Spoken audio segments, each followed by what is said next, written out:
Democrats, can you hear me? Looks like he dropped out from being. I see him still. I still see him as okay, mic I up. see a mic.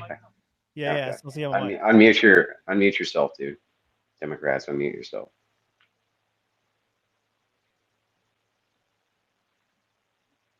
I'll mod this for you. Okay, but he's got to unmute himself.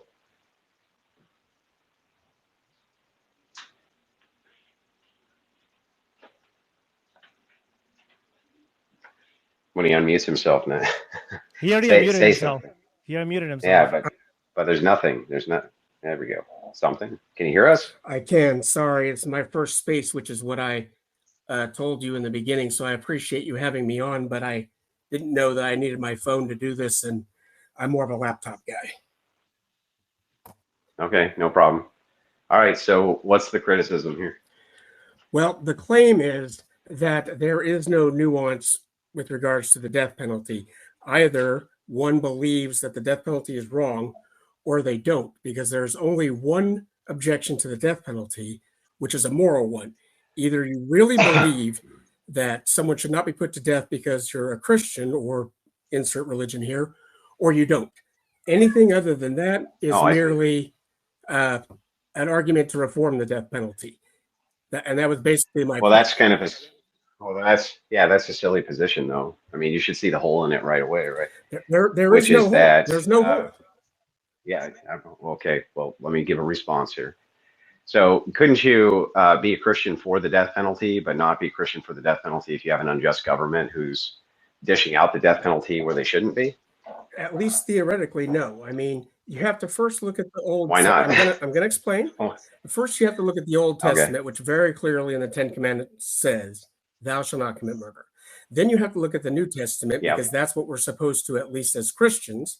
And I'm not talking about other religions, because I am not as versed on other religions. But as a Christian, Christ is very clear in the New Testament about how we're supposed to treat people, and that is, you're in essence just supposed to turn the other cheek. Now, I'm not saying that I necessarily. Yeah, but that's not contending. That's not contending with what I just said. So, if you were a Christian who believed in the death penalty, but believed that the state was unjust in doling the death penalty out, you could hold those two positions with no conflict, correct? I don't think so. I think that you would have to just not. Okay, well, what's then you need to. Okay, then hang on. Then you just need to show me the contradiction. The contradiction is either one really believes that you don't put people to death via the government or by yourself, or you don't because you value human life so much that you don't believe that it's appropriate to punish someone in that way, and that is. Yeah, and that's you're right. Okay, bro. Yes, it would be if you held the position that murder is wrong and murder is right. That would be a contradiction. That would be P and not P. What's not P and not P is if you say it's the death penalty is justified killing, therefore not murder. But there's instances where the state could do it where it's not justified. That's not P and not P. Do you understand that? I just disagree. I just disagree with you. I think. Well, that's nice that you disagree, but show me the contradiction. I'm not interested in your mind state or your feelings. I want to know what the contradiction is. And I'm not interested in yours. You're just wrong. There is no contradiction. It is a flat statement. You either believe there's no contradiction. You either believe you don't kill people or you don't. That's it. Anything else is, in essence, you are. What is murder? What is murder? Murder is the taking of a human life. Yeah, what is it? Okay, that's killing. Yes. What's murder? And murder's a very similar animal. That's one element of murder. Yeah. Well, I mean, yes, it is. It is true. Somebody has to die for it to be murder. I agree, but killing and murder are two different things, right? Yes. Yes, great. Got it. Yeah, wait, got it. So you can be for killing in certain circumstances where it's not murder, then can't you? I don't think as a Christian you can. I think if you want to talk about the law and how we as people see it. Okay, hang on. Before we get to the Christian part, we're just looking to make sure that the position's coherent. Then you can refute what you think is Christian or not Christian. Right now, I just want to make sure the position's coherent. Can you believe that you can take life in a way which is justified, therefore it's not murder? Yes or no? If you're asking me personally, the answer is yes. But that's not the argument. No, I'm not asking you listen, I'm not asking you personally. I'm just asking about the coherency of the argument itself. The argument is Can absolutely any coherent. person, Just because bro, you say something's not, okay, you're great, not God, thank you. Andrew. You're not You're God. God. Okay, you cannot kill people. I didn't say I was That's God. how it is. What are you talking about? Okay, listen. Right now, I just want to make sure that that our positions are coherent.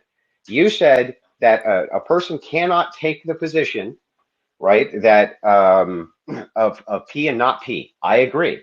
So I'm asking where it's P and not P. If a person says, "Hey, I'm for killing in certain circumstances, but that's not murder," what is the contradiction there? There isn't one, right?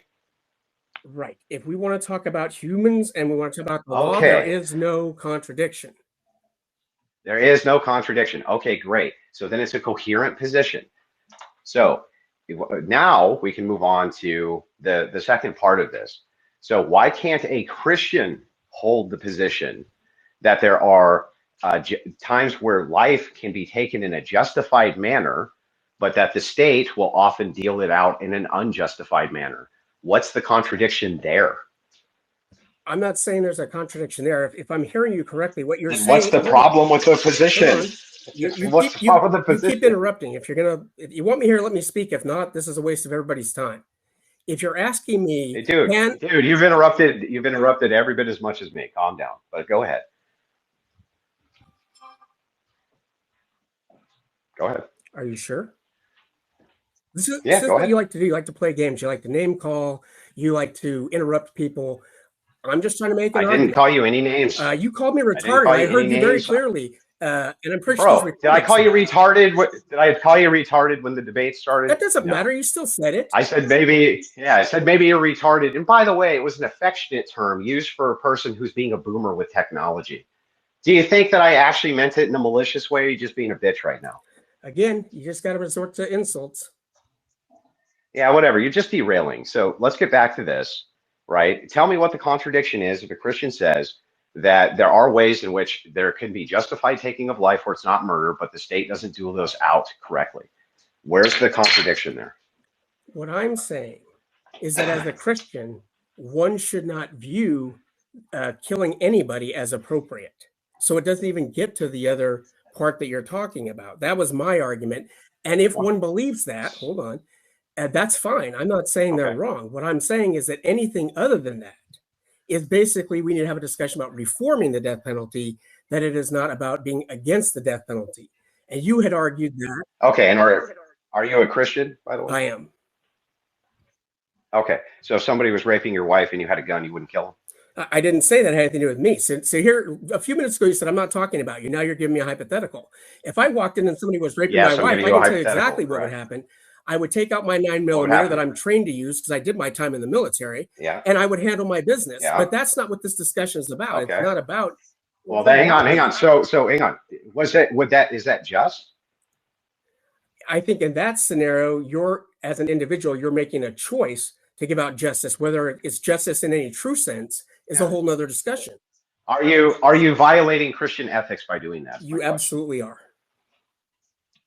Okay, so then the most Christian thing you could do would be to let that guy rape your wife? The most Christian thing you could do would be to try to stop him without killing him, and only kill him if they actually posed a threat to you. So you're assuming, for example, that if they're raping your wife, they do, let right? me finish. They do pose a threat. If I walk in with my 9mm out and I tell them to get off my wife, 9 times out of 10, they're going to get off your wife. In real life, it's not like it is in the movies. If you've never handled a weapon and you've never served and you've never had to deal with people in that capacity, most people comply when they have a gun to their head and it's cocked. That is a fact. Okay, great. So he says no, he's not going to get off your wife. Would you shoot him? In that scenario where you've tried everything else leading up to that, probably, yeah. Is it justified? For me, but that doesn't mean it's justified to God. Okay, so is it a violation of Christian ethics? I would argue yes. That you shot him and killed him? I would argue yes. Okay, so why isn't it a violation of Christian ethics to kick him in the face? Because you're attempting to stop him from committing the rape without killing him. You're trying to preserve the life. Would you agree with me that if a person is a rapist and they're raping a woman right in front of you, for instance, like your wife, that chances are pretty good if you allow them to live, they'll probably go on to rape more women? Absolutely, I would agree with that. But again, we're not talking about me. Yeah. I'm just talking about Hang on. Christianity. So do you think that God also thinks that you should let people like that live so that they can go on and rape other women? I don't pretend to know what God thinks. I pretend that He's clear in the Bible that we're not supposed to No, kill you people. do pretend to know what God thinks because you're telling me what's a violation of Christian ethics. You're telling me that if somebody was raping your wife in front of you and you pulled out your gun and shot him, that's justification for you. You would consider yourself justified, but you consider that God would not consider that to be justified. I think that it's complicated. You would have to ask for forgiveness. You'd have to really mean it. You mean it's nuanced? Wait, bro, it's nuanced? Oh shit. Oh shit. What did I tell you my position was, bro? What did I tell you? My position was that it was what? You did say you used the word nuance. No, I used the word nuance. That's right. Why? Well, we're because here to find out. Nuanced we're here things, to find right? out. Yeah. Well, didn't we just find out? No, what we found out was doesn't prove anything. Well, it proves that it proves either one of two things have to be true here. Either A, when you kill a person who's in the commission of a heinous act, like, I don't know, butchering a child, raping your wife, doing horrible things like this, that you think that there's condemnation against you, that this is violating Christian ethics. That's the first route we can go. The second route we can go is that it isn't. But there can't be any in between. It has to either be that it is or it isn't. It's justified or it's unjustified. So which is it? Again, I think it depends. Are we talking about humanity or are we talking about Christianity? Hold on, Christianity. I think if we're talking about Christianity, I think the only scenario in which you could ever take anyone's life in Christianity is probably self-defense. And you can use that to help other people, but your life would actually have to be in danger. So going back to your hypothetical, if I walked in and someone was raping my wife and I said, get off of her, and he got on the floor and I called the cops and they came, there isn't any reason to kill him. Would I want to kill him as a human being? Of course I would want to kill him as a human being. But is that the Christian thing to do? If you can subdue the suspect without ever actually firing a shot, then that's probably the Christian thing to do. They're two different things. Yeah, but this is a pivot though. So what you did was you changed the circumstance of the hypothetical, which is fine. In the context of this, where you say he gets up and he complies with all your demands, you can't shoot him. That would be unjust. Okay, I can accept that. That's not what the hypothetical was, though. It's what would it be just if he didn't comply and you shot him anyway under Christian ethics? And the answer appears to be yes. I think that it is hard to say. You know, that's one of those things I really believe you would have. It's hard to say. You would have to really, one, not me, but one would really have to pray for forgiveness, actually feel that they need to be forgiven, and reach out to God for that. I don't think it's automatic. What do you need forgiveness for? You took someone's life. Forgiveness, yeah, in a justified way. Why does that imply forgiveness is necessary? What are you being forgiven for? Is it implying you think it's sinful and unjustified? I think those are two. What's sinful and unjustified about this? I think those are two different things. Justified is one thing, and I agree in your hypothetical. Hold on, that it might be justified. No, if you're sinning, it can't be justified. If you're sinning, it can't be justified. Justified is a legal term. It is not a biblical term. There is justification under the law. No, it's a philosophical term too. It's a philosophical term as well. Justified, grounded. Okay. Right? It's not just a legal term. So it can be a philosophical So we're talking about the philosophical term. It can be a legal term of justification. But yeah, but we're talking about the philosophical term here of justification. Well, and it's nice when you change the rules like that. I'm fine with that. I'm asking. That's what I'm asking about. I'm not asking about what's legal. I don't give a shit about that. We're asking about what's moral, right? Isn't that what you said? We're talking about what's moral. Why are you bringing legality into it? How am I changing the goalpost here? Well, you're changing the goalpost because you didn't actually mention the word philosophy until now, which I'm fine with, by the way. But it's mostly just because what do you think morality is?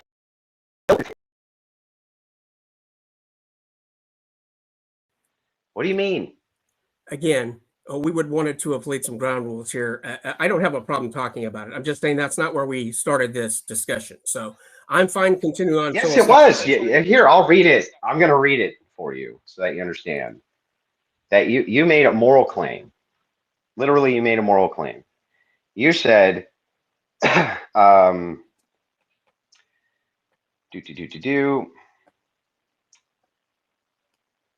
so either one truly believes killing someone is wrong or they don't. What does that have to do with the law?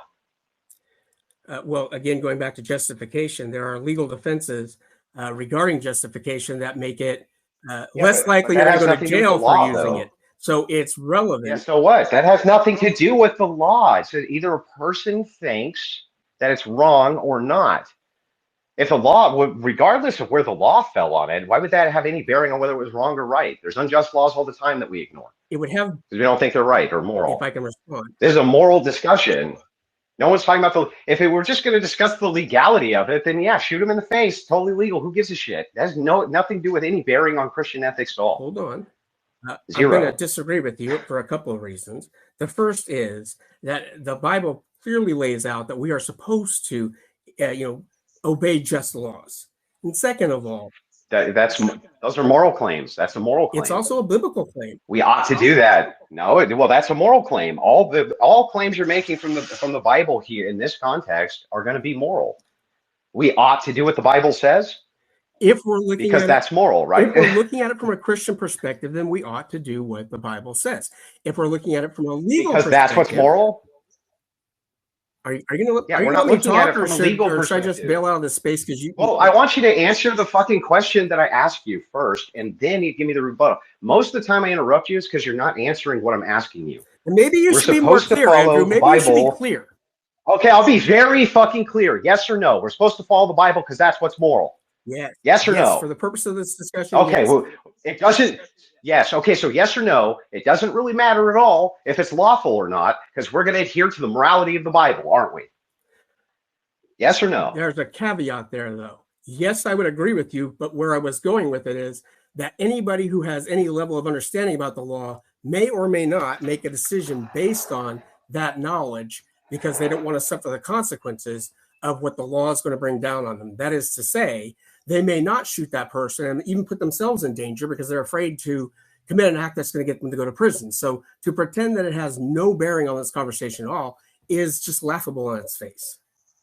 It's completely irrelevant. It's completely irrelevant. We're only talking about the moral claims here, not about the lawful claims.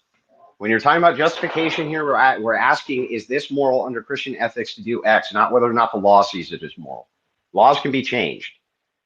Christian ethics is universal. It's unchanging. Yes? I would agree with that, yes. Okay, great. Then the law doesn't apply here. So we're just talking about the morality of it itself. So I'm going to ask you again, under Christian ethics, if a man's brutally raping your wife and refuses to stop and you're armed and you shoot him, what are you repenting for?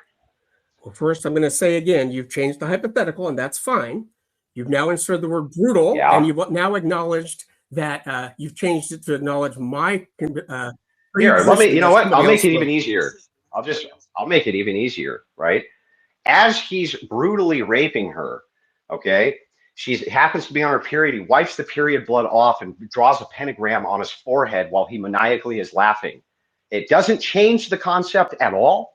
No matter how much more I add to it, it just shows the absurdity of you ducking the question. No, it doesn't. Let me respond, shoot his ass, if you shoot his ass in the face, then let me ask the question. If you shoot his ass in the fucking face under Christian ethics, right? Have you done something immoral or not? I am going to respond because you changed the hypothetical. God. I originally posited that I could point a gun and ask him to get off my wife, and most people would do it. So now you've changed that, which is fine.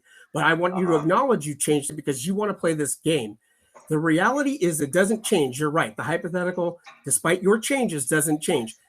But if you take someone's life, you darn well better repent. And if you don't get that, that's something I would encourage you to take up with your pastor, because if you take somebody's life, that's serious business. It's not a joke. It's not something that you take lightly. I'm going to guess you didn't serve in the military. And if you did, you didn't see any combat, because it's something that weighs on you when you take somebody's life, even if it's justified. So you better have. Oh my God, stop fucking prattling. Stop fucking prattling and just tell me what is unethical about it. Where is it unethical for you to shoot this guy who's brutally raping your wife in front of you, draws a pentagram on his forehead, and is maniacally laughing and won't stop? How's that fucking unjustified under Christian ethics? How? As I said before, and I'll say again, you can make an argument for justification. All I'm adding to your position is that after it happens, one should probably show repentance to God. For what? For what? Taking a life. Then that would be unjustified, dipshit. Otherwise, you wouldn't have to repent. You just contradicted yourself. I just disagree with you. And again, that's not, you can't just disagree. You just contradicted yourself. Again, your superior wit and your superior IQ that you have to work. Bro, I'm gonna listen. I just want to point this out so that you understand this. You just contradicted yourself. Here's your position, Andrew. It's totally justified for you to shoot that guy under Christian ethics, right? And then on the second breath, you say, but you need to repent because it's not justified. That's a performative contradiction, sir. Yes, I do think that that's. It isn't. I do think that that's dipshittery. Yes, I do. And you can listen. Well, then what are you repenting for? You can call me all the names you want.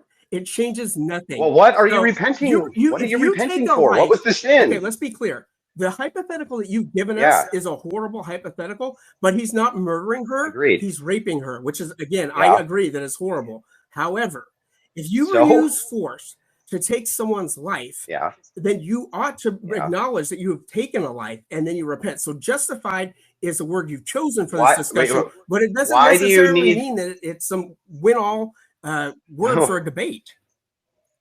Then you're saying that it wasn't justified. I think that. Do you understand that? I think, like, you're just saying you have, if you have to repent for something, it's because you did something which was not justified. Do you understand? Otherwise, what are you repenting for? For taking a life. Do I repent for things like taking a life? Okay, so that would be, so then taking life is never justified then. Well, my original position was that was exactly true. Answer my question first. That was my original position. So then taking, so I just want to make sure I got this right. Taking, because you recanted that and said under self-defense it was fine, but now you've recanted that. So what you're actually saying is that just taking a life, no matter what the circumstances are, is always wrong. That was my original claim, yes, that you cannot, as a Christian, believe in that. But you keep going back and forth and asking me my personal opinion. I'm not saying that's my personal opinion. If I walk in and someone's raping my wife, I'm probably going to take their life. I know I'm going to hell. I'm fine with that. That has nothing to do with me personally. We're talking about what is. So you think you're going to go to hell? Well, you think you're going to go to hell for killing a person, brutally raping your wife? I think that's up to God. But setting that aside, my point is, as a Christian, you're not supposed to be in support of the death penalty. Because let's be clear, you've twisted this whole thing. You're giving me a hypothetical. The hypothetical you've given me is not about the death penalty. The death penalty has to do with the state putting someone to death. That's what the death penalty is. You've just given me a hypothetical about my personal actions because I'm not sure that you know what the death penalty is. But the death penalty has to do with, the government actually taking life. Self-defense and defense of others are two different things. Well, no, that's not the case, right? So the state can take a life in cases where it's justified, right? But that's not my point. I'm parsing out the difference between the death penalty, but it's my point, which is what we're supposed to be talking about, and the hypothetical that is what we're talking about, which would actually fall under something else. Yeah. Do you want me to tie them together for you so that you understand? I already understand. I wanted you to acknowledge that you don't get it. Well, then you would have given me a different hypothetical if you did. Yeah. So I'll tie them together so that you understand. If it is indeed the case that there's a justification for an individual to take a life under certain circumstances, and that's not considered murder by yourself or under Christian ethics, then we would need to apply that same logic to the state when the state takes a life, right? I don't think so. Okay, why not? Because why is the state always unjust in taking a life, even if there's times where you are going to be just taking a life? I never said that they were. I'm just saying that the power of the state is not the same as the power of the individual, is what I'm saying. No, nobody's arguing that. I'm arguing for consistency. I'm asking you're putting them on the same playing field. They're not on the same playing field. It's not consistent. Yes, well, I'm just when it is consistent. If you are justified taking a life under certain circumstances, why wouldn't the state be justified under the same circumstances? That's the question. Okay. In that scenario, going back to the hypothetical that you've given me, the state doesn't take life for that. Most states do not acknowledge that you killed someone because they've committed rape. I'm not saying I agree with that. I'm saying most states only put people to death for the death penalty. So in your own hypothetical, that does not work. This is pure obfuscation. All we have to do is just change the conditional and say, okay, there's a state that does. Why would they be wrong? It is not, because we have to deal with the factual world around us, not just you changing the rules every time you're losing. Okay, well, is it factual that a state could easily change the law so that a person who raped multiple women could get the death penalty? The answer is yes. Hold on. So that would be living in the factual world. I would say they can change it, but I don't think easily would be the word. But they can. So it is factual. It's based in reality. But even if it wasn't based in reality, you would still need to contend with the hypothetical. The hypotheticals don't need to be based in reality. They only need to be based on testing your logic. So the consistency here still stands. State changes law. Now you rape 3 or more women, you get the death penalty. Okay? State changes the law. By the way, states used to have laws like that, by the way. They used to hang you for stealing horses, for instance. So the thing is like, yes, why would the state be unjust in the taking of a life for the exact same thing that you are justified in taking a life for? That's my question. Why would they be? The reason that works, at least used to work, and I will acknowledge your factual basis for the hanging of people in like the Old West and other places, is because we have given power to the state to do these things. There is a process. They have done an investigation. They have found this person guilty. Presumably, in your hypothetical, they've raped 3 or 4 people. We've got DNA. We know that they did it. And then we as a society conclude that they should be put to death. So anyway, can you answer my question now? I did answer your question.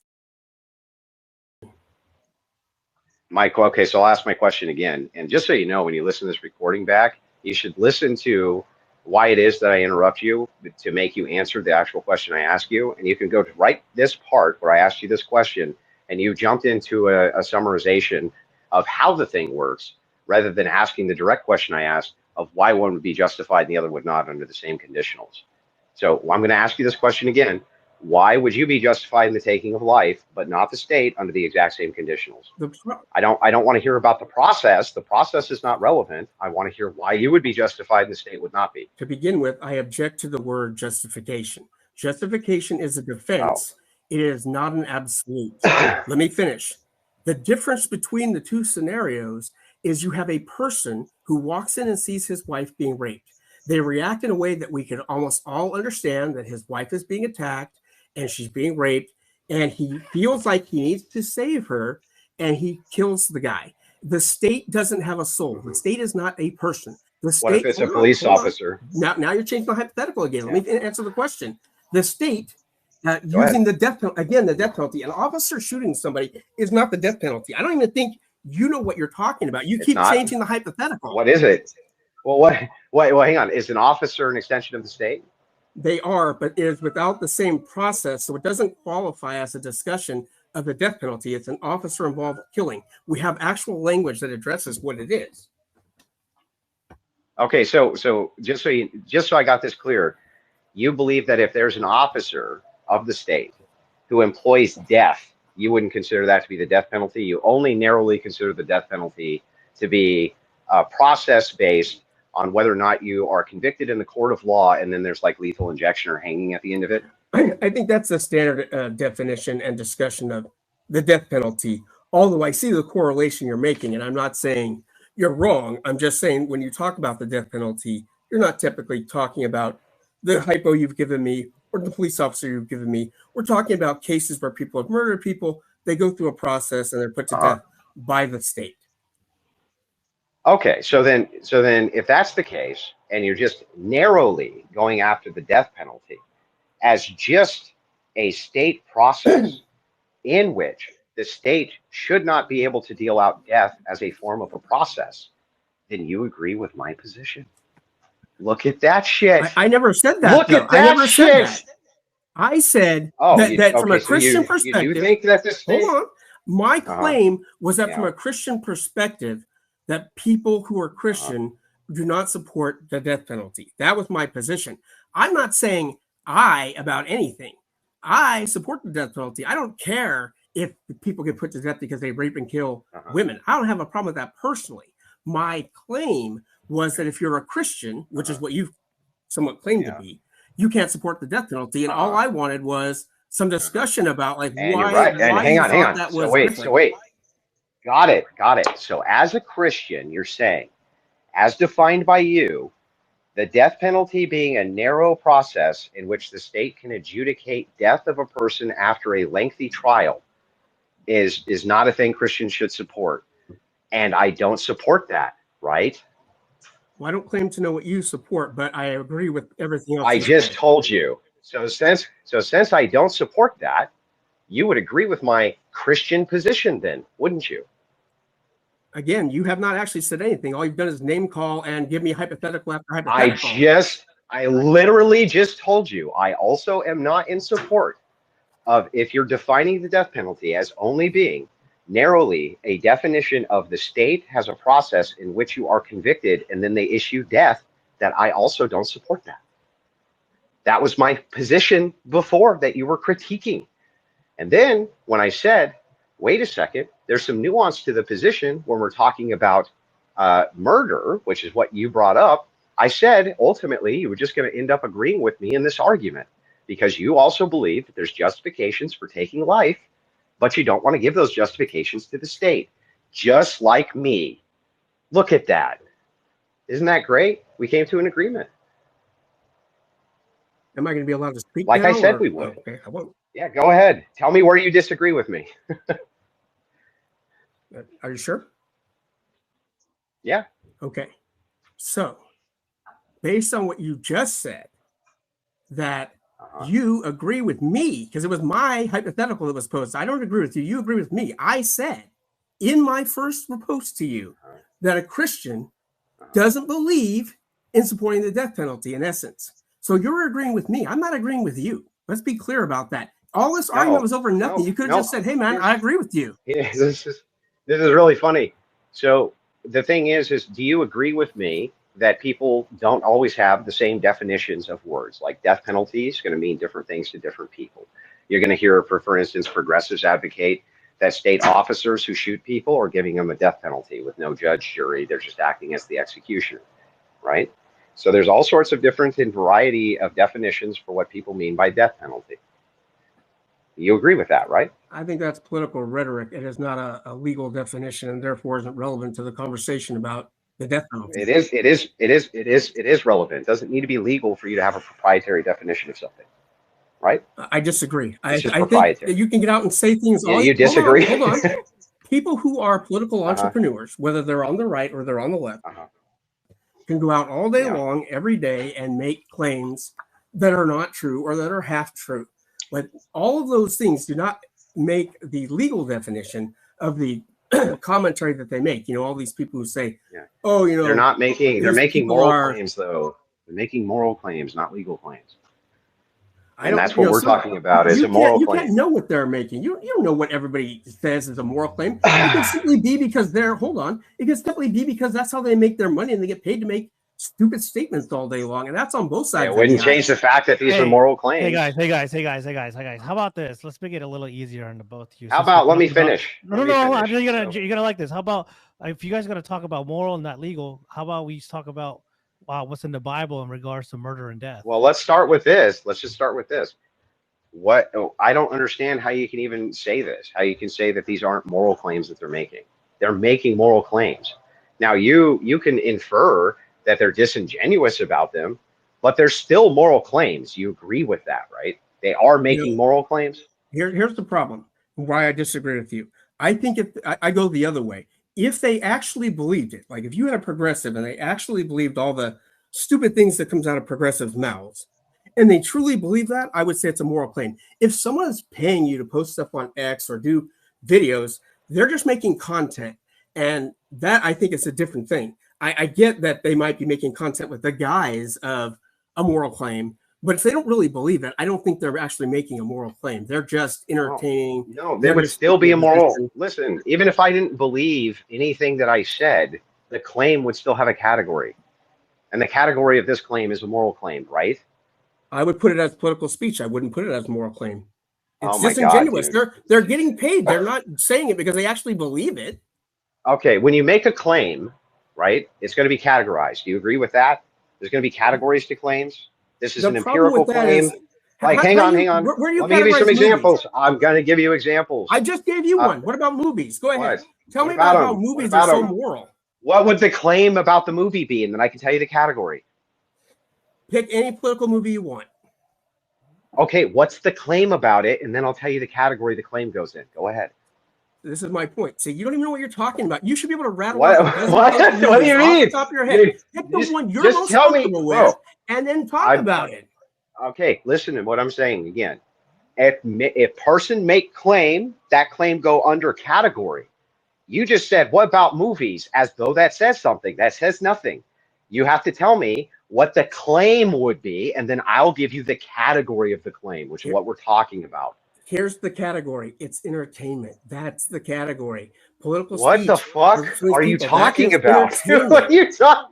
What? So you're saying entertainment is not a category? No, what I'm telling you is that if you make a claim about something, a claim, then claims are going to fall under categories.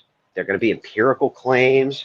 They might be ontological claims. They might be etymology-based claims. They could be, I don't know, epistemological claims. They could be all sorts of different claims, right?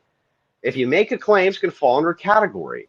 If you make a claim about murder, it can fall under multiple categories. But in the case of the death penalty, it's a moral claim, right? Again, since we were talking about entertainment and you just rattled off a bunch of stuff, I'm going to respond and say, I think you missed. I agree with a lot of what you said, but I think you missed one important point. What is the basis of the claim? What is the basis of the claim? What is the intent? Yes, what's the basis of the claim? Yes, it's a moral claim, right? And not for everybody. That's my point. If there are people who is pure entertainment or it's just a job, it isn't. It goes under entertainment. No, they would still be a claim, which would go under a category even if you didn't believe it. You understand that? I just think they could like go under more than one category. Like if I just want to, just for the sake of like being the funniest person ever, and just for the sake of entertainment, I posted a claim that women are dumber than men, right? That claim that I'm making still has a category, right? Okay, but hold on. How are we getting to that category? Right. Can you just answer the fucking question? Does it have one or not? I don't have to answer your questions. I don't work for you. Second of all, I don't have to answer your question. Let me speak, or there's no reason to be here. Just shut up for a minute. I don't care, then leave. You don't answer questions anyway. People are going to look at you and based on you and your public persona, your videos, your tweets, and all that, and that's what's going to help them put it into a category. It doesn't automatically go into a category. You are a factor in that post. And that's no, all claims go in a category. Yes, all claims go in a category. All claims go in a category. All of them. Every one of them. I'm not all of them go in a category. Okay, great. Great. So, okay, yes, but that was not ever in dispute. You just said, well, it's in an entertainment category. That there's no entertainment claim, bro. That's not a logical claim. That's the entertainment fallacy. Like, what are you talking about? Do you understand when I say it was a moral claim that you're making a moral claim? Andrew, you're being disingenuous with logic. Am I out logicking you? I'm sorry. You are being disingenuous because humor has existed since the dawn of time, and to pretend that there aren't things that go in the category of comedy or entertainment is disingenuous. Not when it comes to claims. Not when it comes to logical claims. What are you talking about? There's no entertainment claim. What do you mean? So you're saying when The View says things, everybody just takes it at face value? If they're making a claim on The View, it's going to fall under a claim category, dude. What are you talking about? And I'm arguing that most people recognize it as entertainment and not political punditry unless you're a moron. It doesn't matter if it's political punditry or entertainment or whatever. If it's a claim, it has a category that comes along with it. Perhaps it's an empirical claim. Perhaps it's an ontological claim. Like, what do you mean? I don't claim, right? Well, again, now you've changed the hypothetical. You've added a study. A bullshit study that I made up. One that I made up. You know what? The study literally is stamped. This is all satire and bullshit, and I made it the fuck up. It's still an empirical claim, right?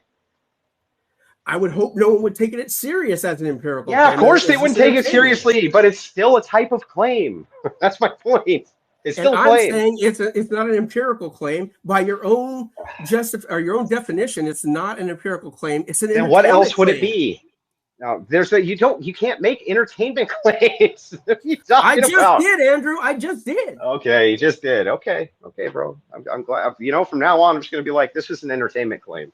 Can you logically walk through me? I'm making an entertainment claim right now. I can. Can you logically walk through my? Can you logically walk through my can't. entertainment claim? I already did. Okay, I can't wait. Hold on. There needs to be a basis for a claim. If the only basis one has is simply to entertain, and most people understand, for example, I don't know, pick your favorite comedian, Jimmy Fallon or whoever, and they go out there and they give those stupid political jokes that they do in the evening. Most people understand those are at least attempts at humor, even if you don't laugh, because I don't laugh and haven't laughed in a long time about these types of jokes. But we still understand as a society those quote unquote claims are simply meant to entertain. When you want to talk about the death penalty, that's significantly more serious than somebody making a joke on Saturday Night Live or the Jimmy Fallon show or whatever. And it's a moral claim, right? Not if it's not intended as a moral claim. Oh, okay. So how else would it be intended? As an entertainment claim? As humor. Oh, as a humor claim. I wasn't aware that you could make entertainment claims. I mean, that's new to me. It doesn't matter what you know or you don't know. If you want to pretend that you don't believe truly that intent matters when you put something else out into the world, that's on you. But I think I've seen your videos, a few of them. I think you're smart enough to know that intent matters and that you understand what I'm saying is if one person attempts to entertain, that is nowhere near the seriousness of us having a discussion about the death penalty, its ramifications. That's great, but that just has nothing to do with whether or not these things go in claim categories or not. Just nothing. Because you would probably dismiss them and you wouldn't worry about being in a claim category. Yeah, I would dismiss the claim, but it would still go under a specific category, wouldn't it? Right? Well, make a it wouldn't be an entertainment reference, right? Give us the hypothetical. Let's see where we can put it. Yeah, sure. I post a bullshit study about men being smarter than women. And is this the same one with the graph where you've already noted the sarcasm? sarcasm? Yeah, and then I post ha ha ha ha ha ha ha ha ha at the top. Then most people would reject that as an empirical claim. I agree. Most people would reject it, but it would still. It would go to the side. Yeah, but how would you categorize that as a claim, though? As what? You wouldn't because you rejected it as an empirical claim. Oh my God. Basically just go into the garbage. Whatever you say, dude. Okay, bro. Okay, it's not an empirical claim. I get it. We can make entertainment claims. I'll just, you know what? Look, it's not. You're right. This whole thing has been an entertainment claim. It would be an empirical claim. You would just dismiss it. It's not empirical. If you just make up data, that's not empirical. Bro, what else would it be? It's faulty work. That's what it would be. Yes, I agree. It's faulty work. Yes. Hold on. Let me give a real example. If you went out, I can't wait. Excuse me. If you went out and you counted the unhoused where I live, and you just made up a bunch of data, and then somebody came back and checked your work and found out that you inflated those numbers to get money, that quote unquote empirical claim would be thrown out. It would no longer be in the empirical category because nobody would take it serious. So wait a second. So you would make a claim of something that would be faulty, and we would say the claim was false. Now, whoa, this is fucking crazy. Tell me more. Right. So what I'm saying is, just because somebody claims something does not mean. What do you think? What do you think? What do you think a claim is? It's you presenting something. I think there needs to be a legitimate argument. No, that's not a claim. That's not what a claim is, bro. So where do you put Jimmy Fallon and Jimmy Kimmel? Where do you put their claims? Well, it depends on what type of claim they're making. Well, let's say they're making fun of Trump because that's what they like to do. Where do you put all that stuff, honestly? It depends. Give me an example of a claim, and I'll tell you the category I'd put it under. I don't know. They're just making fun of him because of his tan or his hair. One of the two. They're both superficial. What would you do with them? Well, again, so I'm not sure what type of claim that may fall under off the top of my head, but it would fall under a logical claim. It probably wouldn't be empirical, right? It may be an analytical claim. I'm not exactly sure, but it would fall under a claim category. Right, and I'm not sure which claim category they would go under either.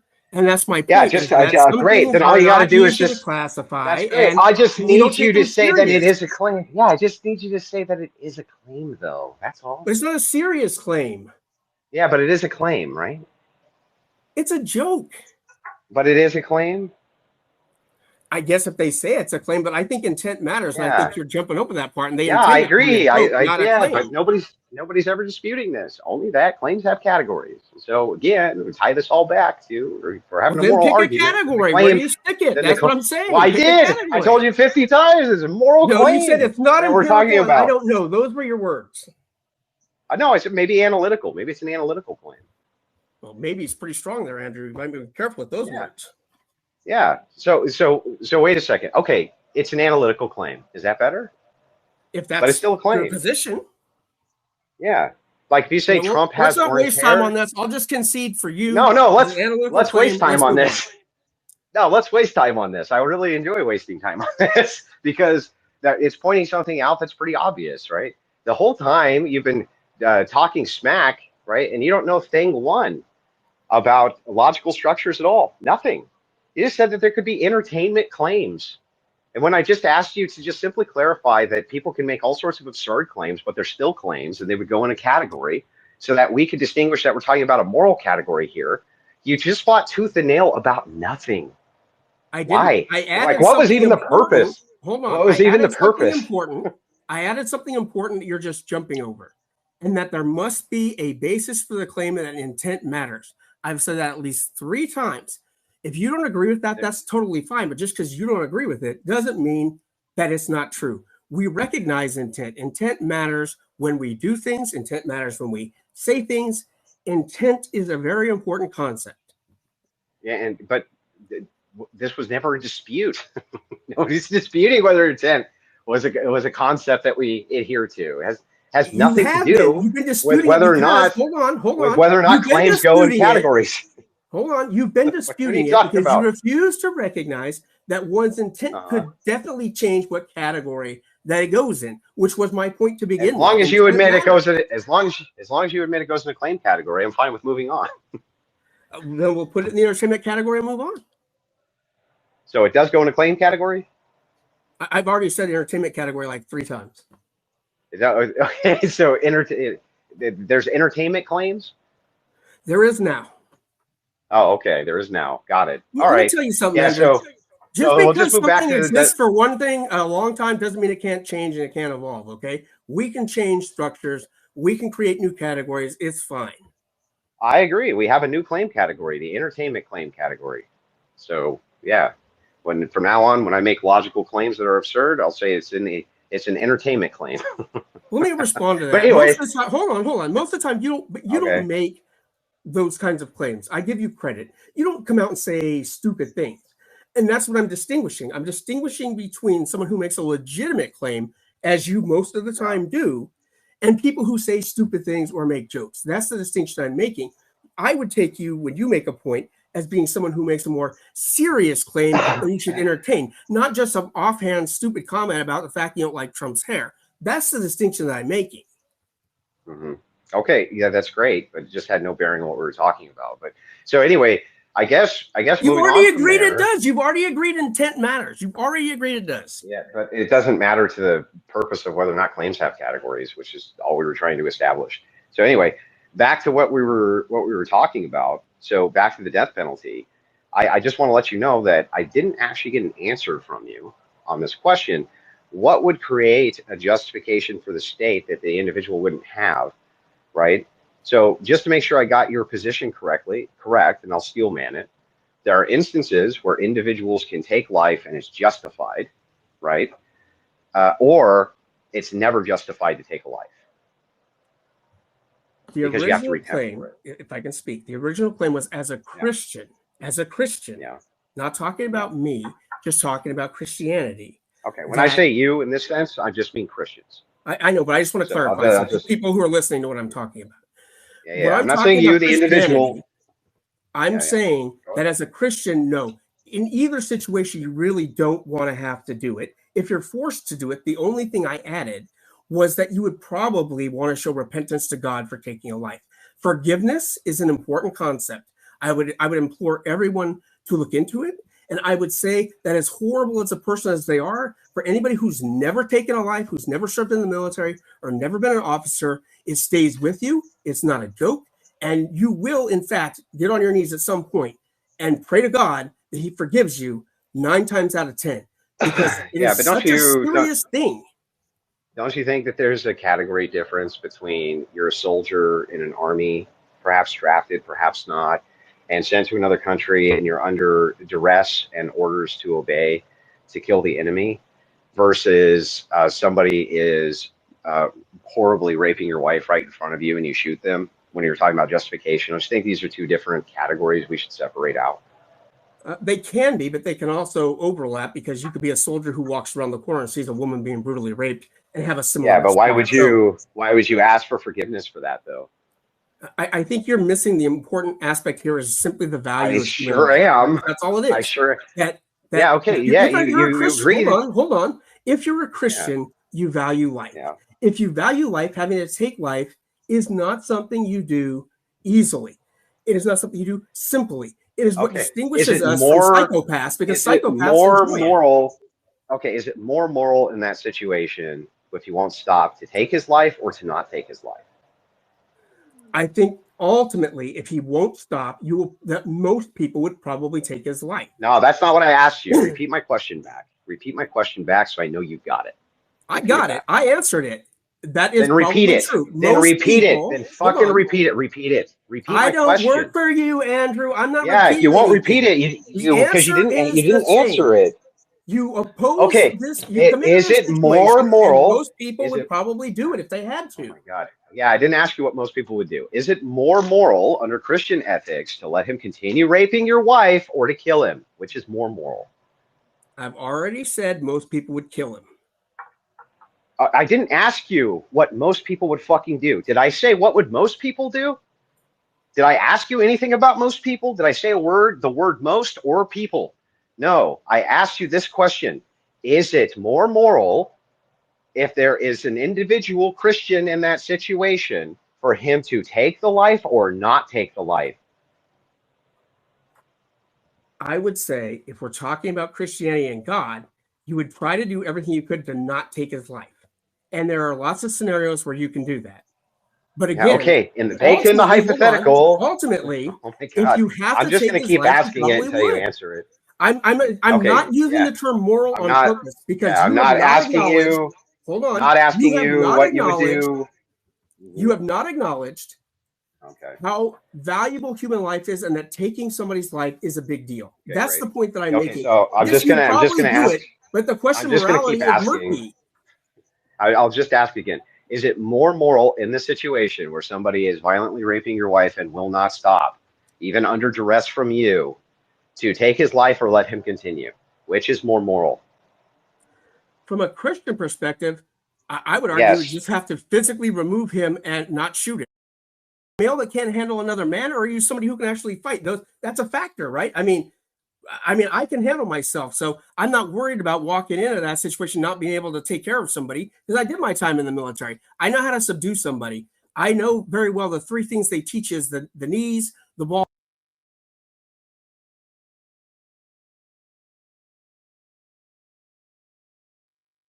Hang on a second. I want to make sure Andrew's here. Andrew, did you drop?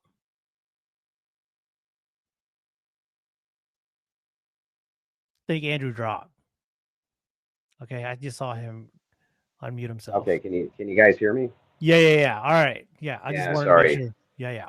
Sorry. Right. Yeah, so I'm just, after he's done with his diatribe, I'll just go ahead and ask again until he answers. Go ahead. Go ahead, dude. Go ahead, bro. Unmute yourself.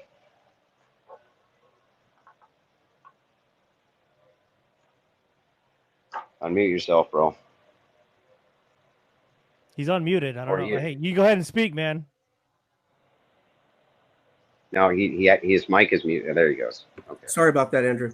What I'm trying to get at is the reason I'm trying to dance around the morality question is because I think it's complicated. I honestly think as a Christian, unless he's actually trying to kill her, you probably don't have justification to take his life. I don't think that's what Jesus would do.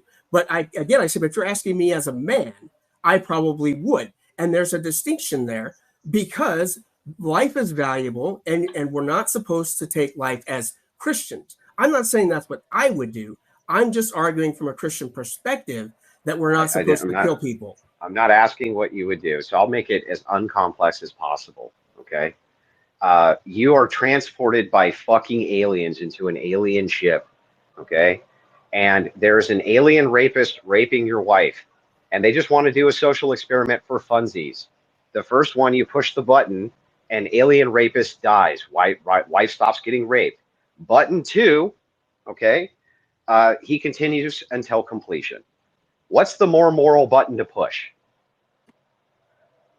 That's an interesting hypothetical I've never heard before, Andrew. But yeah, I would it's say impossible for you to evade. It's impossible for you to evade. Well, no, it is because the answer doesn't change because you change the rules of the hypothetical. You just like to play games. As I said, which button do you push? As a Christian, you're not supposed to kill people. So if you're asking me from a Christian perspective, which button should the Christian push? Which button should the Christian push? The second button. The button that kills the guy. No, that was the first button. Okay, the first button. So if the Christian should let his wife get raped to completion, I just want to make sure I got that right. I think if you read the Bible, that's what it says. I'm not saying I just want. Well, wait. How do you not agree with what Christians are supposed to do if you're a Christian? I already told you. I know I'm going to hell. It wouldn't be a problem for me. I would handle. So then you're not a Christian. I believe in God. And I believe my family and my children and my wife come first, and I would do what I had to do to protect my children, even if to get this right. So to get this right, God commands you to do this, but you wouldn't do it because God's wrong. If that's what I had to do, and He wants to send me to hell for it, that's just the way that it is. And so you think the most moral thing a Christian could do is let wife get raped to completion. Otherwise, you might risk going to hell, and you would definitely ignore that unjust God's command because you don't agree with it. Is that right? Do I have this right? Well, hold on. First of all, you're using a word we hadn't talked about before. You're saying an unjust God. If we're talking about God, the Christian God, I don't think you can automatically throw in unjust God. It must be unjust if He's telling you to do shit that you refuse to do because you don't think it's just. I don't know how it just means I'm not a good and faithful servant. Okay, so you're not a Christian then. Not in that like situation. You would violate. Like you would, so you would purposely violate Christian ethics. So basically, you think God wants you in that situation under Christian ethics to let your wife get raped until completion. That's what you actually think that He wants. But you wouldn't do that, of course, because you're just not a good enough Christian. That's absolutely correct, Andrew. I'm not a good enough Christian to allow. I'm good with this combo, bro. I appreciate your time. So because I don't agree with you, you're just done? Okay. No, I think that that's a perfectly good place to leave this as a conclusion. Well, why don't you give me some scripture that says I'm wrong? Why I don't, dude. If it is the case that you can logically come to the conclusion that you would contradict a commandment you believe that God gave you because it's unjust and allow your wife to get raped by not allowing your wife to get raped to completion, if you can stop it, then I don't think I even need to demonstrate anything further than that. Well, first of all, so you like to play with language because I don't think we're done. You said you keep changing terms. Stop it. Stop it could mean all kinds of things. You could wrestle someone to the ground. You could have a gun. You could have a bat. You could stop it. You're intertwining stop it with killing someone, and that's the point I'm making. Is that there's a difference, and when you take a life, it's serious business. Okay. Yeah, I know it's serious business. I get it. I don't think you do. And I'm going to guess if you served in the military, you didn't have to take anybody's life, because if you did, your tone would be a little bit different. But setting aside your personal experience. Wait. How would my code be different? So I would kill a rapist who was raping my wife. You would kill a rapist who's raping your wife. You served in the military and killed people, but I didn't serve in the military and kill people. So how would my code be different again, dude? Your code would be different, as I've said multiple times, that after you take the life, you show repentance and you go to God and you ask for forgiveness, even if it's what He wanted you to do, to say, I humble myself to you, God. I did this horrible thing. It's what I felt I needed to do. Please forgive me for taking a life. That's the difference. I don't know why you can't get that or refuse to acknowledge that life is really important and taking life is a horrible thing. I'm not saying we shouldn't take it, and I'm not even against the death penalty or If we have to fight in a war, World War II was a just war as an example. I know, bro. The when you perfect, take a the life, it's a perfect big deal. Christian, the perfect Christian lets his wife get raped to completion if he has to kill a rapist. I get it. I understand. I'm saying, tell me where I'm wrong. Listen. I am perfectly happy leaving the conversation there. I'll let your position stand on its own merits. I know, but I'd like you to tell me where I'm wrong. If you disagree with me, I could. Well, here's the thing. Life. You've changed your hypothetical, and you said here's the thing, though, head, right? And he's going to kill her. That changes the hypothetical. Here's the thing. Like, I could, but what's the point? It's way better to just let this absurdity stand on its face for people to listen to later. So I'm happy where the conversation ended up, and I appreciate your time. Yeah, play games, Andrew. That's how you are. You can't bring a whole argument. That's it. I waited. I'm waiting for you to refute my claim, and you haven't refuted it yet. So in essence, I won because my original claim was that as a Christian, take your W, bro. You're right. Take your W. A perfect Christian lets his wife get raped to completion if he has to kill a rapist. Take your W. And I'm not saying I like that. I'm just saying I know. where I'm wrong. I know. What do I do? I'll just let your claim stand, bro. Why can't you argue against it? Why can't you go to the Bible and say, here's what I think do you realize Do you realize that I don't need to argue a position you yourself don't believe? I realize we're here to have argument and discussion, which is why I came on the show. I don't need to argue. Listen, I already argued you into the absurdity of your position. There's nothing else I need to do here. It's not my work here, sir. My work here, sir, is done. Nobody listening to this believes that you believe that, because you wouldn't even do it yourself. They don't even believe you, bro. I said I wouldn't do it myself. I'm just. I know they don't. None of them believe you. None of them believe that you think the perfect Christian lets his wife get raped to completion rather than kill the rapist. Nobody believes you. Nobody. But then why do I need to correct? Why do I need to correct this absurdity when I can just let it stand on its own? Because why do I need to correct a larger point? So when you do that, then what happens? You refuse to acknowledge that if you killed somebody, you probably need forgiveness. What? Well, then that would mean that it was unjustified. Yes, but you keep using that word to back up your claim based in philosophy. There's lots of different meanings of justified. So just because you pick a meaning doesn't mean you justify. Okay, well, I justify everything based on God. How about you? I already did. I argued that I don't believe in the Christian Bible. And if it's your, anybody, that's right. There's 167 people listening. If there's anybody who can find a passage and say, "Here's where you're wrong, sir," no, bro. I'm more than happy to admit that I'm wrong. No, you're wrong. Simply saying 700. There's 700 people listening. On my thing, it just says what I'm looking at says 168, but that could be something else. Sorry. You might need to refresh. Yeah, there's. No, I think it's actually just something else. I apologize. I'm not trying to give wrong numbers or anything, but all I'm suggesting is with all these people listening, if somebody could see how I corrected, see how you made an empirical claim. Do you see how you made an empirical claim and I corrected it because it was false? Do you see that? But it's not false. I don't think we'll debate it, but I do actually want to get answers. So we'll do the bear thing. We're not going to really debate it much, but I always like to at least get the answers. So starting with you, would you rather come across a random man or a random bear in the woods? I'm gonna go man. I don't even know. You haven't heard this? No, I have. I've thought about it. I think both can bring danger. If you had to pick one.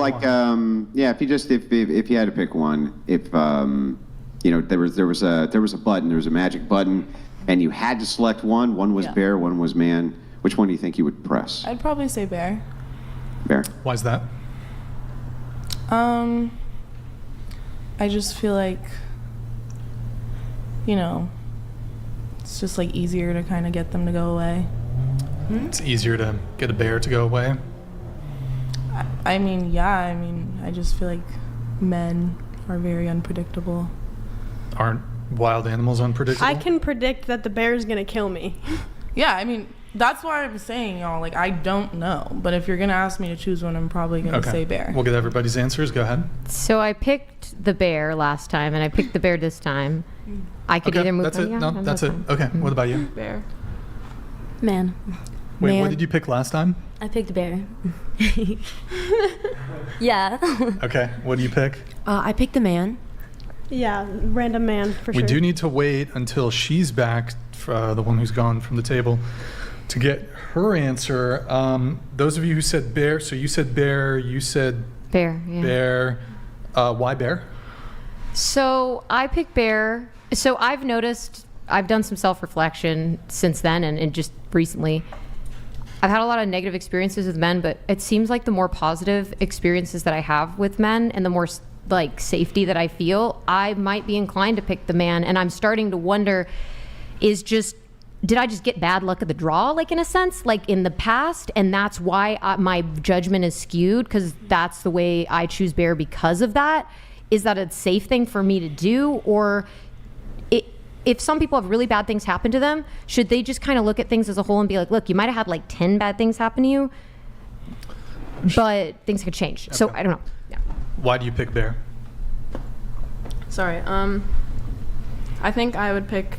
Well, I know I would pick the bear just because I'd say both have primal instincts, but overall, a bear would be more predictable considering the fact that it is a primal animal and less intelligent than a man.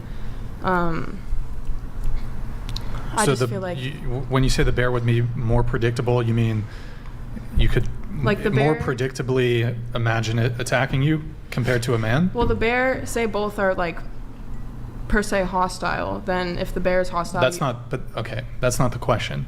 You don't know if the random man's hostile. You don't know if the bear's hostile. They could be. They might not be. Well, if the man's hostile, then No. You're But taking the chance. that's less predictable. I'm saying if you know that, like, say, like if you're stuck in the forest with a man and a bear, if the bear gets provoked, what's it going to do? Attack you. If the man gets provoked, you don't know what the fuck the man's going to do. So I'm saying the bear, like, you know what it's going to do if it Well, gets provoked. let me ask you a question though. You mentioned provoked.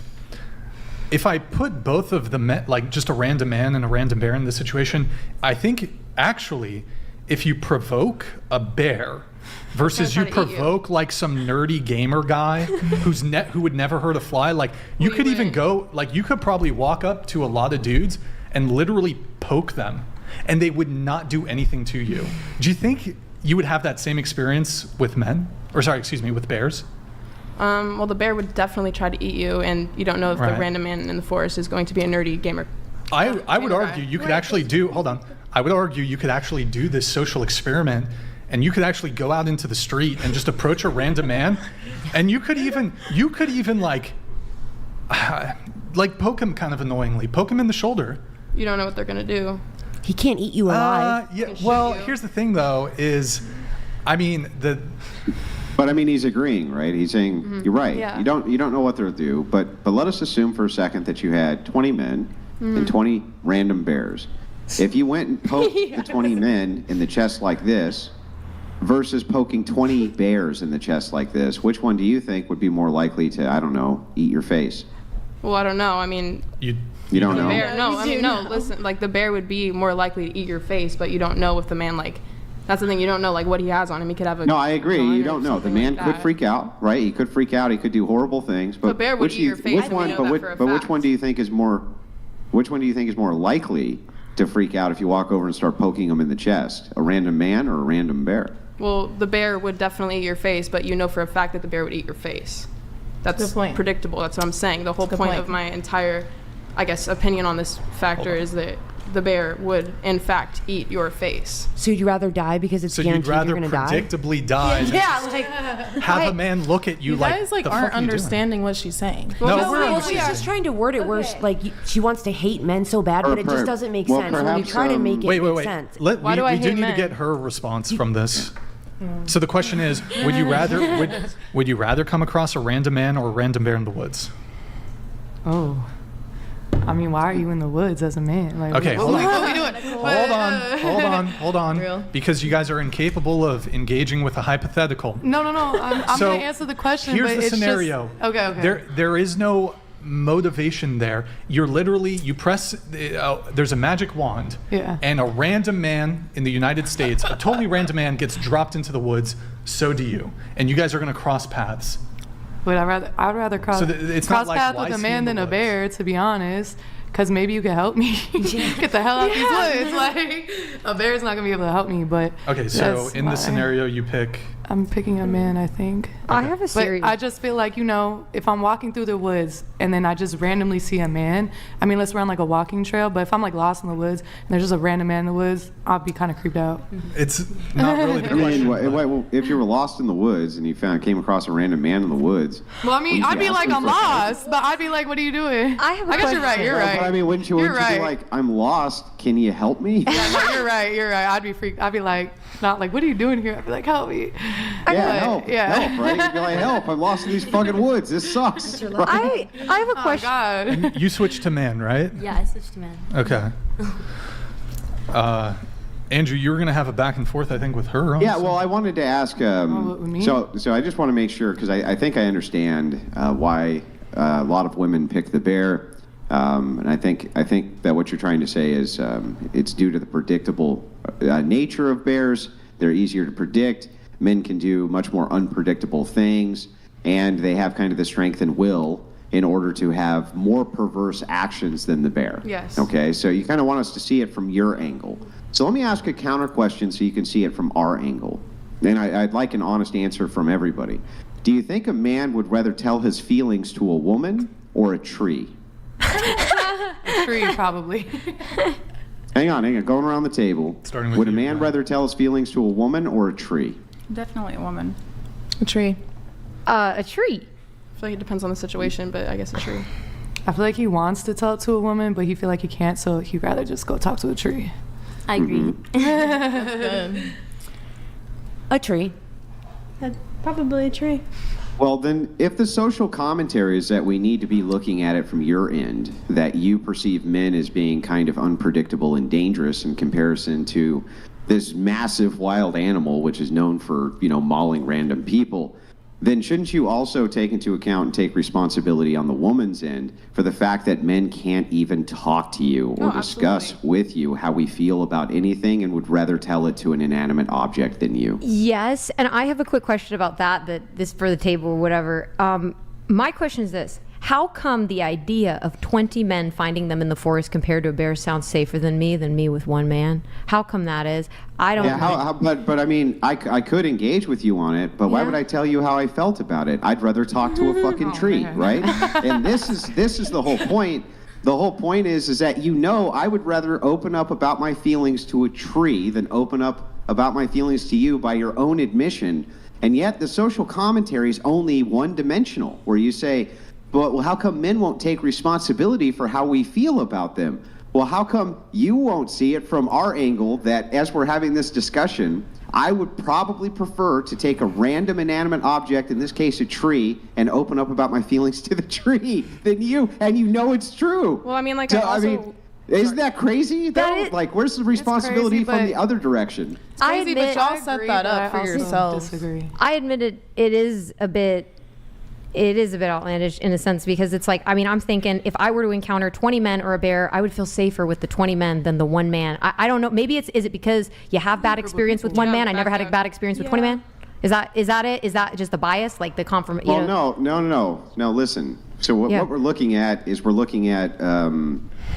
kind of a plural meaning here from the woman's perspective. So I'm taking myself out of my shoes, trying to put myself into the shoes of you.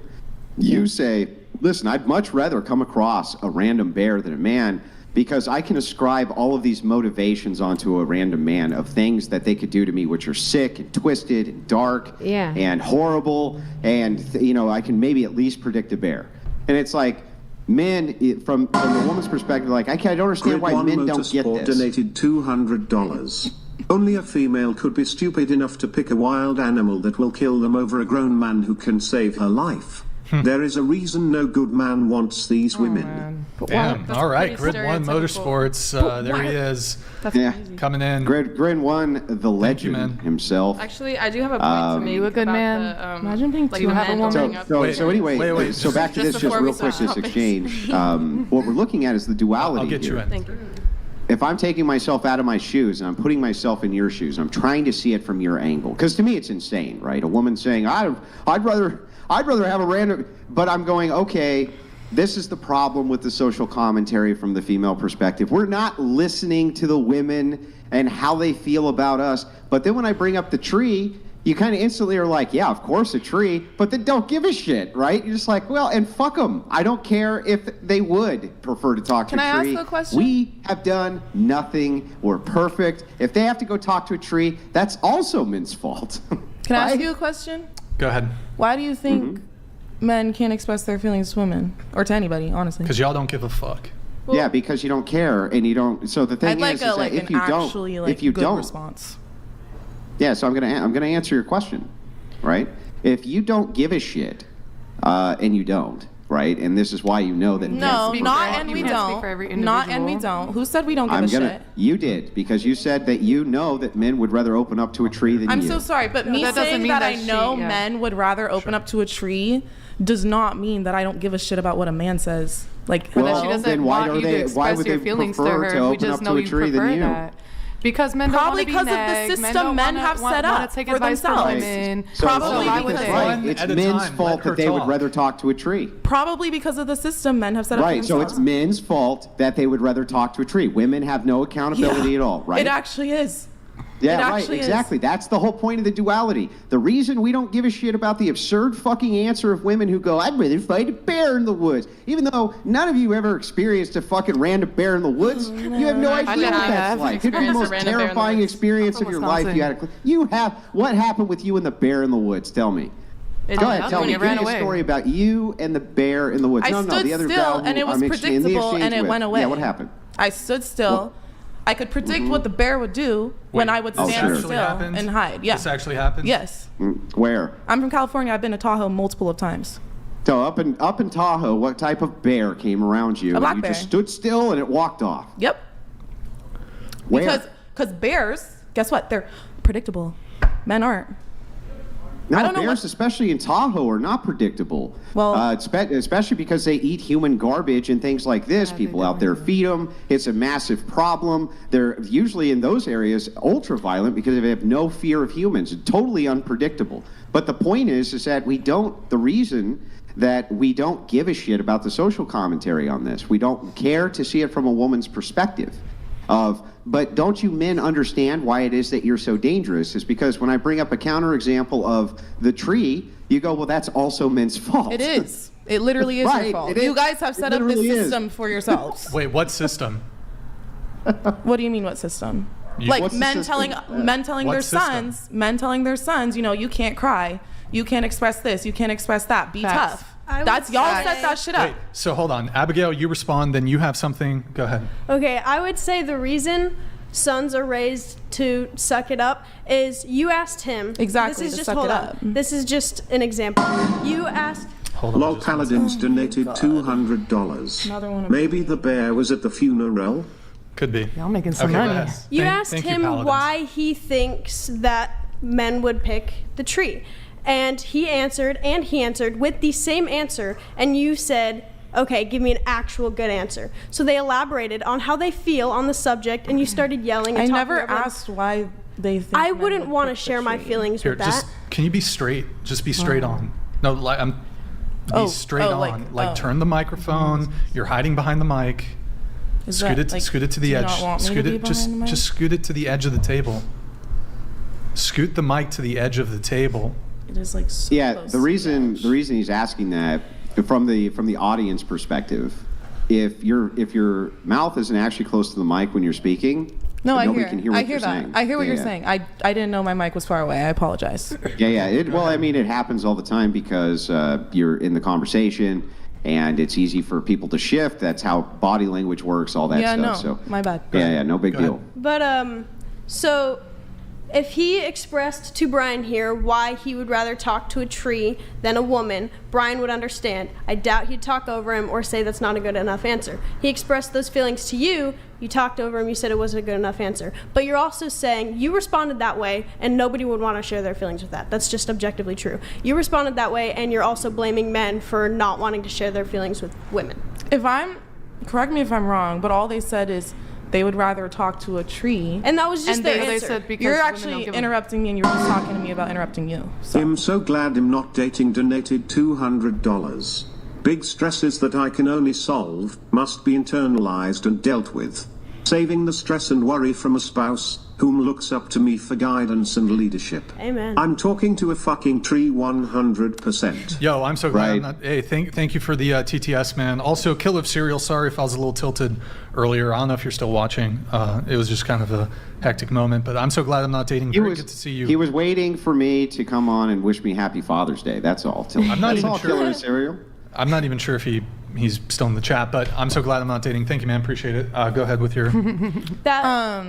I was just saying they told me that they would rather speak to a tree, and they said, "Oh, why is that?" And I just said, "Well, y'all set that system up." That's all I said. No, actually, the opposite happened. What happened is we asked you, what do you think men would rather do? Open up to a woman or open up to a tree? And you I said tree. To a tree. Right, so this was not us juxtaposing a position onto you. This was you, rather, And then you telling guys us agreed your that you would position. rather talk to a tree. And Right, I why? said, yeah, and I said, So it's- why? Why would you Okay, rather hold talk on, to a hold tree? on. Can you just straighten up? Here, look, straighten up. Scoot the mic this way.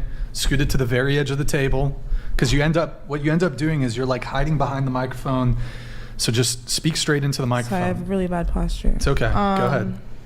So yeah, I was just saying, like, why would men rather talk to a tree? Probably because from the age of like 2, they were told that they can't express their emotions. They can't feel this. They can't feel that. They can't cry. They need to toughen up. Yeah. that was her What I'm answer. going based off of is when you said, you asked them, why do you guys think men would rather talk to a tree? And they said, because women don't care. And you said, give me an actual good answer. That was both of their answers, and you didn't like their answer. That was them Well, expressing actually, how they I mean, feel, and you didn't like it. But why do wouldn't you tell guys, you that. why do happy men to feel engage like with women her, don't with her care? answer. Yeah. I'm happy to engage with her answer because I think it's actually interesting and rather telling, right?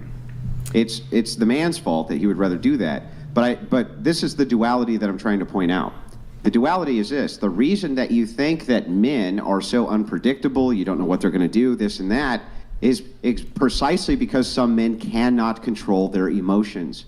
Because they don't have good impulse control. Because they do act out, and when they do act out, they do a lot of damage because of their lack of emotional control. And yet, here you are saying, if only men had less of this emotional control could open up to us, wouldn't that be actually counterproductive to your position of the bear, though?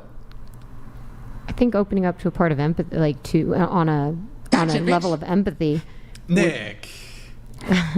I'm willing to challenge my own delusion. I will say this. I'm willing to challenge my. Hold on. I'm okay. sorry. sorry. Wasn't this directed at you? Oh, I'm sorry. Yeah. So you're Sorry kind about of. What did you say? He was directing You all didn't these hear what I said? towards you. No. Oh. You didn't hear what he was saying? No. None of it? No. Fix what? Okay, well then I'll just have the conversation with the person who's listening to what I'm actually saying. you So should. anyway, That's back to where we're at. Wait, you know what? Wait, hold on. I want to tune into something that actually just occurred. Andrew, the thing that you brought up was, do you think a man would rather share his feelings to a woman or a tree? Yeah. She wasn't listening to anything. Right, she wasn't listening even to a though word you've of it, been right, 'cause she perfectly doesn't care, That's right? one Even- woman in, even a though- group full of women that you Even feel though like that you've been about. perfectly respectful, Andrew, how are you you've gonna been relate that to perfectly everyone? polite.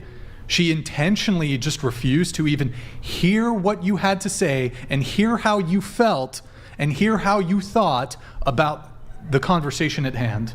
She's just gonna literally just say- proved But your you gotta point. understand, I'm Brian, just gonna that's say it also wasn't my fault. intentional. It's also your fault, Andrew. I'm just gonna say. It's Can I my say? fault. You're Go speaking ahead. on me, so can I say something? Go ahead. It wasn't intentional. I genuinely just spaced out. He was. You guys. You literally Right, asked him which a is question.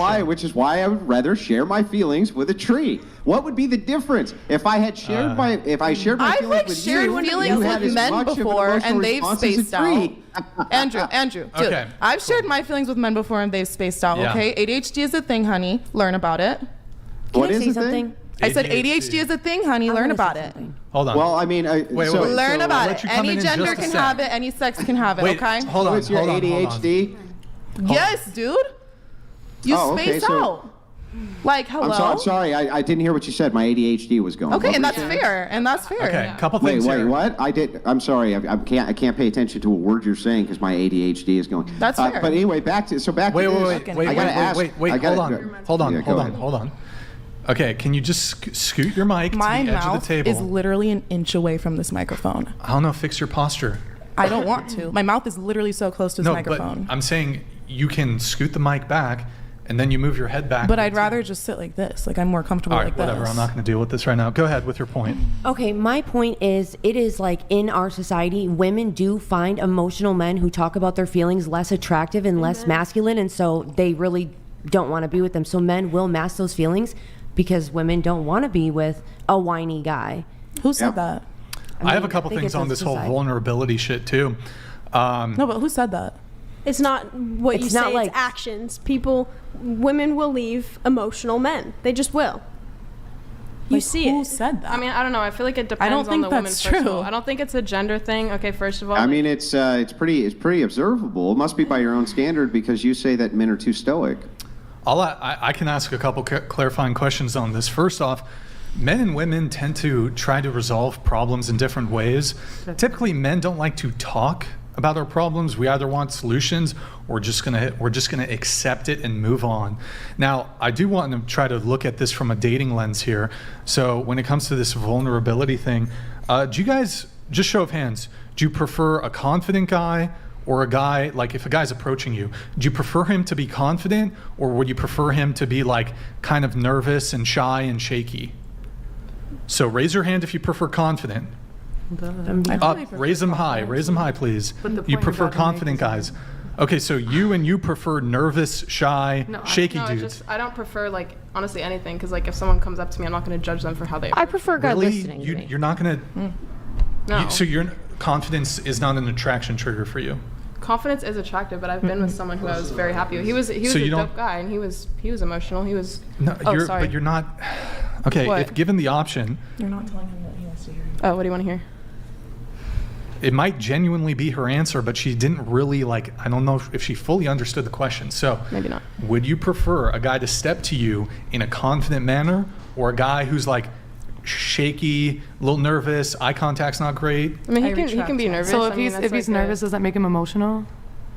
Well, we're talking about vulnerability. I think here. that so I do think that would be the trigger, right? So if you're looking for confidence or things which you would gauge think you as have to be nervous confidence to be in men, I think that the metrics are somewhat similar between men and women for how they judge confidence, and I think one of those standards is going to be emotional control. So if a person, in other words, if a fire starts in your kitchen and a guy starts running around and screaming just like you do, you would say that that's not a sign of confidence nor competence, right? Yeah, so that would be this kind of lack of emotional control under adversarial conditions seems like that would be tied in with confidence and competence. Well, I feel like a lack of emotional control doesn't like people can have lack of emotional control and completely fake being confident. Like that's. Yeah, I don't think that has to do with being hang on. confident Yes, at that's all. true. But what's interesting is that's why when adversarial positions are pushed on them, you start to see whether or not that's a facade or it isn't a facade. That's one of the reasons that women shit test, right? Because they're trying to kind of push that and see if this guy actually is giving you a facade or if it's the real him. Well, what I've noticed a lot is that you've made a general stereotype about women, just saying woman this, woman that, when you've made an assumption about one woman at the table. Not all of us don't care. Not all of us would rather a man speak to a tree than us. Like genuinely, like as me, like I try to be the best person that I can possibly be. If someone needs to talk to me, I'm not going to judge them for it. If someone walks up to me. Yeah, but actually the kind of the fallacy here, or fallacious argumentations on your behalf, because what you're doing is taking a generalized statement and saying, but not me though. But it's not No, I'm just mapped. saying, like, but you're personally, like, we generalizing could go everybody. around Hang on. everyone at It's this not. table. It's not mapped to you specifically. So if I Exception say, is a for instance, rule. Well, I mean, I most feel like we women. Hang on. If I say most women like tall men, and you go, but I don't like tall men though, that's a non sequitur. It has nothing to do with what I'm saying. It would not change the fact that most women do, even if you don't. But it does change an opinion. Well, I'm just saying that not That like you're every asking woman has for. the same opinion. Like I have a different one, she's gonna have a different one, they're gonna have different ones. Like everyone, like you can't make a generalized. Sorry, I'm not talking. You can't make really a generalized statement based off of one woman, like per se. Like I don't want to. We're not doing that though. Well, you keep saying women this, woman that. Yeah, I know. I'm making a generalized statement based on what we see in observations in society. Not that every specific woman follows these same criteria. You I'm are, sure that there's plenty of women yeah. who like short guys. I haven't met very many of them, but I'm sure that they're out there. I mean, it's but just in a general, statistic. but hang on, but in general, they don't seem to like short guys. Was it not a generalized statement when you said women don't care when men speak about their feelings? That's a generalized statement. That brings Well, me. no, that was applied at the micro, not the macro, because every woman at the table said that they know that men would prefer to talk to a tree rather than What men. does that have to do with a woman Okay, caring? that was where I had That's an the original issue point. right there. That's society's norms. That's not. It can be gender based, but it also So can't. your objection to generalize, you object to generalizations? Is that your point? It not necessarily. I would say that some men would prefer to talk to a tree, but that's just because of society. That's not because of women or men. It's not like a gender. It's not because of gender. That's because of What? how society has trained them to think. Like I would rather talk to a tree than anyone. It's not a thing about gender. It's just like comfortability because like If that's opening up is true, scary. I think we can test and see if that's true by asking a That's not follow-up unattractive, question. is my point. Let's just One of ask my a basic follow-up question. Do you think that men are more likely to open up to their feelings to women or to other men? Probably to other men. Honestly, it depends on the type because I feel like with my Just guy in friends- general, in general. Everything Well, it depends because you talk about different stuff with like. Well, yeah, girlfriends and because the boyfriends. world isn't black and white, dude. I There's didn't say layers it was, to everything. There's generalizations you can There's make. layers to everything. I have a comment. I agree. There's layers to everything. But if we were to say that 51% would be most and 49% would be not most, would you say that most men would prefer to talk to other men about their feelings or would prefer to talk to women about their feelings? From what I've noticed, actually, women like most of my guy friends Women. at least, they've talked about it, and I've talked about this with my parents as well, including my dad and my stepdad, and they're like, oh, like there's just women and men have a different relationship. So if you're Then why in the world would you take the position that they would rather talk to a tree about their feelings than you if you think most of them would prefer to talk to women over men? That makes no first it sense. was- It's absurd. Because first it was trees and men, and now it's women and men. So what are we talking about? Yeah, Trees yeah, and but men or if your women and men? position is,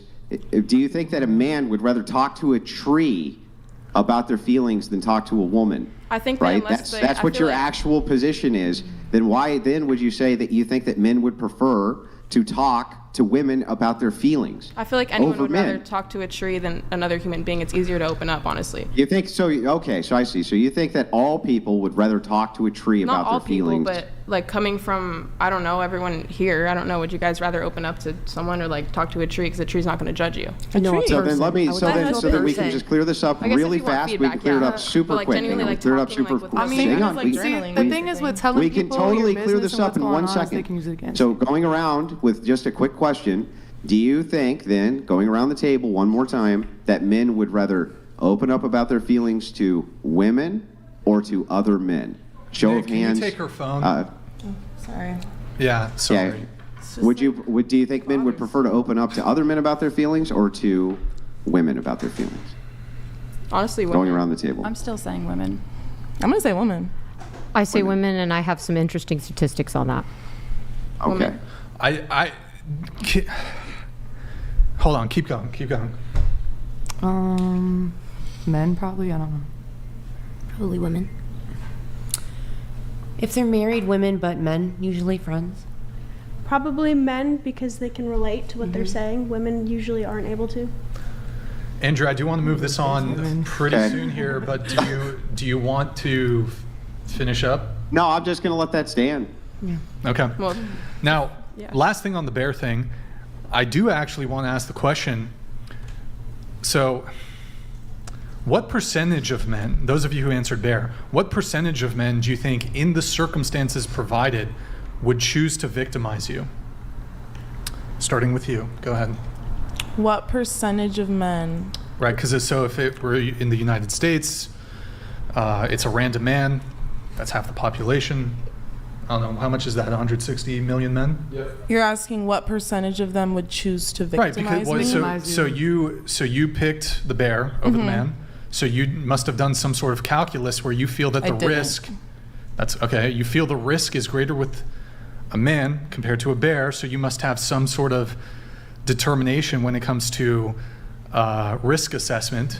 So if you had to assign a percentage, which men would choose to attack you? I guess. Which type of men? No. What percentage Okay, of men? you said All which men would attack you. And I mean, like, I feel like that's kind of hard to answer. I'm just going to piggyback off of what she said, which is that bears are predictable. Okay. You know that their main. But I'm asking you a question, so this. I'm just getting answer to the question. answer. Okay, go ahead. Bears' main, like a bear, we know their main goal is to kill us, right? Whatever. They Sure. want to attack our face, how you guys were saying, Yep. whatever. Talked about that. Yep.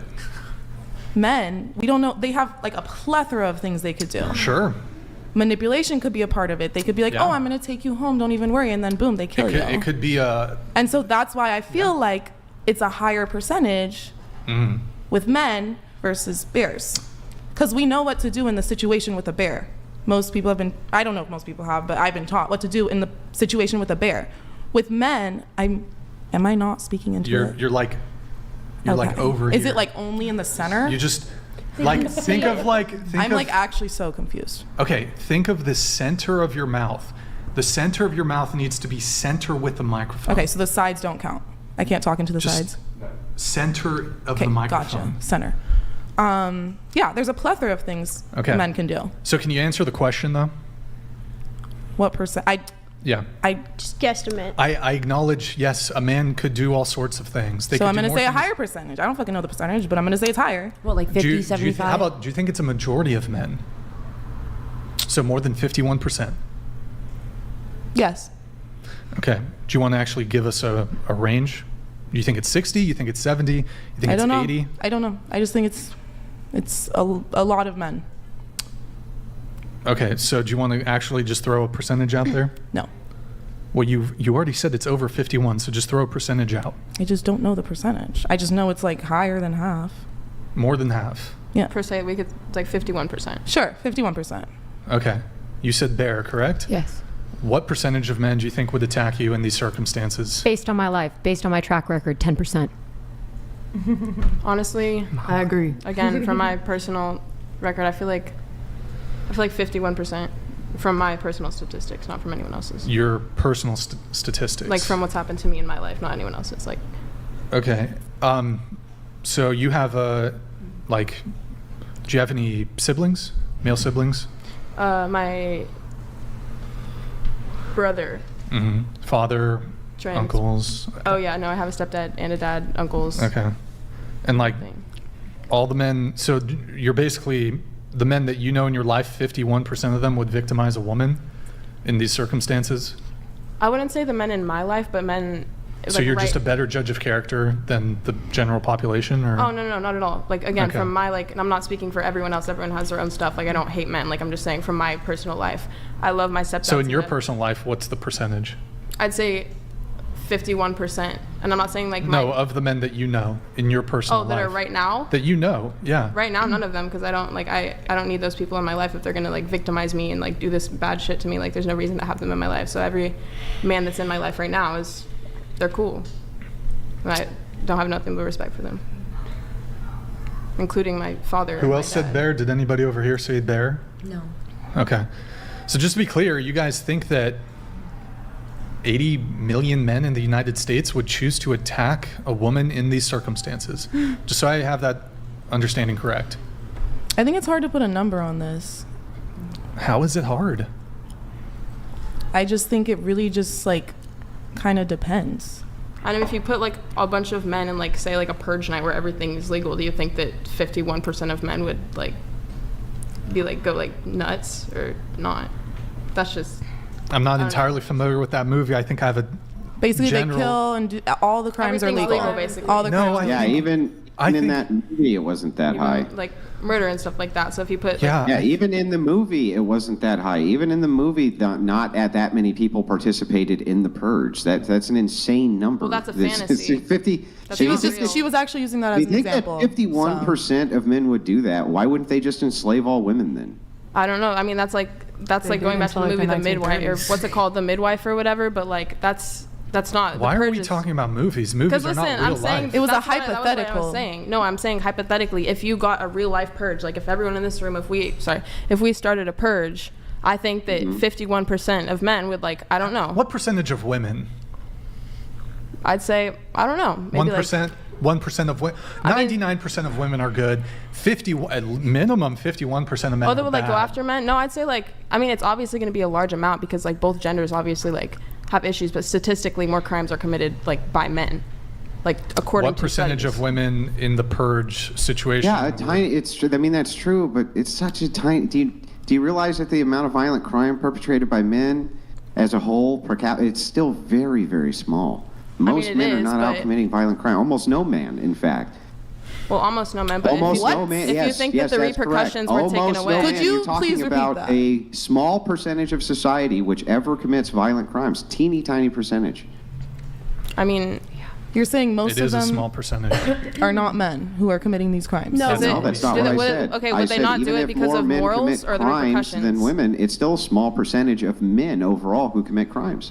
no, but are we speaking like, say, again, there's repercussions. Say the repercussions are taken away. Do you think that that would make more men act out? Are they not acting out like that because it's against their morals, Yeah, I or think, because they're I scared of think the that repercussions? more women would act out as well if you took the I mean, yeah, repercussions I'm not away. saying Sure. I'm not saying that's wrong. I just think statistically, according to all of that, like I don't want to mention certain topics on here, but more, and I'm not saying it doesn't happen with women, but statistically, more men do crimes like that.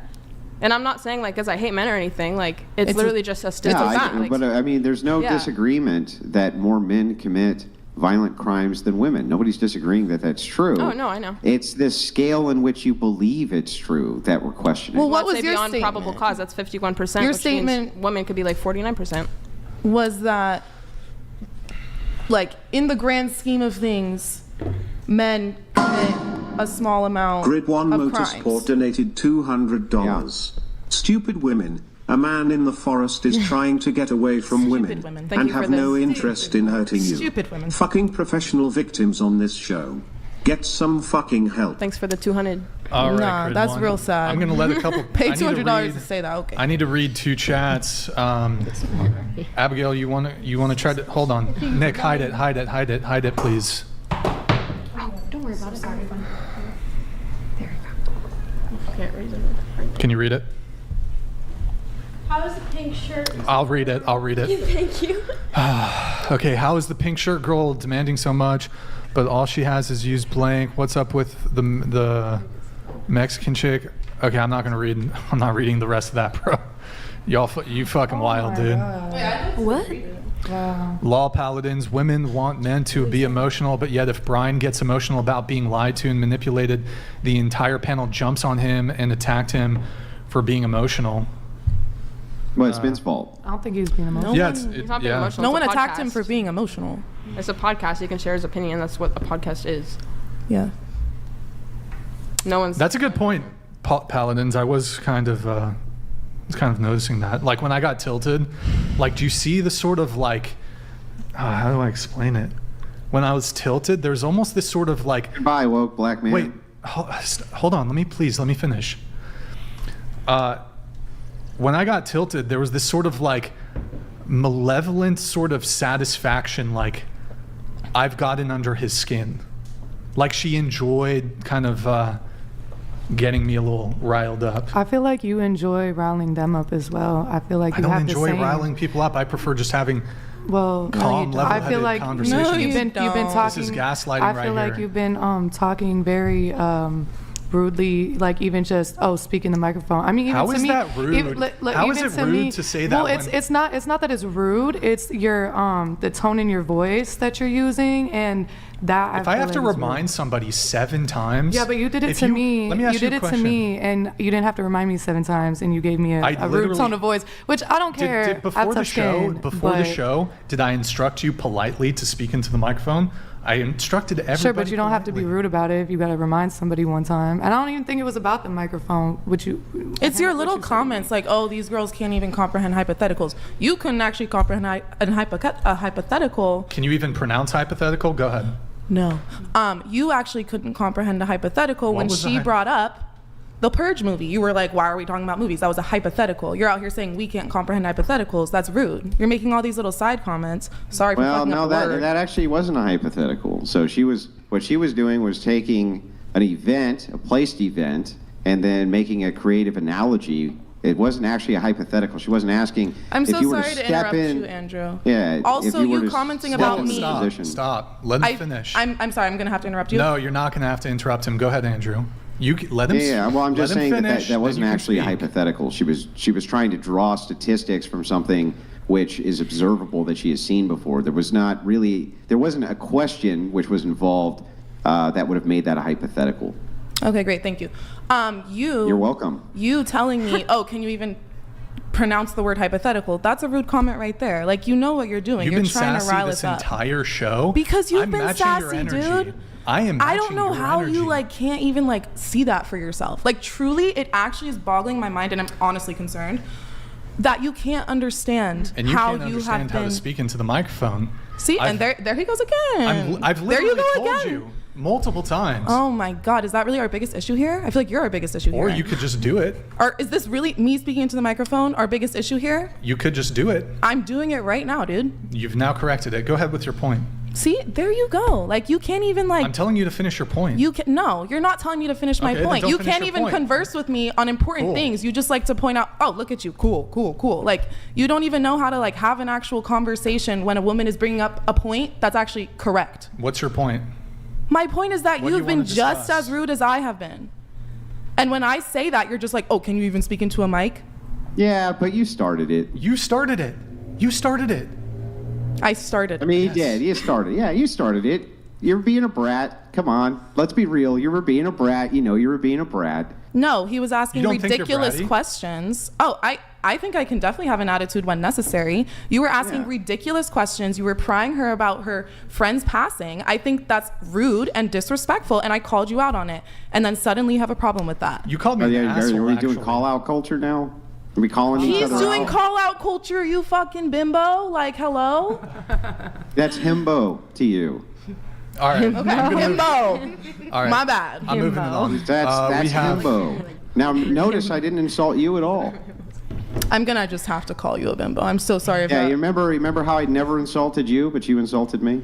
That's exactly how it started with Brian too, because you're a brat and you can't control your call her emotions. brat first, and Brat. then she called you a You called me a bimbo. brat first. Stop being a Actually, brat. Andrew, that's a good point. I wanna You share called me a this. brat first, then I called you a bimbo. Andrew, do you have kids? Ah, there we go. Wait. There we go. Wait, do you have kids? Got you. Yeah. Do you I talk do. to your children like this? Do Like I call genuinely? them brats? Do I call them brats when they're being brats? No, I mean like just like No. the nagging and like the name calling and just like And the passive aggressiveness. I'm like, sorry, and the did I side call It's just anybody funny a because I'm name? watching a grown man like nag. Wait. like, a little, Did like, I call teenager. anybody a name or did someone? Yes, you called me a brat. Hello. Yeah, hang on, after what? After you called me a She name. started it. No, I you owned got it it first. You called me a brat first. See, Then I called you a bimbo, honey. No. No, you called him a himbo. You called me a himbo, so I said you're a brat. You said it first. I thought You said it I thought first. you And by said, the way- I thought by you the said way- that you were being a brat, and that's why. And you were. No. I thought This is the- you said she was being a brat because No, and you were no, saying no, I that said the about behavior's what their bratty, whole thing but was. I didn't call her a And then brat. I think she called you a bimbo, but maybe I'm wrong. I didn't call her a I brat. have to I go just said it was back. bratty behavior. You didn't call me a brat. I'm After so sorry. you called me a bimbo. You're describing her. That is Oh my God, you guys are ridiculous. using these some days. adjectives. Oh. I want a shirt that says himbo. I want a shirt that says himbo. Actually, I'm a himbo. I want that as a shirt. I think you guys get a lot of money No, from you're that. just a bimbo, not a himbo. You can't take himbo. No, I'm That's not for taking me. himbo. You're That's totally your bimbo. thing. You're so right. It B with a B for you. Himbo, An H for himbo. me, I think it himbo. should be you're a bimbo. Yeah, himbo. No, I'm a himbo, and that's the shirt that we get made. And you Yeah, guys, what man would be upset by being called a himbo though? I don't know what. do you like being called a himbo? No, man. Yeah, sure. That's fine. I mean, that's fine with me. Okay, I love Yeah. that for you. Yeah. What does this mean? What does this mean? Yeah, so an incel is just like someone who's involuntarily celibate. And it just essentially it has morphed into its own slang term that kind of describes that loser sitting on Reddit for 23 hours a day with Cheeto dust and empty Mountain Dew cans all around them. And it just has a real stank smell that is involved with these people. I'm just gonna paint you an image, and like the fedora's a little crusty, and the beard, the neck beard is strong, but the facial hair is weak, and there's a bald spot in the back, and you could just see the fedora covered it, just hanging on for dear life, and he's sitting there muttering under his breath about how. Like Jessica Alba's ugly. Jessica. Right. You know, Literally, like yeah. that's what you're talking about. Yeah, like bottom of the barrel. That was a really good description. Thank you. It's like I just wanted to paint a little word picture for the people at home. No, that's perfect. So no, because trust me, I have met a mini incel, and they all. But most they even if they aren't, they can pretend they're a lawyer. They can pretend they're a therapist. They can pretend. It's most people that like hate you online behind it. If you're hiding behind a screen and like, and you have 0 followers and it's a hidden profile, I just refer to anyone like that incel. Exactly. Like they can cosplay that in their daytime, but that's who they are at heart. If that's what you're taking your time to do, it's pathetic. Yeah. Okay. I could never. Great. Pause I love there. that. I did just want to say this one thing, if you don't mind. It's right at the end there. You said, "I would never." What were you referring to? I would never behave toward people the way that incels behave toward me. Because it sounded like you were saying, I would never sleep with somebody like that. That's what it sounded like to me. Oh no, I wasn't referencing like sleeping with.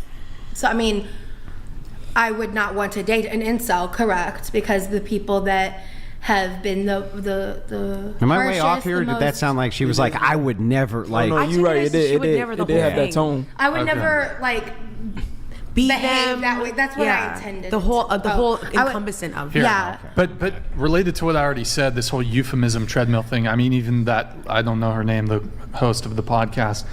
She said it's Devora. She said it's incel is just a term for anybody that talks shit online and has no followers.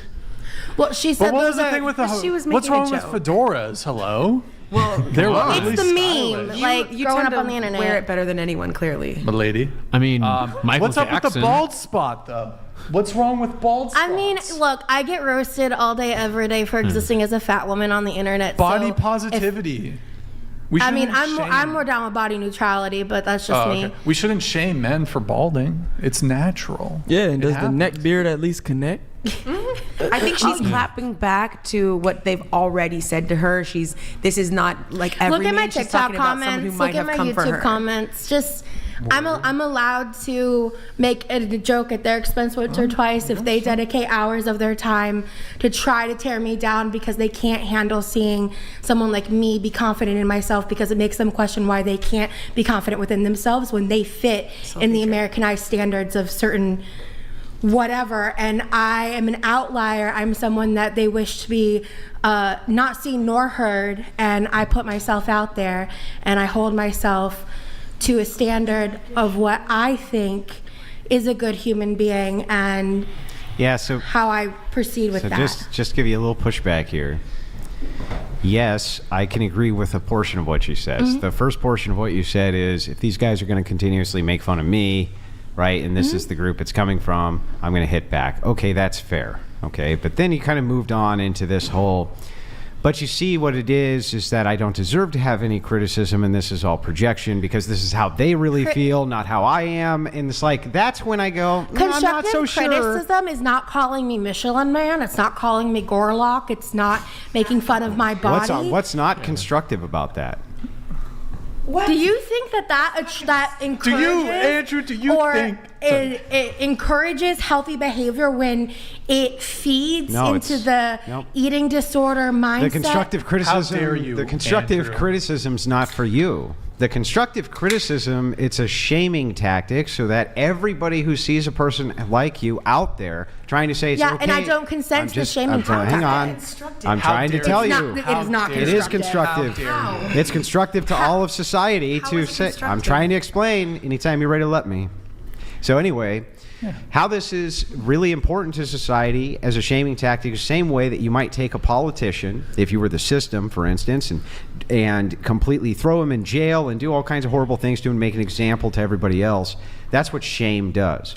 Hang on. A shaming tactic that's used in this way is to say, listen, if anybody else is going to come out and be like you are, right, and say that unapologetically, this is okay, this is good, blah, blah, blah, blah, blah. They're trying to instill a sense of shame so that if other women see that, they don't go that road and instead try to do something about it. So you think that my existence is a right to be a political statement toward other people's views of their own body, and that I'm to be used? You're a public figure. That's right.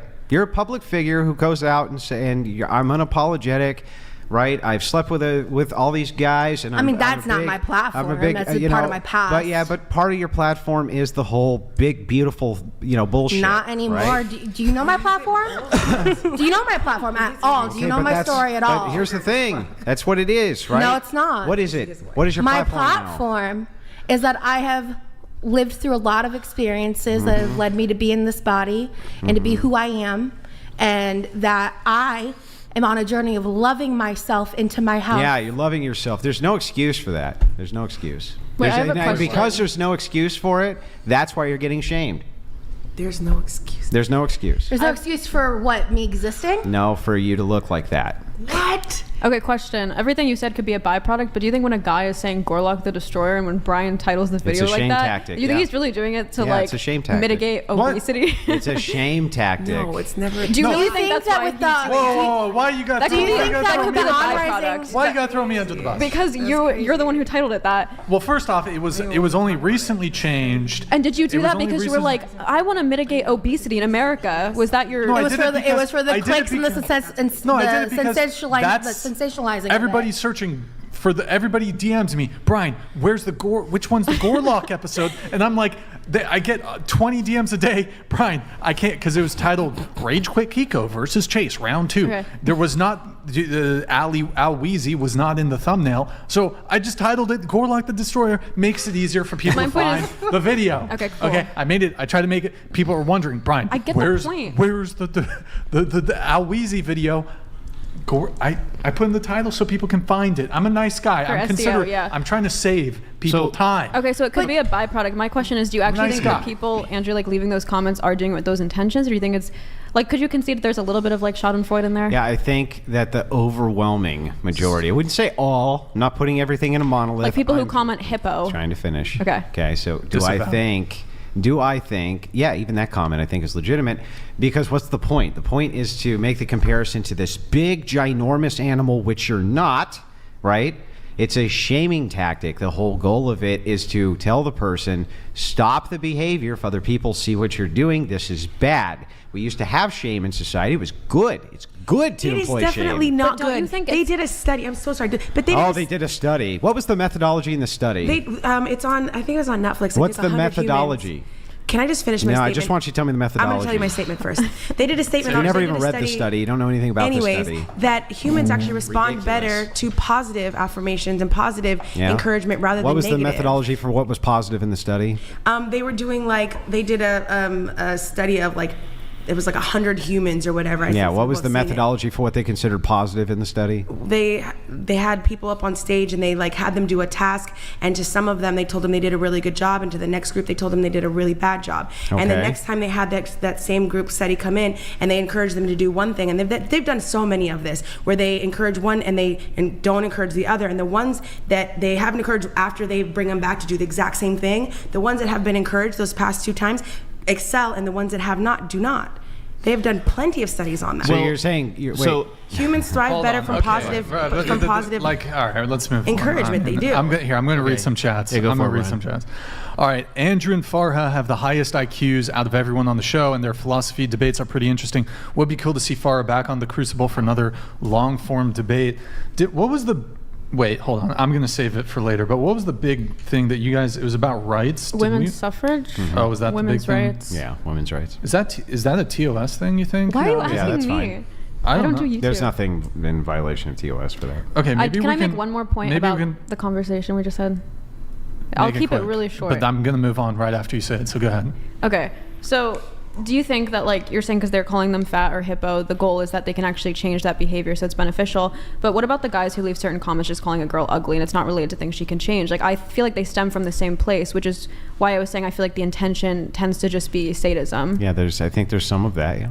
Okay. Cool. All right, we have Bender the Offender. Ladies, do you think mandatory paternity testing would hurt or help women in today's society? Do you want to stay for this question and then? Can I pee? I had 3 Red Bulls. Okay. Does not give you wings. Ladies, do you think mandatory paternity testing would hurt or help women in today's society?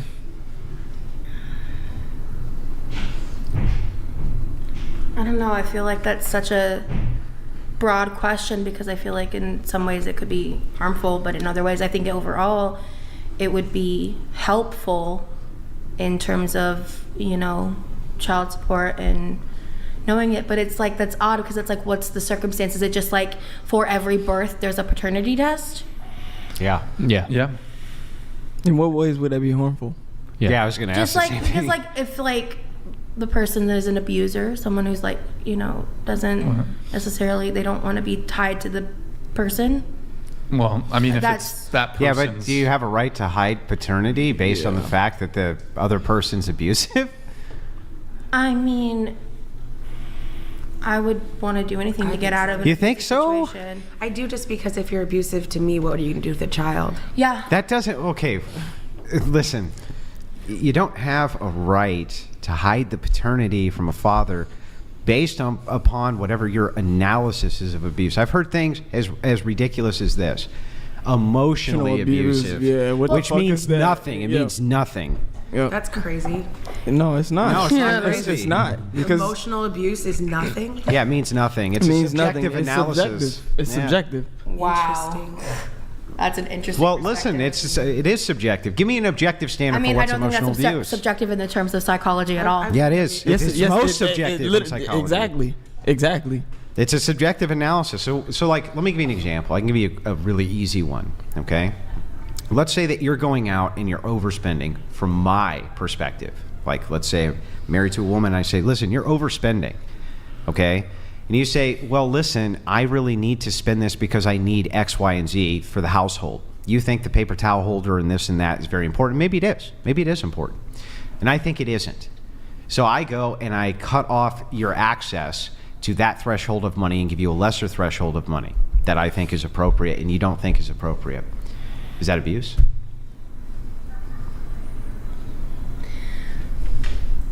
In that specific scenario, there's just like several factors to whether or not something is or isn't financial abuse. Because it's subjective.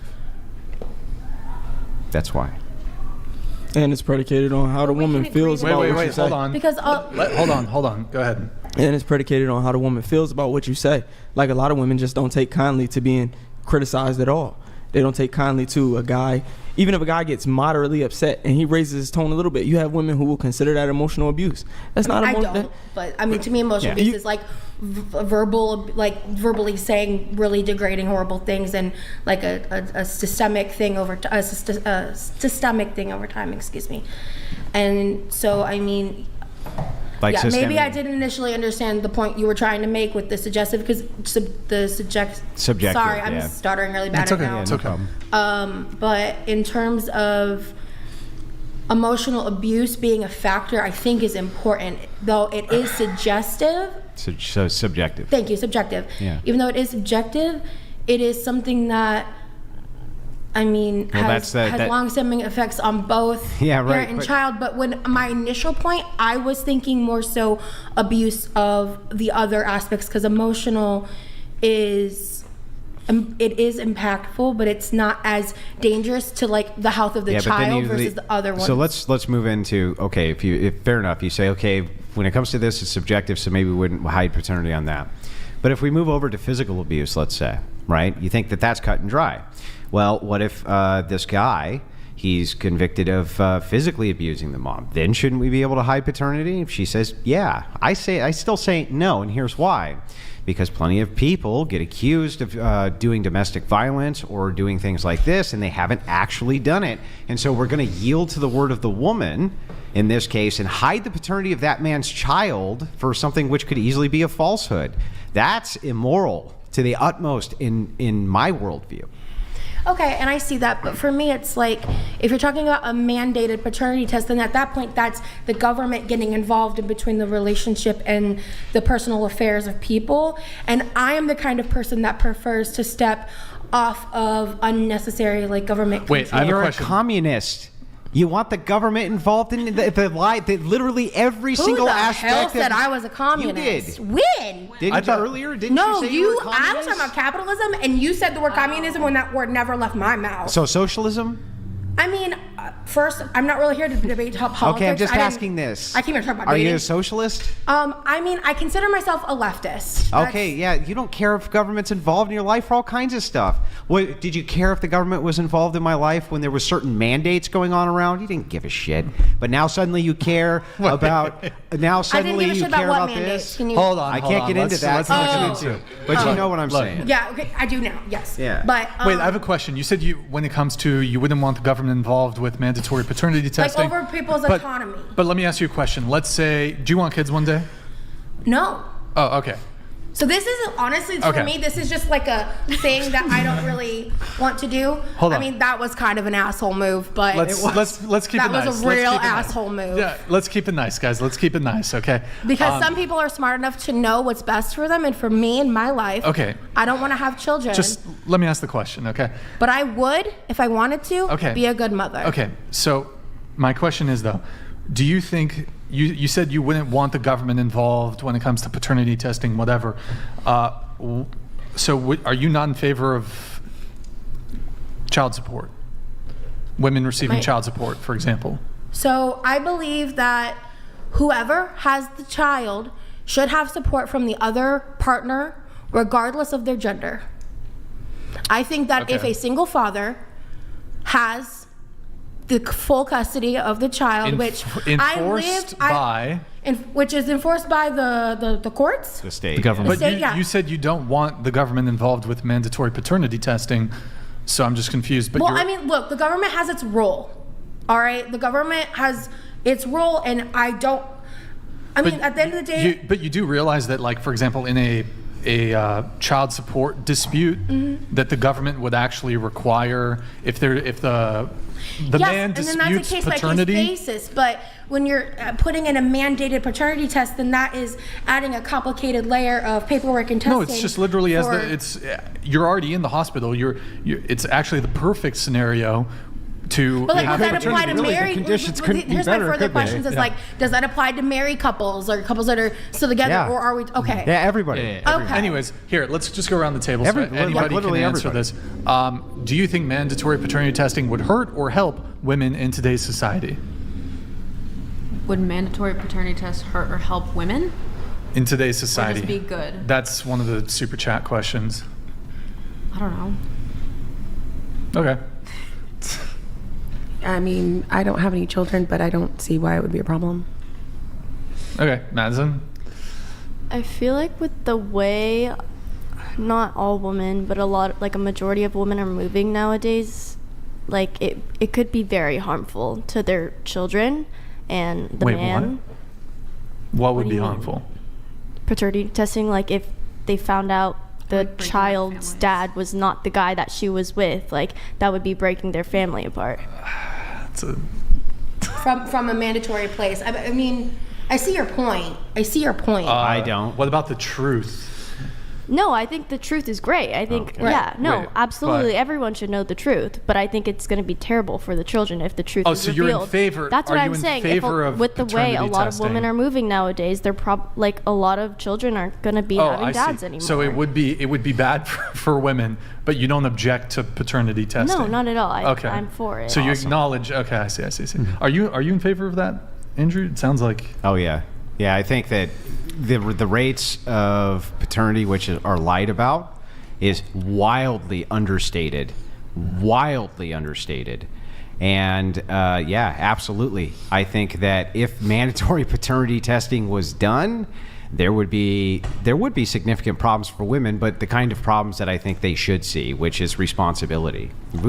Forever inside of human society, men did not have this. Right. We'd never had the luxury of we had to always take the word of the woman as to paternity. We don't have to do that now, and we absolutely shouldn't do it now. And even if it's not mandatory, everybody should get one no matter what, always. Period. And just Of course. And I have 100. I have what I would consider 100% faith and trust in my wife. Mm-hmm. But I told her. Well, I told also- her these words exactly. You're going to get the fucking test, and if not, I'm out the door. Period. Well, also there and are that's not emotional abuse. Yeah. Well, there That's also emotional Yeah, abuse. that would be considered emotional abuse. Exactly. How is that 100% trust and faith? I mean, it's your prerogative to do that, but okay. Well, it's not for her. It's for me. Yeah. Well, it's also there are also cases where like the hospital will jumble up babies. No, it's not. It's as much 100% trust as I can antithesis give of you. Trust. It's as much trust as I can give. Yes, you. because you can't confirm that. To There's no make way for a someone man to guarantee confirm that. something, that's not trust. Well, where's the trust back the other way? Just being like, okay, yeah, no problem. Wait, Andrew. If there was ever any resistance, that's how that works. That's how trust works. Yeah. What is the like? What's the pitch to like? How would you say that? Because I feel like if I were to say that to a girl, I could see her like Dumping my you. wife or when I'm having kids. What could she? Get the fucking paternity test. Possible argument could a woman have towards asking you to get a paternity test other than it makes her feel bad? If she's unfaithful. Or like you don't trust. Other than it makes her feel bad, what could the argument possibly be? Give me a single argument I think other it would than only be because she it was makes me feel bad. I want to hear it. But why there's would not you full want to trust in make the her feel relationship. bad? So that's I feel bad. if you're worried that she'd be cheating on you, why would you even want to? So that's I feel bad. It's I feel bad. Saying clearly we don't have a strong foundation. Sorry. That's I feel bad. No, it's not. It's saying we don't have a strong foundation. Why would that matter if it didn't make one of them feel bad? Because she could say like, if we don't have a strong foundation of trust and faith. Because she makes her No, feel she bad. could feel neutral about it and still be like, oh, okay, so he if doesn't she- trust so me. wait a second, and she maybe feels he's neutral? maybe he's gonna be constantly If she anxious feels this whole neutral about it, relationship. if she feels neutral about it, That's why I have to talk if she fast, feels yeah. neutral about it, You who gotta let her cares? finish her point. Say your point. If Go they ahead, feel, Farah. if she Go feels ahead, neutral about it, then who cares? I'm ahead, saying Farah. if you don't have trust in a relationship, typically that will lead to a bad relationship, regardless if the parties in the relationship feel bad about it or not. That was my only point. Yeah, but that's the only argument is feel bad. No, it's not. I literally said it doesn't matter if they feel bad or Because not. if She one can of them- object and say clearly we don't have a strong foundation. 538 donated $200. Love your hair, Maddie. GL with your marriage. Brian, love the Andrew Marathon. Shout out Crucible. Yo, go Taking sub this Farah as Crucible. my wife. KTHX. Okay, thanks. Yo, Bone Man, thank you, man. Appreciate it. Welcome. Good to see you back in the chat, man. Go ahead, Farah, with your point. I completed it. Yeah, so Oh, she completed it. The only reason that the trust variable is there is because it would make one feel bad over the other. That's it. I don't know So if the that's only true. argument you would make for the trust is you don't trust me, and that what Farah? You don't trust me, and that makes me. But it doesn't have to make you feel bad. I You literally Then why just would it said matter? Why would it It's the matter? basis of a relationship. It's a foundation Because relationship. if it's not, and why is it a Okay, foundation? what about this? It's how based on how Maybe you people don't care feel. or not. You're completely apathetic to whether your wife cheats on you, but maybe you still don't want her to do that, even if you have no emotional reaction to it, because you think that creates an unstable foundation for a relationship. Then even if you're completely apathetic and maybe you're a cuck and you get Then off why to would you it. care about the paternity test? How would that be an argument if it's just a neutral? You were saying what is an objection to your Yeah, but your how boyfriend would that asking be you an for a objective? paternity test, Yeah, and I'm how- saying you could say we're missing an important tenet of our relationship, an important pillar that isn't contingent on me feeling good or bad about it. That was my only point. Then if you don't feel good or bad about it, why would it be an important pillar? Same way I told you, maybe if your wife's cheating on you, but you don't necessarily care, wouldn't you agree that that could have adverse effects on the relationship, regardless So about those- how you feel well, about so it personally? Those would be like the adverse effects that you would be talking about, are like her getting pregnant, No, not necessarily. her giving if you a VD, even if she was infertile. her giving you VD, What is that? venereal disease. I don't think those would be your only objections to your then wife what? stepping out Other on you. than I think how from that your, makes you feel, then I don't I think understand from the your- objective. You're religious. From your Christian Yeah. purview, you could probably outline a plethora of reasons for why you wouldn't want your girlfriend or wife to be sleeping with other people, other than it makes you feel bad. You'd probably think it, has adverse Yes, outcomes. that's on the true. I could relationship. appeal to an objective standard. Yes, Yes, and most but people this in is not. relationships What appeal objective to standard are you appealing to? usually the tenets of trust in a relationship. That's not an objective standard. It's a subjective standard. Most relationships subscribe to that. Obviously, people can deviate from that. But Yeah, but I that's think, a subjective standard. And at the end of the day, the only reason you appeal to that subjective standard is because if I don't trust you and you don't trust me, one of us feels bad. I just told you there's many instances where you might not feel There's bad, not but a you still might have single a one of standard. those that doesn't really boil down to it made the other person feel bad. And so in No. your opinion, feel bad. He just disagrees. No, you even created a hypothetical neutral. So you said hypothetically, what if neutrally it didn't make you feel bad for your wife to go out and do this thing? Then what would be her objection? Okay, what if I found out my husband cheated on me and I genuinely have zero emotional reaction to it, but I still want to dump him? Did I dump him because it makes me feel bad, or because I feel like we don't have a strong foundation, what would- because there's dishonesty and there's a lack of trust? Why would I don't understand. Why do you want the honesty and the trust inside of the relationship if you don't care if he cheats? It's not about don't care. I can care without it making me feel bad. Yeah, but okay, so you care, but it doesn't make you feel bad? That could happen, yeah. How? You can't control your emotional response to something. Maybe you find out someone cheats on you, or you found out your husband, texted another girl, and you're like, okay, this violates and you my would boundaries. care about that because it makes you feel bad. People have boundaries that aren't always directly, purely correlated to their feelings about it. Oh, really? So if guy is texting and you don't care, that means... It's not about don't care. It maybe doesn't make me feel bad. Oh, if it doesn't make you feel bad, then you don't care, right? I don't agree with that. You don't? No. So you care if a guy's texting another person even if it doesn't make you feel bad? I would still care. Even if in that moment I felt apathetic about it, I would still end the relationship. Even if I personally didn't cry about it. Even though you didn't care? Even if I didn't cry about it or Why feel would you sad do or anything? insecure. Why would you do anything at all if you didn't care? Right. That makes no sense. That's the stupidest thing I've heard out of you tonight. Why would you do anything if you didn't care? Because reversely, I wouldn't set boundaries purely based on how I feel about it. So for instance, if I was overly jealous about my husband having a female coworker, I wouldn't then say, quit your job because this makes me feel bad. So it goes both ways. But that's something you care about. Okay, but yes, it's both ways. I get what you're saying, but hypothetically what you're saying is you can have values without having emotion tied to those values. Yes. And typically they are correlated, but not always. So the same way I can, value honesty and trust, and maybe I have a visceral reaction to you having a female coworker, and that could be irrational. So I'm not going to deduce my boundaries from my emotions, and likewise, I'm not going to always deduce where does my that emotions happen, though? from the boundaries. Where does that actually happen, especially in the context of a relationship? Yeah, the My distinction husband here having a female coworker? Well, the distinction here is Me still feeling care. irrationally jealous about my husband having a female coworker, it happens every day. The distinction here is care. In the one, so what And you you're said doing irrationally. No, sorry. Go ahead, man. Sorry. What? You said irrationally. You feeling That was irrational. my whole point. I can have rational boundaries and standards that don't always correlate to whether I feel good or bad. Because people feel bad all the time about things that are irrational, such as your husband having a female coworker. Yes. So I wouldn't then say, don't do this thing because it makes me feel bad. So that was my whole point. Yes, you can. I'm saying you can't in this context. So the problem that you made with this particular hypothetical, when you reverse it, you introduce care. And I'm saying, fine, you can introduce care. It works in that hypothetical. The opposition hypothetical doesn't, because I'm claiming that any of the standards that you would appeal to for why you would not take that test are going to appeal to care and therefore feel bad.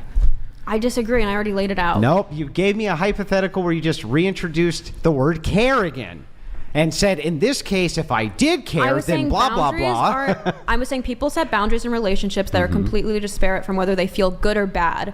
So same way, Yes. again, I may feel I bad agree. if my husband has a female coworker. I'm not going to then say you can only work with men or you can only go to an all-male gym. Yes. And likewise, I agree. I In might that say, context, it don't works. text other girls and don't sex other girls, but whether I break up with you isn't going to be contingent on whether when I find out, I cry about it or not. No. Because Why I can don't still you feel wait? disrespect. Whether you Okay, cry, disrespect is maybe the variable here. Yeah, before you even cry about it, why did you set the standard to begin with? Because of certain values in the relationship? Because things you care about. That's what I was saying. Care about, but not feel good or bad. You said whether it just hurts her feelings. How could you care about it if you don't feel good or bad about I it? just explained how. No, ad you really nauseam. didn't. In this context, that doesn't work. Why would you set the standards if you didn't care about the standards because you felt good or bad about the standard? Because I can think there's certain. Shut up. I can think there's certain pillars. Sorry. I can think there's. I could think there's certain pillars that breed a stronger Get out, relationship, no, I'm kidding. regardless of whether or not I personally feel good or bad about it. And I know you agree Then with why that. do you care about the stronger pillar? Because I want a strong relationship. Because you care about it? Because you value the relationship. You wanted to have. Because you care about it. I didn't say care wasn't a variable. I said feeling good or bad. And I'm saying you can't have the feel good or bad. If you care about something, you have to have the feel good or bad. I gave you an example in which you don't. That doesn't have to be the case with the coworker. No, you actually didn't. What you do in that example is you just say, yes, in that case, for care, I do feel good or bad, and then I set reasonable boundaries. But No, then when I said you don't. You don't deduce the boundaries from feeling good or bad. I think you do. Nobody does that. Everyone does that. Everybody does Every jealous wife says you can't work with other women. No. But the reason that they would say that or Is not because say they that care. is because they They care care. about it. And so therefore, the fact that they care about it is why they set the boundary for good, or it makes me feel good or it makes me feel bad because I care about it. Yeah, the emotion is No, going to be because I'm present saying they still regardless. feel bad about it, but they still let their husband work with other women because they realize Yes, that's not but going to that have doesn't mean adverse they don't outcomes on the feel bad about relationship. it. The reason that they could still feel bad about it and allow it, but they still feel bad. I know you see my point. And I'm saying that from your perspective, in this particular case, why shouldn't a man or why shouldn't a woman take the paternity test if a man asks her to, other than, I feel bad that you asked me to do that? And I told you why. Her feelings are regardless of the fact that maybe she wants to have a Irregardless? strong pillar of having trust and faith in the relationship. Same way, maybe I don't personally feel good or bad if my boyfriend says, share your location with me. But maybe I'll say, like, okay, but if you don't trust me, then this probably isn't going to be like a sustained relationship for a long period of time. And okay, the word trust there, doing a lot of heavy lifting for your point. So I feel like heavy lifting. I feel I'm not like even you saying- wouldn't I'm not trust. even Hang on, saying I let dispute me the finish. fact- I just let you No, I talk. just want to say I'm not even disputing the fact or like the of requesting a paternity test. You were just asking what are some other objections. Yeah, but I even- think it's your prerogative to ask. But even in that, you're using the word trust there. It's doing a lot of heavy lifting for your argument. Am I to assume that you care about trust then? Mm-hmm. Yes, I never Okay, said so hang on, care is hang not on, a that- variable. stop, I said stop, feeling stop, good stop, or stop, bad. Stop. Why would you care about the trust? Why would you care about the trust? Because having a strong sense of trust in a relationship leads to a healthier relationship, regardless of whether I feel good or bad. So even though I may feel bad about the fact that my husband has a female coworker, if I have a strong sense of trust, that takes precedence over my feelings of good or bad. Yeah, okay. Forget the absent analogy. Inside of your relationship, without qualifiers, right? Without going just like just answer this single question. What's so funny, Brian? Just answer this single. No, Brian, tell me what's so funny. Is that what I sound like to Farah. you? Answer this single. Just answer this single question. Trust inside of this hypothetical. Okay, inside of your own hypothetical. The paternity one or the the which paternity one? one, which is doing all the heavy lifting here. The word trust there implies you care. We agree, right? That you care about trust. Yeah. Yes. And do you care about the trust because if you can't trust the other person, right, it would elicit a negative feeling No. in you? No. No. Okay. Wow. And there's nothing I can do. Nothing he can do. There's nothing. What do you mean, wow? Do you have a rebuttal? It doesn't make sense. It literally does. It doesn't make sense. Doesn't make Okay, any that's- sense. It doesn't make You know sense what? because Zero psychologically that's sense. just If not you how have we're wired a as strong, humans. healthy relationship, don't you feel good? Yes, and I'm saying you could have a strong, healthy relationship and still get feelings of jealousy that have nothing to do with whether you trust the person or not. Yeah, but but People get jealous if like a waiter hits on their husband, even if they know their husband will never in a million years sleep with that waiter. It doesn't make yeah, but good. all that A is chat. anchored by the feelings. Yeah. Well, I mean, You're all missing my point. Okay. We're all missing. No, you. We're sorry. You just came Sorry. in and started laughing at I'm him as if you understood anything. I he was got saying. it. We're not. Yeah, it is. even need It a- is because yeah, at the let's end of the not day, go back anything to that it. involves two people being together is going to be just move predicated on on. emotion, regardless. well, Regardless. I think Regardless. no matter what Regardless. happens, like there is a negative or positive response, and you have the Exactly. I think you do have the choice. Summarize the argument So, for me, Brian. I think you do have the choice whether you're going to express that or not. Yeah. Like you internally are going to have a positive or negative Yeah, you're gonna have a response, physiological but sometimes Exactly. maybe you won't express it. But aside from that, I will generally be pretty hands off during this debate. I'll just let you guys hash this out. Again, unless I really need to step in, I won't do it. Okay, so you said, Duke, that for your opening statement, you want to play a clip. Yeah, let me say a couple things before you bring up that clip, just to provide a little bit of context. So this was in regards to the last debate that I saw online. I think that's when I was in the chat. I think that's probably the whole reason why I got invited to this in the first place, because of some of the statements he made in that, which was about regarding women's rights and, you know, rights being given or enforced by men, right? Things of the sort. And I found a couple things that were a little bit misleading with those statements that he made. And the girl he was debating really didn't really provide a whole lot of pushback, which was interesting. But yeah, so he was talking about, because it seemed like there was a mixture of different things, right? And the undertone of what I sense he was getting at is part of the reason why men are the enforcers of rights, quote unquote, is because you know, it seemed like it was more predicated on males' physicality, right? Our willingness to be able to be physical in actions and things like that, right? Over a woman. And there were even examples used if there was, you know, if all men decided to go against all women type of thing like that, who would win, even with modern technology, all those different statements, which kind of led me to believe that he's coming from a purely physical perspective when he talks about this and rights enforcement. So we're gonna play that video now. And then I want to go ahead and ask a couple questions on what he means by that, and then we can get going. Well, just to clarify, so this is the opening statement. So you just talk, and then you can ask the questions once he makes his opening statement. Women can't make decisions about their own rights because they can't enforce their own rights. So since they have no enforcement mechanism other than men, all their rights come from men, so they can't actually be equal. There's always going to be a differential, and that's a necessary biological truth. It's not saying that women can't be equal in the eyes of men as far as, you know, you can't murder them, abuse them, things like this within the commons that you would do with men. But there can't actually be egalitarianism. It's not even possible because women have no enforcement mechanism. So since there's no enforcement mechanism, there's just it's a laughably absurd idea. Women have no enforcement mechanism. Okay, that was the clip. So do you want to elaborate on?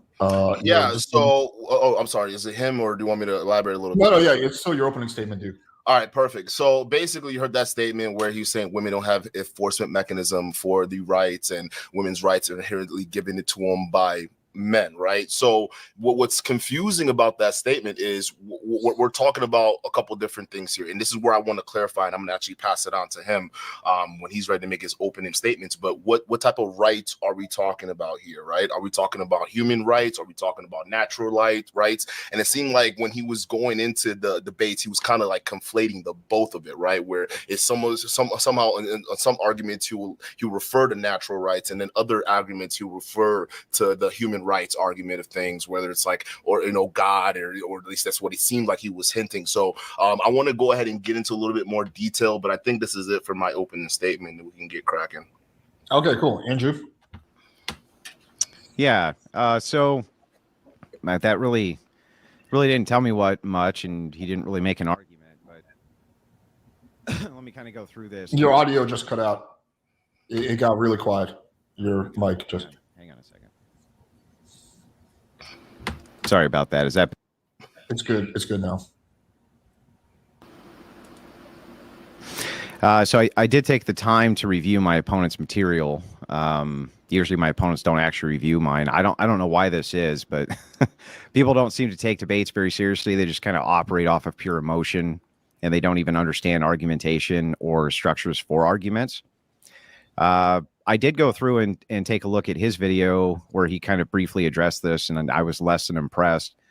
In his video about just for pearly things being exposed, before he got to the section where he was obviously confused about my arguments, he claimed at the 29-46 minute mark that the last draft we had was in World War II. This was after pulling the date live, and the date saying 1973, which would be the Vietnam War, not World War II, but I thought that was kind of funny. And then in hour 14, in the same video, he restates my position that women's rights come from men. And then after a giggle, he actually had no argument and then went into some odd ramble, which was totally unintelligible. He starts by claiming we live in a structured government based around the Constitution, which is a non sequitur, and it doesn't even address my position or my argument. He then goes on to say hilariously that ever since the women got the right to vote, men can't collectively take those rights away. Obviously, this is absurd, and it's self-defeating because who did they get the right to vote from in the first place? He then goes on to say that I brought up make-believe examples to make my point, and now that he's right about, these scenarios are called hypotheticals, and they're designed to be make-believe examples to test your logic. He then says historically societies were moving towards egalitarianism, which is also laughable. He then finishes by claiming only Eastern cultures oppress women in their framework, which is, again, hilarious because it actually proves my point.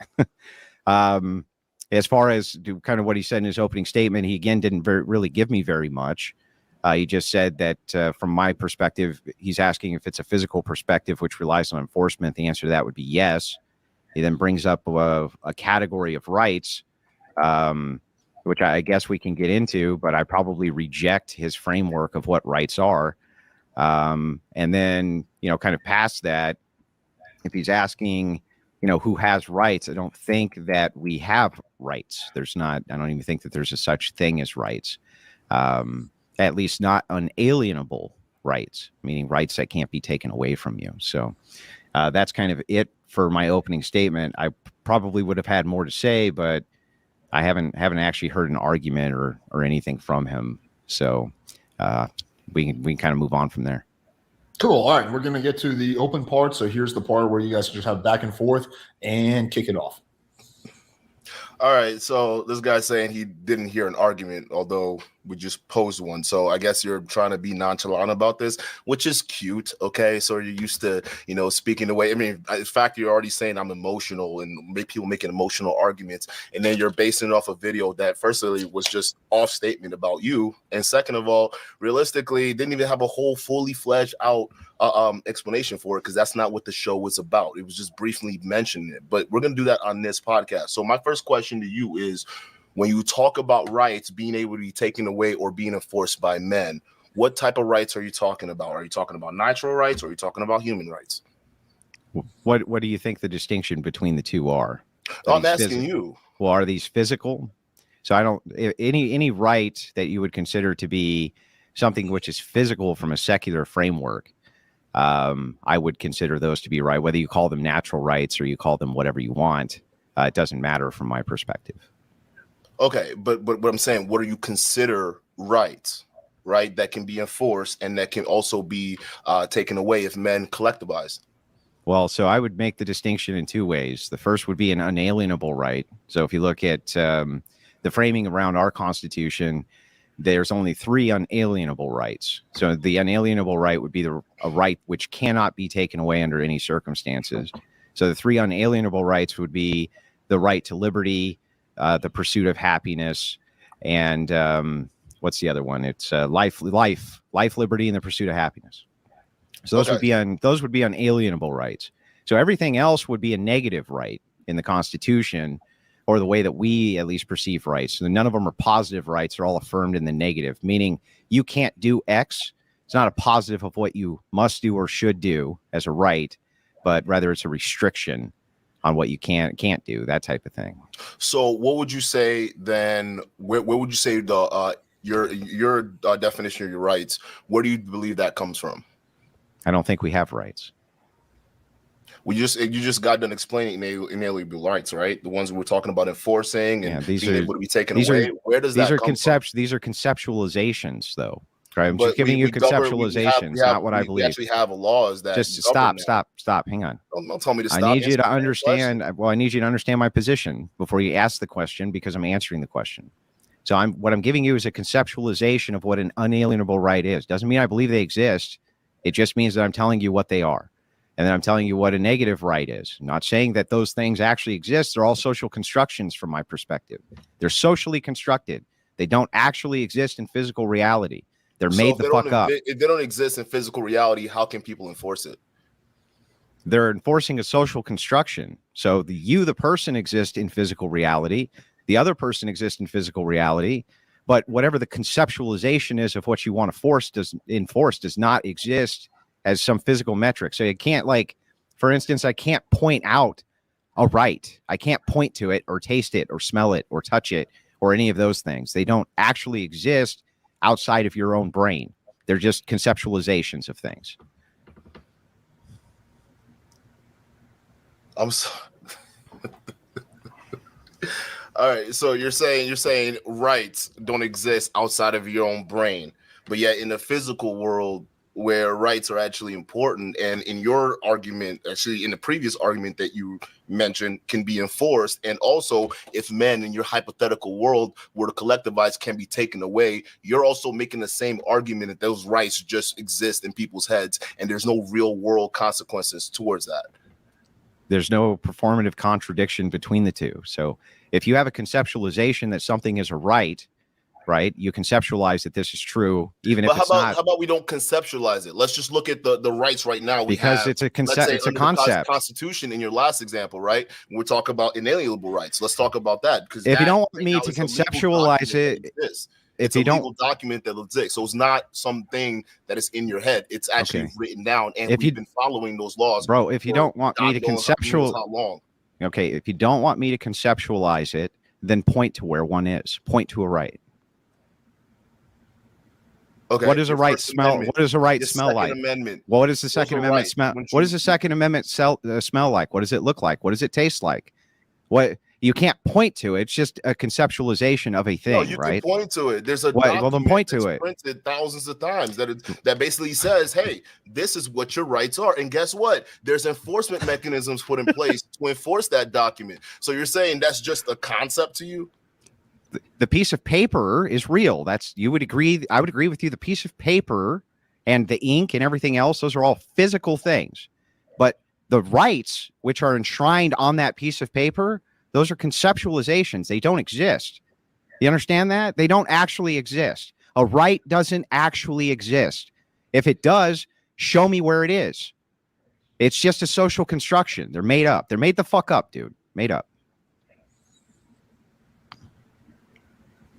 So here's the thing, because you're okay. So you're this is where you're going with this, and it's actually kind of interesting that you're taking this route, right? Because I understand where you're coming from. You're saying it's something that we conjure up. It's a concept, all right. It's one of those things where it comes from our minds. We put it out there, but at the end of the day, it's just a concept. You can't point to a right. You can't point to a thing. But again, these are the same things that have very real world consequences, whether it's human rights or whether it's natural rights. These are very things that affect people in the real world. Societies build structures and systems around these certain rights, all right, especially the ones that you consider inalienable, even the same one you used as an argument when you talk about enforcement mechanisms being the men, all right? So how can men enforce something that doesn't exist? How can they point to something and say, all right, well, that does, like, you understand how you're taking it from your conceptualized world and it doesn't make sense in reality.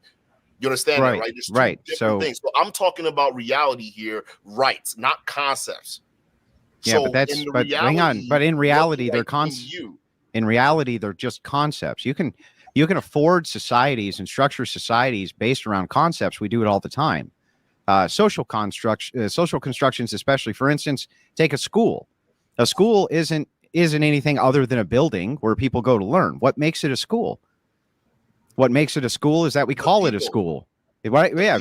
Well, no, that's not what makes it a school. A school is still a school, even if there's no people in it. The right? structures of the school, right? Right. So you have the teachers, you have the janitorial staffs, you even have the students to make it all work. So at the end of the day, this empty building, for instance, can be repurposed to anything else. You let me finish, Duke. At the end of the day, time out. At the end of the day, it's the people that make it up, right? They build the institution and the system that turns it into a school. The exact same people that build up the system, all right, from a fictional conceptual document that you want to call the Constitution, and as long as those people abide by those document, it becomes real. So in your other argument, no, it's not real.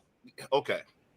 So backing up, back to concepts again. Well, that's all school is it's a conceptualization of a thing that we call a learning center. Education is just a concept. Let me finish a sentence, dude. I let you talk and express whatever you wanted. Let me at least respond before you cut in. So try to understand that what you're talking about is a conceptualization which is applied. Morals operate this way. Almost everything in your life operates around social constructions for normalcy. A stop sign's a social construct, right? There's a physical sign there, but the fact you're supposed to stop there is socially constructed. It's made up. It's not actual reality that you must stop at a stop sign. You just do because you operate as though it's reality. So when you're saying, hey, let me finish, man. So when you're saying, hey, these things are applied to reality, they map onto reality, I agree with you. That's how we talk about concepts. So I'm willing to engage with the concepts being applied to reality, but you need to first start with these are just concepts and they don't actually exist physically anywhere. No, I can't start with that premise because that doesn't make any sense. Though to me, from everyone else's standpoint, even you using an example of the stop sign, okay, yeah, I get it.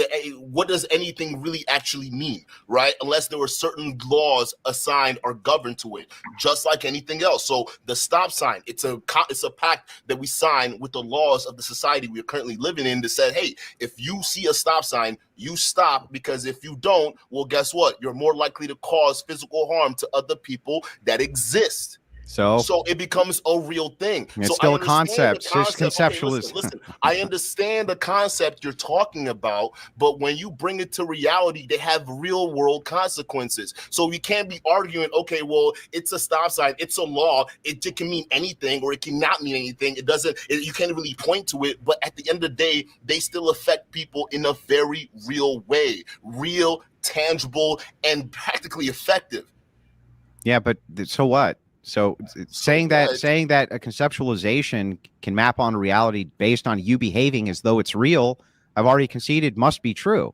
It's the only logical way that can be true. So it is true. Are you listening to what I'm saying? Yeah, I just heard what you just said. So then you have to start with the presupposition that these are concepts, which you just categorically rejected. So you need to say these are just concepts. Concepts. They're not real.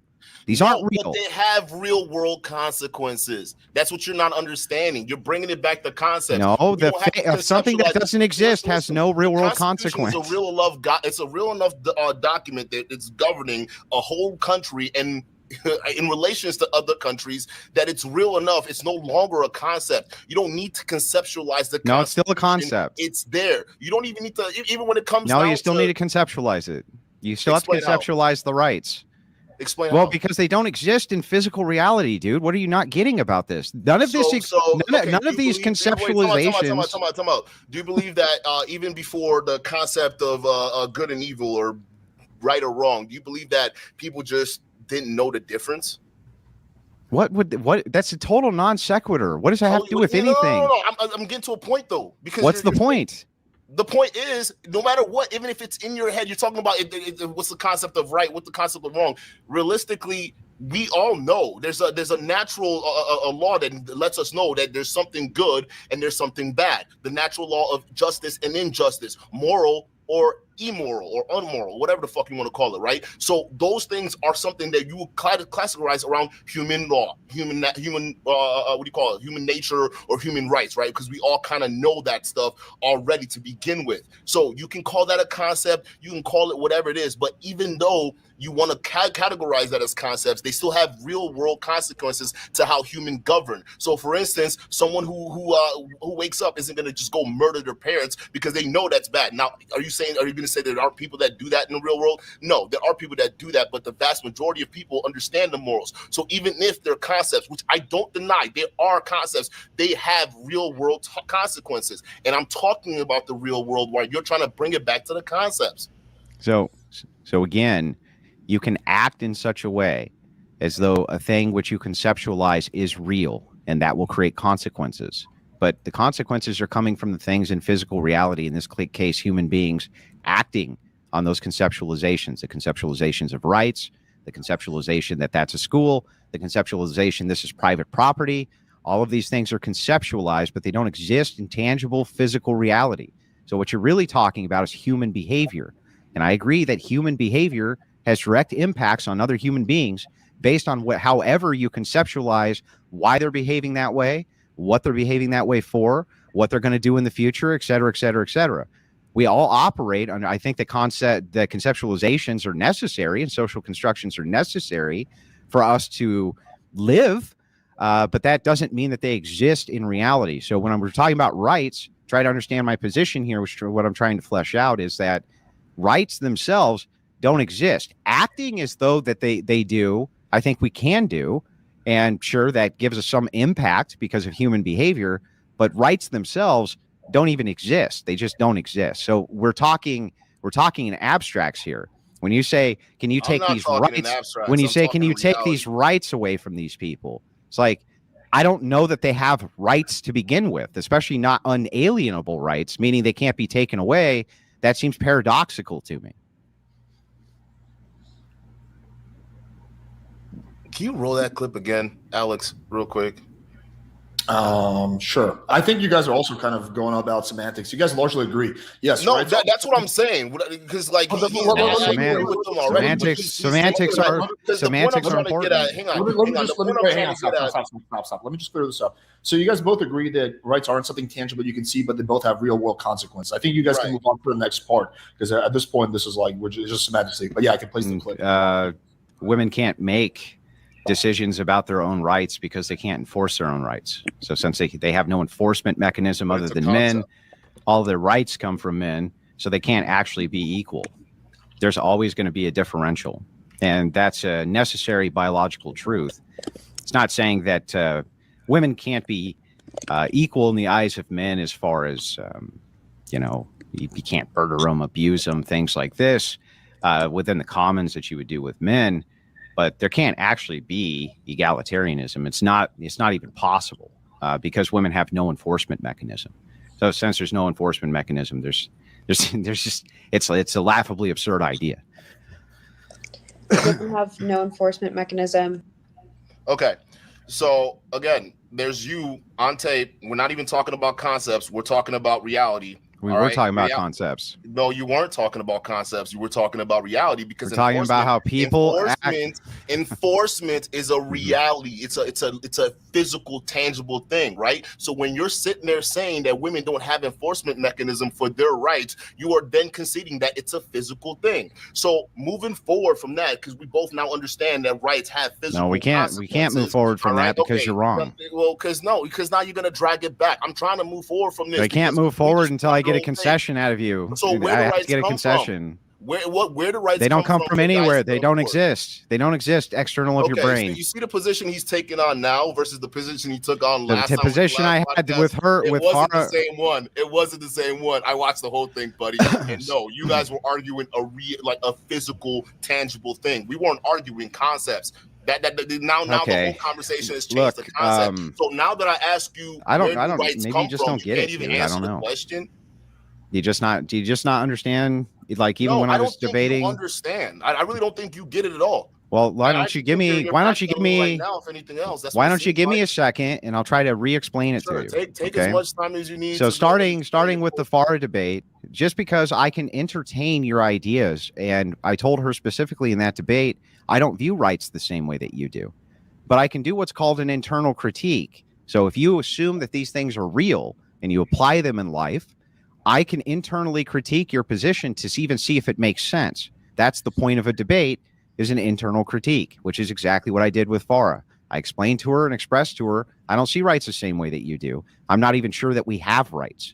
Not even sure about that, right? I could be persuaded if somebody gave me a good enough position that we did, but just like I told her, I'm not even sure that we do. But I can internally critique your position where you say, I think that we do, and here's where I think that our rights come from. Here's why I think that they need to be enforced. Just going into somebody's worldview and arguing with them based on what they consider a thing X to be, whether it's a unicorn, a leprechaun, rights, whatever the fuck it is, you can entertain their ideas without believing in them, even if you take the opposite position, man. I don't know why that's complex for you. The opposite could be true in the same sense as me, because I don't need to go into your world to believe it's just a concept and then just argue from there. So do you see how the opposite could be true at the same time? So why don't we just come to a middle ground? If we're going to talk about the realities or the real worlds, no need to go back and forth with what your idea of rights are, what the idea of rights are. Let's talk about what everyone generally understands as rights, and then move on from there. So it doesn't. Yeah, but that would be granting. It doesn't have to be your definition of what you think rights is. All right, but generally the rights. So for instance, right, when we talk about voting, okay, now we talk about what is the hot topic right now? Abortion. All right, that's a thing, right? So women abortion rights, that's one thing they will consider that, right? So both Republican women and men voted to remove female rights to abortion in certain states. So that's a physical, tangible thing that actually has real world consequences, because that's a situation. In your last argument, you're saying that women don't have rights because men or because women don't have the enforcement mechanism. But my disagreement is, no, women do have the enforcement mechanism. Since we're not going to go into your definition of rights, what I define rights are pretty much given by governments. Governments, not given by governments, but it's kind of like protected and enforced by governments, which is the system or whatever society that you're living in, right? You sign a pact, they say, okay, you give up some of your rights, you give up some of your authority to us, and then in return, you get to live your life however, pursuit of happiness, live free, do whatever, as long as you abide by these rules. That's the part of your authority you give up, right? So if you sign that pact with the government or whatever society you decide to live in, all right, they also enforce those rights for you and make sure that that doesn't get taken away. So essentially, people who participate in these systems are both women and men.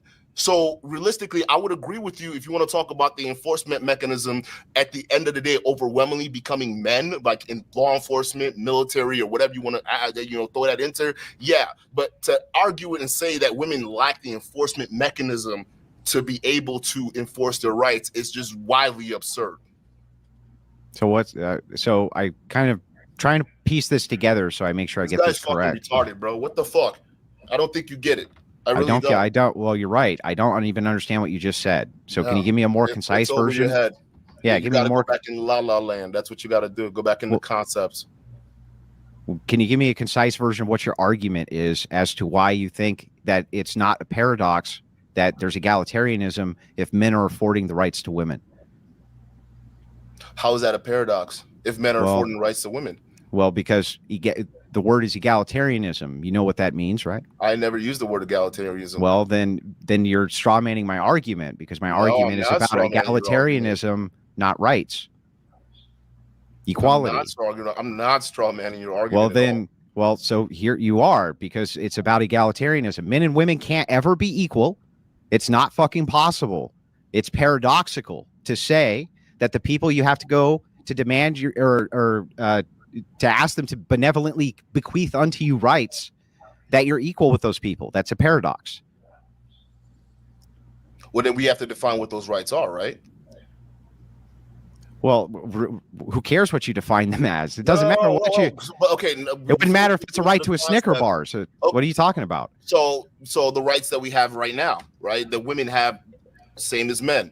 All right. So that also gets enforced. You're not going to impede on a woman's right to pursue happiness or liberty or whatever it is that she wants. You're not going to impede on a woman's rights to do any of that bullshit. So there is an enforcement mechanism there. And there are certain things that are listed that are there. So to say that it's something that is given to us by men, it's not, because we're operating under natural law now. You understand that, right? Are we operating under natural law, or are we operating under constitutional law? Constitutional law is natural law. What makes it natural? What are you talking about? What makes it natural? Natural rights that come out of it. What makes these rights natural? What makes them natural? What makes them natural? That you signed a pact with the state or whatever society you're living with. Why is that natural? Why is it not? Well, I mean, you're begging the question at that point. So I asked you the question. Are you trying to conflate that with human law? Well, no, you conflated human law. So I said, you can give it up to God. You can say God, because as long as you exist as a human by nature, you can, as long as people don't try to kill you or anything like that, and in justice or injustice, typical things like that, then you're fine. That's. Well, what rights do you think God gives you then? Whatever people believe in religion. So it depends on what religion, and most of the stuff comes from Eastern religions, anyways. Like ancient Judaism, like Roman societies, Greek societies. They all had that style. Okay, so when you're talking about constitutional law, you're saying that constitutional law is an extension of natural law. And what do you consider natural law to be? Well, it's not an extension of natural law. It's an extension of natural rights. Okay, what do you consider natural rights to be? Where are they coming from? Given and protected under a government or whatever civilization you're living in. So these are whatever laws that are governing. So whatever laws, you can't kill people, you can't steal from people, stuff like that. Got you it. Get locked up for. So your rights, right? so your rights ultimately are coming from people. Yeah, just like the same people that make up the schools. And so if we're going to delineate, got it. So if we're going to make a delineation as to which group of this people's makeup are the ones who are the enforcers of these rights which people have made up, which person group would you say out of the two sexes are the most responsible for that enforcement mechanism? Those who are allowed to vote and participate in the government system. Well, not Those every are people country, most not every responsible. country you can vote, right? Well, yeah, okay. So, what country are we specifically talking about? Well, who cares? It doesn't matter. Just as far as a conceptualization. Okay, so we'll talk about the United States. This is a country I know. I'm not familiar with other countries. So let's talk Yeah, about so United women got the vote in 1919, right? Doesn't mean they weren't influential. Well, who gave it to them? Who gave them the vote? Oh, he was what do you call it? Men. Men. Yeah, men gave them the vote. So thing But is, who made up the government? Who made up majority of Men. the government then? men. Okay, perfect. Who makes up the majority of the government now? Still men. Men. Yeah. So But it's always women- men. The crux of the argument is, listen. I agree. I already agree with you that men can act as the enforcement mechanism, right? But what I don't disagree So is then you have a paradox. What are you talking about? So if women can't enforce their rights and they have to get their rights from men have to grant them their rights Well, because no, they're the enforcers, because then it's paradoxical to say they're If you equal. want to talk about it comes from a system of participation. So if you're talking about before women getting the ability to vote and things like that, then fine, you have a point, and I'll concede that to you. But if you're talking about after women got the right to vote, they participate in the electoral process, whether it's local, state, federal, it doesn't matter. So whatever they choose to vote for, whatever is their self-interest, they essentially have an enforcement mechanism, which is the power to vote. So if we're talking about in today's time, then yes, women do have an enforcement mechanism to be able to impact their will. That's it. So let's say a woman votes that she wants to be able to have abortions, that women kind of collectively come around and they vote that in. And let's just say, for the sake of this argument, you're in, like, let's say Afghanistan or something. But even here in the United States, it would apply. Let's say that men said, yeah, you voted for that, but we're still not going to let you have abortions. Do you think women could still have abortions? That goes against the legal process. Yeah, it doesn't matter. Do you think that women would still be able to have abortions if men said you can't have any more? If we're arguing in the United States, then if the women vote and all of a sudden people just want to overthrow it, if the men collectivize and say that wouldn't work. Why wouldn't it work? Because the way the system is set up. The system is set up at the whims of men. What? The system is set up at the whims of men. If men decide if the men decide collectively that the system is no longer applicable, it's no longer applicable. Well, that doesn't happen though. It does happen. It not only does it, not only no, it's happened twice here. It's happened twice in the United States. What country we're talking about? I'm talking about the United States. Talking about the United States. Okay, it's happened twice in the United States. A group of men collectivizing to try to take over the government, it's damn near impossible. No, it's happened twice. It's actually almost happened 4 different times. But the first time it happened, the first time was 1776. You know what happened then? Then the second time was during the Civil War. And in that point, they were extremely successful. They formulated their own government, an entire Southern government, and made their own new Charter of Rights and completely rejected the rights of the North. Right, but you're still talking about when the country was in its infancy and it was still developing. You're always going to have those civil unrest. The late 1800s was not infancy. Listen, what you're describing happens to multiple different. The late 1800s was not infancy. But if we're gonna, here's the thing. If we're gonna, but what we're explaining is what happens to countries at their early stages. There's usually a split off from their original colonial masters or colonial superiority, and then there's some kind of civil war fostered. Yes, that's always. Listen, that's always the case. So yeah, but so what? So what? African countries right now. What? Hang on. Well, so what? It just so what? Back on your point that you're making. And you don't no, it doesn't. Yes, how? It does. Well, then tell me that part. The point I'm making is this stuff happens when countries are in their infancy. So you're gonna have those early stages of destabilization. But over time, as a country forms their laws and they forms and they're strengthening. So what? So what? So what is there safeguards put in place to prevent against that? Why do you think all those 2 times that shit didn't happen anymore? And if men decide that those safeguards aren't there anymore, they won't be there. Well, then, but here's the thing: the only difference is those same men have a huge wall of bureaucracy they have to fight through to even make that happen. No, It doesn't take them just collecting a bunch of guns. It doesn't take brute strength to walk up into the government and say, well, I'm going to take it over because, you know, we're sick and tired of the system. They've done it. It's been done globally more times than you can count. 17, whatever, bro. No, that's recent. That's the Shah of Iran. What are you talking about? The Shah of Iran. The Shah of Iran, Afghanistan. Iran right now, or are we talking about the United States? What I'm saying is that if this can happen, Duke, if this can happen there, why couldn't it happen here? Because we're well established. They were more well established. Do you know how destabilized the United States is? One of the youngest nations on planet Earth, sir. One of the youngest nations. Exactly my point. What I was saying earlier, this bullshit only happens to young nations in their infancy. This is one of the youngest nations on planet Earth. It's difficult for men to do that. So if we're going back to the West, the idea of the West, a bunch of dudes who are all of a sudden sick and tired of, you know, the way the government's running, and they take up arms to overthrow it, it's not going to happen because the government's way too established.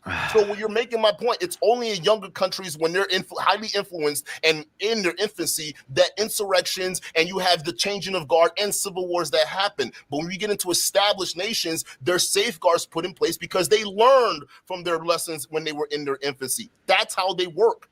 So what you might have a case back in the day, but in today, you're wrong. Women do have an enforcement mechanism. It's called the federal government. You mean men? Which is largely men and women. So it's not solely men. Well, no, it's mostly men who are the enforcers, though. So politicians don't. Now you got women in the police forces, politicians, in the military. Politicians don't enforce laws, right? They create. Well, no. Time out. One branch create laws, the other one judges it, and the executive one sort of. They're all non sequiturs. They don't care about who enforces the laws. Non sequiturs. Jesus fucking Christ. Yeah, they're not addressing my argument, which is who you can say who makes the laws, and I would agree with you who makes laws, but who enforces the laws? The government. Yeah, but that's holding. When you sign a contract with when you sign a contract with the state, aka your citizenship, you're basically going into a societal agreement. All right, you agree to give up a certain amount of your rights, and in exchange for that, we will protect whatever is left of yours. All right, so that's the whole thing. So if anyone, meaning any other human being, all right, that breaks the laws, meaning they accost you in some kind of way, where they steal from you, or they try to kill you or your family members, all right, your rights will be enforced by the state because that's the contract you signed. So they act as the enforcer. Now, if you want to get into the weeds of who are the people actually going in and arresting these people or doing the investigations, yeah, you can have a say and say, yeah, the majority of them are men, right? Because they make up the police forces and they make up the military and things like that. But doesn't negate the fact that there are women in these positions too. Not only that, there are women that serve atop of those hierarchies that enable the enforcement of the rights of other people. So we've established then that men are largely the enforcement arm of rights and laws that politicians They're largely, but not solely. I didn't say they're solely. I just said in the last argument, it kind of seemed like you were hinting at that because you didn't say it. So largely Just they are. Be specific. Largely they are, right? You agree with that? So if that's true, yeah, I agree with that 100%. If those men, it's a no-brainer. Largely they are. So if those men decide that they're going to stop enforcing those laws by the government, if they just decide to do that, let's say they go on strike or something like this, which department? Or the police force, the Army, Navy, police. It doesn't matter. It doesn't even matter. Like, let's just take a look at the riots that happened, the BLM riots that happened. If police forces are told to stand down, right? There's nobody around to enforce your rights. Who's there to enforce your rights when someone's throwing a brick through your window? Who's there to enforce your rights when neighborhoods are getting burned down? Who's there to do that if people decide not to enforce your rights for you? Well, you know what actually happens in those cases? Especially in those cases where anarchy starts to form. All right. If men with guns enforce their own. Right. So you get people who come out with guns and they enforce it, right? Yeah, men. And those men can enforce it on behalf of what? To protect themselves. Their families, right? Yeah. And those families usually include moms, daughters, sisters, aunties, right? So one can argue that they're being influenced by that because they don't. Who cares who they're influenced by? They're the enforcers, bro. To be hurt, right? So there's a motivation to enforce that right if the government fails. So either way, it's not still solely men. Even if men decide today that collectively we're going to go to war against women, hypothetically speaking, I mean, it's never going to happen. But if in that case, the reason why it'd be impossible, because there would be other men who would stand up and fight against that. By definition, and even biologically speaking, so that's my men are argument. the enforcement arm of women. So then I'm right. So we're exactly, that's the point. But in your argument, you were saying, you were making it seem like it was solely men. If men decide to collectivize and take the rights, it still doesn't. It is solely men, because what you're saying is that men would have to be the ones who stopped other men from taking away women's rights. So it's solely men, bro. By their women. It's still solely men. By their women. Who they're influenced by doesn't matter. It does kind of matter, because your reasoning for doing something kind of makes sense. You wouldn't just do something for nothing, now would you? You wouldn't just take up arms and defend what? What their motive, bro? What their motivation is irrelevant. The fact is that all women's rights, all of women's rights are come from men, because men are the enforcers of the rights. You agree that that's true? You agree that when anarchy? Let me finish, Duke. Have enforcement mechanisms. Duke, that's let me where finish. I disagree, Let me finish. Enforcement mechanism are men. Let me finish my point. And in modern societies, women as well. Are you ready to let me finish my point? You tell me when I can finish my point. I just let you go on your whole diatribe, and I didn't even interrupt it. So just hang tight. You agree with me on these. Chill, bro. You agree with me on these concepts. The conceptualization here is that men are the enforcers of rights. You agree that that's true. You agree that it would necessarily take men to stop other men from taking away women's rights. We also agree that that's true. So no matter which way you cut this, the rights of women come from men. And so therefore egalitarianism or true equality is impossible. It can't be done, because it's always just begging men for the rights. And you can say, but women can influence men to act as their safeguard for rights. That's true. They could do that. They could use sexuality or bribes or any number of different mechanisms to do that. But they're still utilizing men as the enforcement mechanism for their fucking rights. You can't get away from this. It's circular. So, okay, but here you go again. All right. But it's not largely men, though. You got to understand that, because when we're talking about governments, it's a system, meaning there's men and women. So you would have that. There's a wall of bureaucracy there that includes both men and women when we're talking about governmental societies, right? So there are women that play a part. Some of them, if they're higher up in the hierarchy, right, they play a higher role in the enforcement of certain rights, and they use men. So if you want to talk about using men as the strong arm, right? Yeah, you're right. But if we're talking about overall, women have a heavy influence in enforcing their rights. Well, they have. You can say that women can influence men to enforce their rights for them, and I wouldn't disagree with you. And I think still that's using it. I think that's possible, but who are they relying on? They're not relying on them. They're relying on men. So still, it's due to the benevolency of men that women have rights, and the opposite isn't true. The opposite's not true. So we don't need women to enforce our rights. That's the distinction, and that's why you can't have egalitarianism. I disagree. You disagree that we need women to enforce men's rights? Yeah, because if you're voting, what do you think? 50% of women are the other half of the voting block. What are you talking about? So again, it's men and women that got abortion banned. The vote is allowed because and women took away men and women, and due to certain beliefs, work together to remove the rights of other women. It's the same thing can happen backwards. We don't just work in a system that requires brute strength of men. We work in a system that has working pieces that involve both men and women. And some of those women are in leadership positions, which have a bigger influence when it comes down to affecting other people's rights and influencing and enforcing their rights as well. So for you to, because it seems like you're making. Who enforces their right to vote? Who enforces their right to vote? Who? Which sex enforces their right to vote, Duke? The government. Which sex enforces their right to vote? Overwhelmingly. Which one? Which one is it? Both sex. Both sex overwhelmingly are the enforcement arm, huh? Well, if you're talking about sex, well, we're gonna talk about who majority is in office, right? We'll say men. No, the enforcement. Who's gonna enforce the woman's right to vote? Okay, it's going to be men. It's going to be fucking men. We're talking about the police force. All of them. All enforcement arms. All. We can agree that it's largely men in these positions and roles, right? Yeah. Okay, so then now we're getting to a conversation in terms of what men naturally gravitate to versus what women naturally gravitate to in terms of work, right? And that'd be based off of biology, because men biologically fill up these roles, right?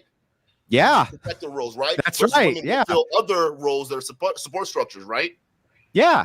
Okay, so be that being said, it's basically people working together to make that happen. It's not. Oh, sure. I think that men and it's not like it's just the men, and that's just I think crazy. that men and women have to cooperate. Of course we do. I think that that's in our best interest to do, but that really doesn't change the point, which is that you say, wait a second, Andrew, women can vote. And my argument to this is like, they can only vote based on the enforcement mechanism of men. They can't enforce their own right to vote. They can only allow the enforcers to enforce their right to vote. And you just kind of agree with me in this circular loop over and over and over. To the point that it's already done. But if we're talking about after the right to vote, if men try to take that away, they're going to run into a wall of bureaucracy that'll make it impossible for them to take away rights for women to vote. There's too many special interest groups that rely on the votes of women. The American corporation lives off the votes of the women. And who runs most corporations? Governmental policies. Who runs most corporations? They live in What? Which sex are most of the lobbyists, and corporations largely are run by which sex? A lot of women. Largely by which sex?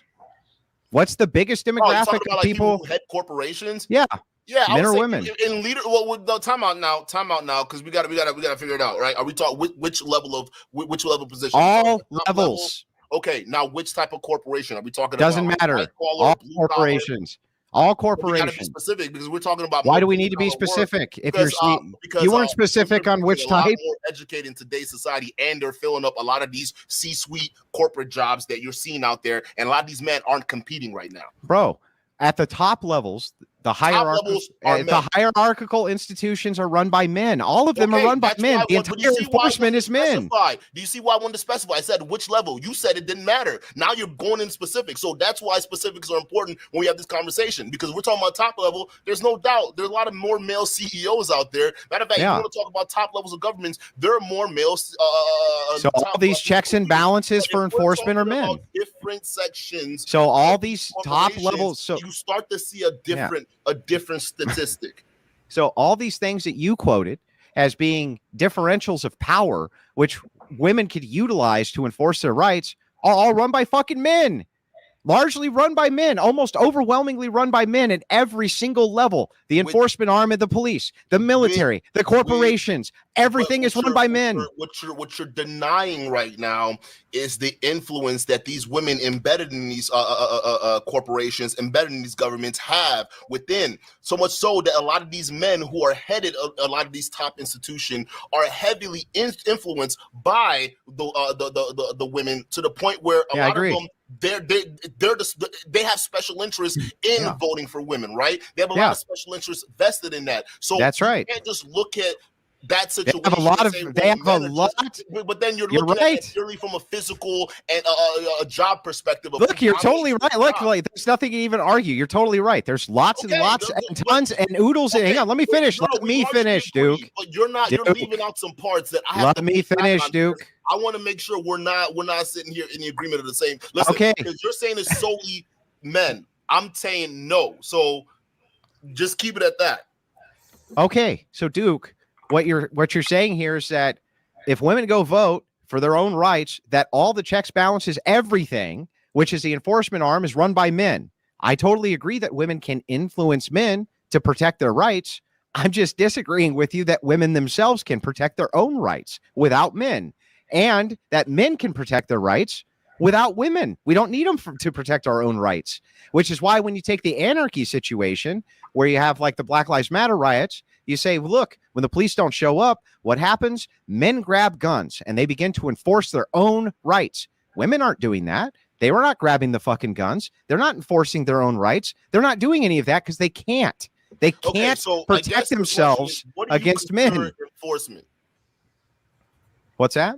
What do you consider enforcement of rights? What Threat of violence. Threat of violence is the threat of enforcement. violence. Yeah, So that's okay, enforcement. well, if we're arguing off of that, then yeah, you have a point because my thought of enforcement. Well, what else could it be besides threat of violence? It can't be anything You else. don't have to locking somebody up and arresting them for violating somebody else's right. That's threat of violence. That's threat of violence. That's the threat of just detaining someone. That's wait. Whoa. Hang on. What happens if you don't want to be detained? Well, then you get arrested. Well, how do they arrest you if you don't want to be arrested? They put you in handcuffs. They beat your fucking ass, right? And then put your what? So okay. You say I don't want to be arrested, officer. Fuck off. And you turn around to walk off. Are they going to tackle you? Are they going to use physical force in order to subdue you? So they're going to use physical force, but they're not going to beat your ass right off the bat because remember, they're but that's threat of violence. That's violence. That if police officers actually assaulted the people they're arresting, they are liable for that. That's violence. That's violence. Do you understand that that's all violence? It's all threat of violence. If you don't want to be arrested, the only reason you turn yourself in it's threat because you're told to. It's threat of loss of freedom. That's violence. If you hang on, violence? Because if you try to escape from prison, what happens? They catch you.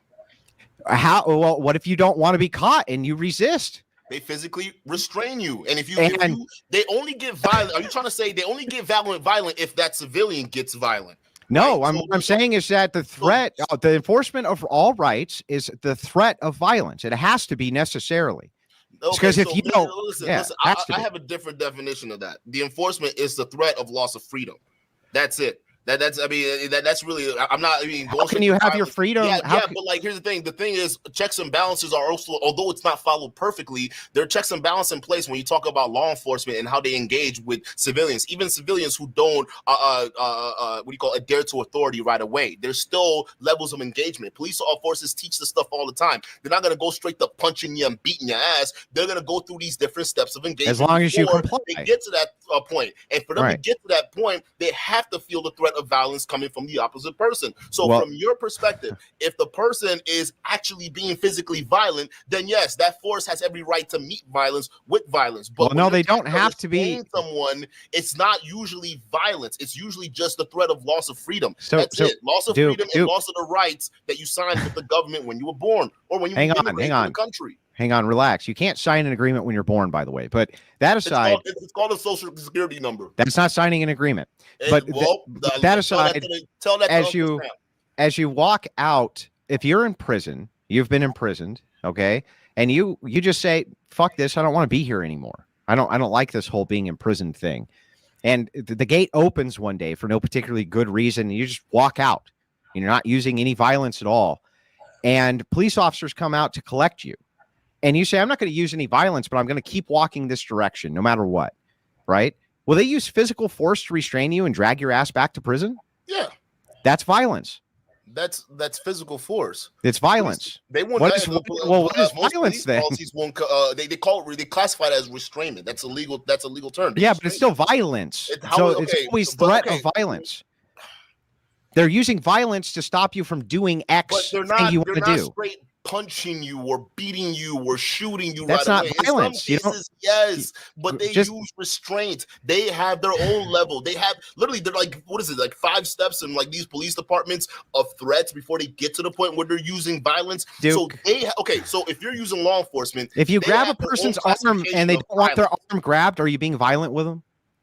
No, it's a form of restraint. I think punching somebody is a form of violence. So if somebody was strong enough to hold you in place physically and stop you from moving, you don't think that that's violent?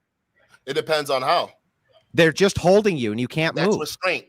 Yeah, so that's not violence in your mind. So if somebody who's super strong, where in terms of violence is while they're restraining that individual, they're punching them. They're committing some kind of so hang on. So if a 5 foot, let's say you were dating a 4'9" woman, okay, and she was 96 pounds. And you went over to her and said, "You ain't leaving, bitch." And you grabbed her. You didn't hurt her, but you grabbed her and you held her in place and said, "You can't fucking move from this spot until I say so." And you wouldn't let her go. You're saying that that's not violence? Legally, they call that a tort. Is it violence, though? It's technically just a 1 step below battery. So is it violence? What are we talking about? Are we talking about your definition or legal definition? Your definition is that No, violence? I'm talking about the legal definition. It's a Well, tort. what is your misdemeanor tort? You don't think that's? Do you think that's violence or not, Duke? I think it's restraint. Do you think that? So you don't? Would you say then the answer is no, Andrew? You're not being violent with this woman. Physically restraining someone is not being violent. So then You're just say physically no. restraining. Just say You no. can call That's it not assault. violence. You can classify that as assault. I would go with you on that definition. But So- saying it's violence, well, wait, that starts assault. to a slippery slope, because anyone who says, "Oh well, I didn't like the way that guy grabbed my arm," that's also all of a sudden considered violence. That's So that's not. So then, if you grab a 4'9" woman and you're not hurting her, but you won't allow her to move, and she wants to move and she wants to leave, and you won't let her, and you're holding her in place. I need you to tell me. I need you to hang on, Duke. I just need you to say, Andrew, that's not violence. No, that's not violence. It's restraint. Okay. Well, then there's nothing more I can say to that. We're do the good. Whatever makes you feel good. Have you ever watched my Twitch What about channel? your duty and obligations? Do you have any of those?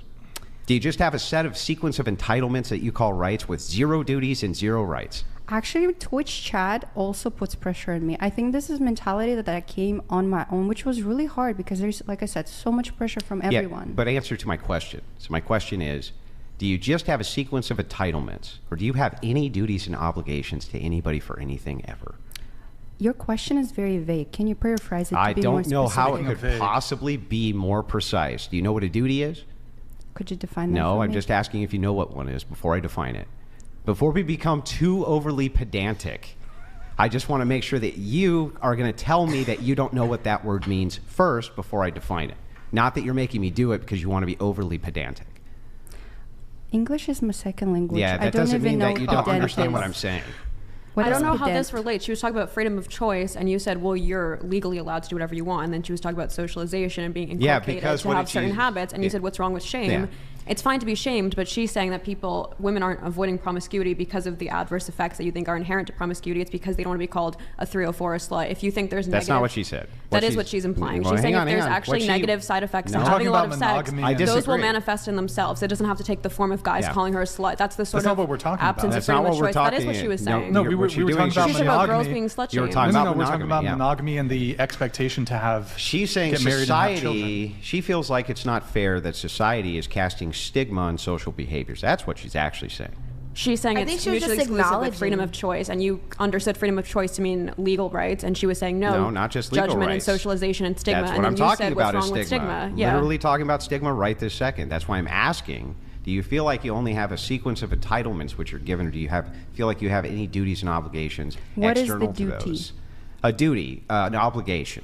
To who? Like a to child what? or a dog or a job. Like if you're a or parent, friends. do you have a duty to feed your child if you're a parent? I'm not a parent. You want me to imagine If what you it's were, like? how would you feel if you ate breakfast this morning? How would I feel if I ate breakfast? Yeah. Full? Yeah. How would you feel bad if you didn't eat breakfast this morning? I would require more minerals. That is correct. Okay, great. So we know that you can do hypotheticals. So let's not be pedantic then. So I still don't know what pedantic is. yeah, you don't know what it is. You don't know what pedantry is because English is your second language. Are That you is sure? correct. Okay. Well, let's move into it anyway. I'm just going to ask, and I'll use really small words. Do you have a duty? And if you don't know what the word duty means when I say it in the context of feeding a child, I'll tell you. Are you asking me to answer if I had a child, would I feed the child? And that's Now, your do you have a definition of duty to feed the child? Some obligation? I would feed my child. Do you have an obligation to feed your child? I feel like this is a lot of semantics. Legally, yes, you do know, have an when you make an obligation to feed argument, your semantics child. are super important. So I'm just wondering, do you have an obligation to feed your child? I would feed my child. Do you have an obligation to do that, though? Yes, What legally does you he have want an from me? obligation. I don't understand. Yeah, Legally- you don't understand No. that when I ask you one question Mm. and then you answer to a question I didn't ask you, that you You're don't understand really why I keep confusing repeating me, the question. Andrew. If I say, would you feed your child? And you say, yes, I'd feed my child, then that's an answer to that question. If I ask you if you have an obligation to feed your child and you say, I would feed my child, that's not answering if you think you have an obligation to do so. I will feed my child, Okay. and that is the last So thing you're I'm just going to not say. gonna answer No, but the do you have But do you have you would a feed your duty? child because you do you have feel an obligation? obligated. Like because you have to, basically. It's you have If to my feed your child is kid. hungry, I will feed him. Yes. No, but do you have an obligation to feed your child? like, let's put it this way, like, some guy wants to fly you out to France for $2 million, or your baby needs to eat, and you're like, Wait, well, into the mic, please. well, the baby, I don't have to feed the baby, it'll live, but I can go on this France trip. Like, some people would be like, you know what, fuck the baby, I'll hire a sitter to feed them. That's not my obligation right now. My obligation is like going to France and get this money. You know what I mean? So he's kind of saying like, $538 Just one sec. $199. Her very body embraces the duty to the child via the mammary glands. That's true. Okay, I think you should specify. Do you mean like a legal duty or a moral duty? I just said obligation first. Yeah. Do you mean legally or Yeah, morally? well, that would be or biologically. First, I would need to figure out whether or not she even feels like she has any obligation, or doesn't actually know what the word obligation means. If But you don't actually obligation know is what the subjective. word, There's legal I want to ask you something obligations. else. If he pulls up the definition of obligation and reads it to you, will you answer the question then, or are you just going to still answer it the same way? I will try my best. Okay. Do you want me to? I can Google obligation, right? If that's what you want to do, Brian. An act or course of action to which a person is morally or legally bound, a duty or commitment. A duty. And legal. Yeah, So both. specify There we go legal or again. moral. Right. Specify for her which one. A moral. I feel will like this make is a very sure- easy question. Let's to just say answer. moral. No, it's not. If you were to ask me, are you obligated to be nice to the person next to you? I could say not Okay. necessarily. Are you But that's- morally? Should you morally feed your child? Yes. Okay, good. So now back over to you. Do you have an obligation to feed your child? I will make sure that my child is well Are fed. you morally just obliged to do so? Answer the question, Myra. Did I get it right? Mira? Mira. Sorry. So I'm not doing it. I swear I'm not doing it intentionally. I'm like that Yes. brain dead. I will answer yes. You have a obligation to do so. Yeah, but it's not in front of other people. It's because I care for the child. Okay, but there is a duty there. Okay. Okay, There so now is. we've established you know what duty means. So do you have any of those in society, or no? Will I feed anyone else That's in the not what society? I'm asking. I'm asking if you have any duties in society now that you understand the context of what duty means, or is it all just entitlement? I feel like I can make certain difference in life that would be helpful to people, but I don't have to. Okay, so you don't have any duties or obligations to anybody else in society, just a sequence of entitlements? I don't know what sequence of entitlement is. So, like, let's take a right. Would you say a right's an entitlement?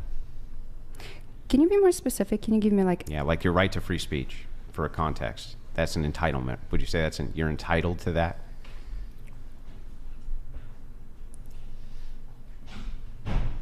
no? No, you're not entitled to it. I don't think anyone entitled to anything. Nobody's entitled to anything. Yes. Except your baby to get food. Yeah, but even there, like it's all very subjective. Like I would take care of the baby and feed the baby because I care for the baby. Mm-hmm. But would you give a stigma towards people who didn't? No, Why? because it's none of my business. So if people weren't feeding their children and they were starving because they weren't feeding them, you wouldn't want a societal stigma against that. I'm not there to judge. There are other people that can do that. So do you think It's that their the job. world then is going to be a better place or a worse place because you refuse to judge and allow us to societal stigma towards people who won't feed their children? This reminds me of my childhood. I need to ask, do y'all feel the same way? Well, so a couple things. I feel like I'm asking. I just want to finish this real I'm quick. thinking, yes, Yeah, I'm thinking. Is the world going to be a better or a worse place by you refusing to allow a stigma towards people who won't feed their own children? So I think that the reason why this comparison doesn't work is because in the first case, the life of a child that is not able, I'm assuming, to feed himself or herself is a danger. And the second one, you're judging someone else's personal/sexual life.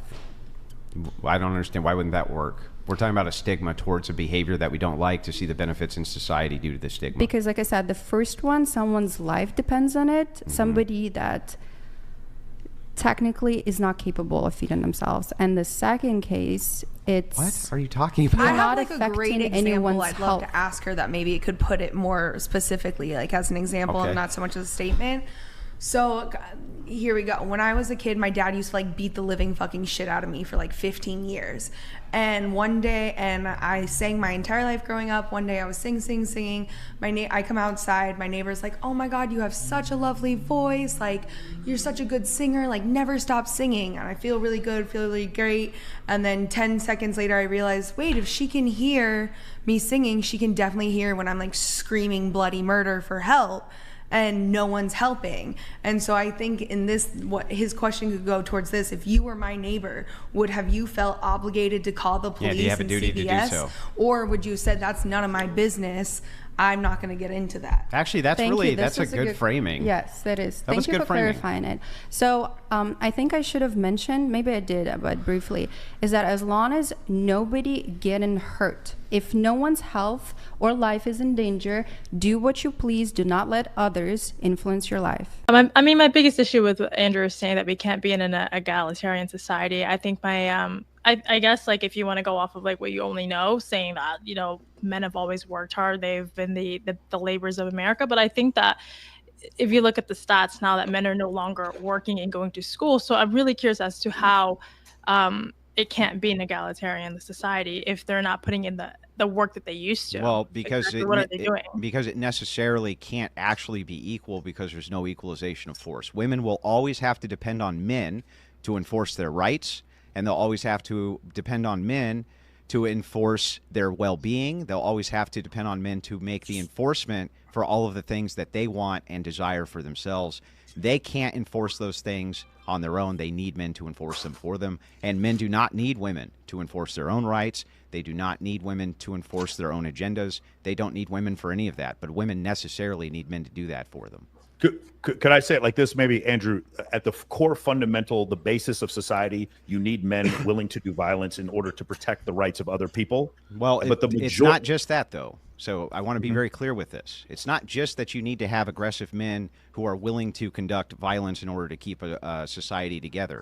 It's that fundamentally, women must depend on men to enforce their rights, period. Got it. Period. They have to. So egalitarianism, I think, even as a proposition, is false. I don't even think it's possible.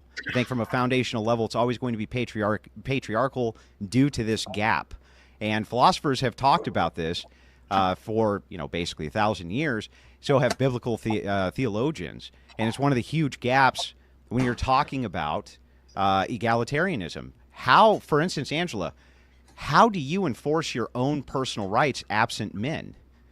Absent men collectively assisting you in doing that? How would you do that? Well, I guess like, in what state are we living in that we constantly need men to Anywhere you want.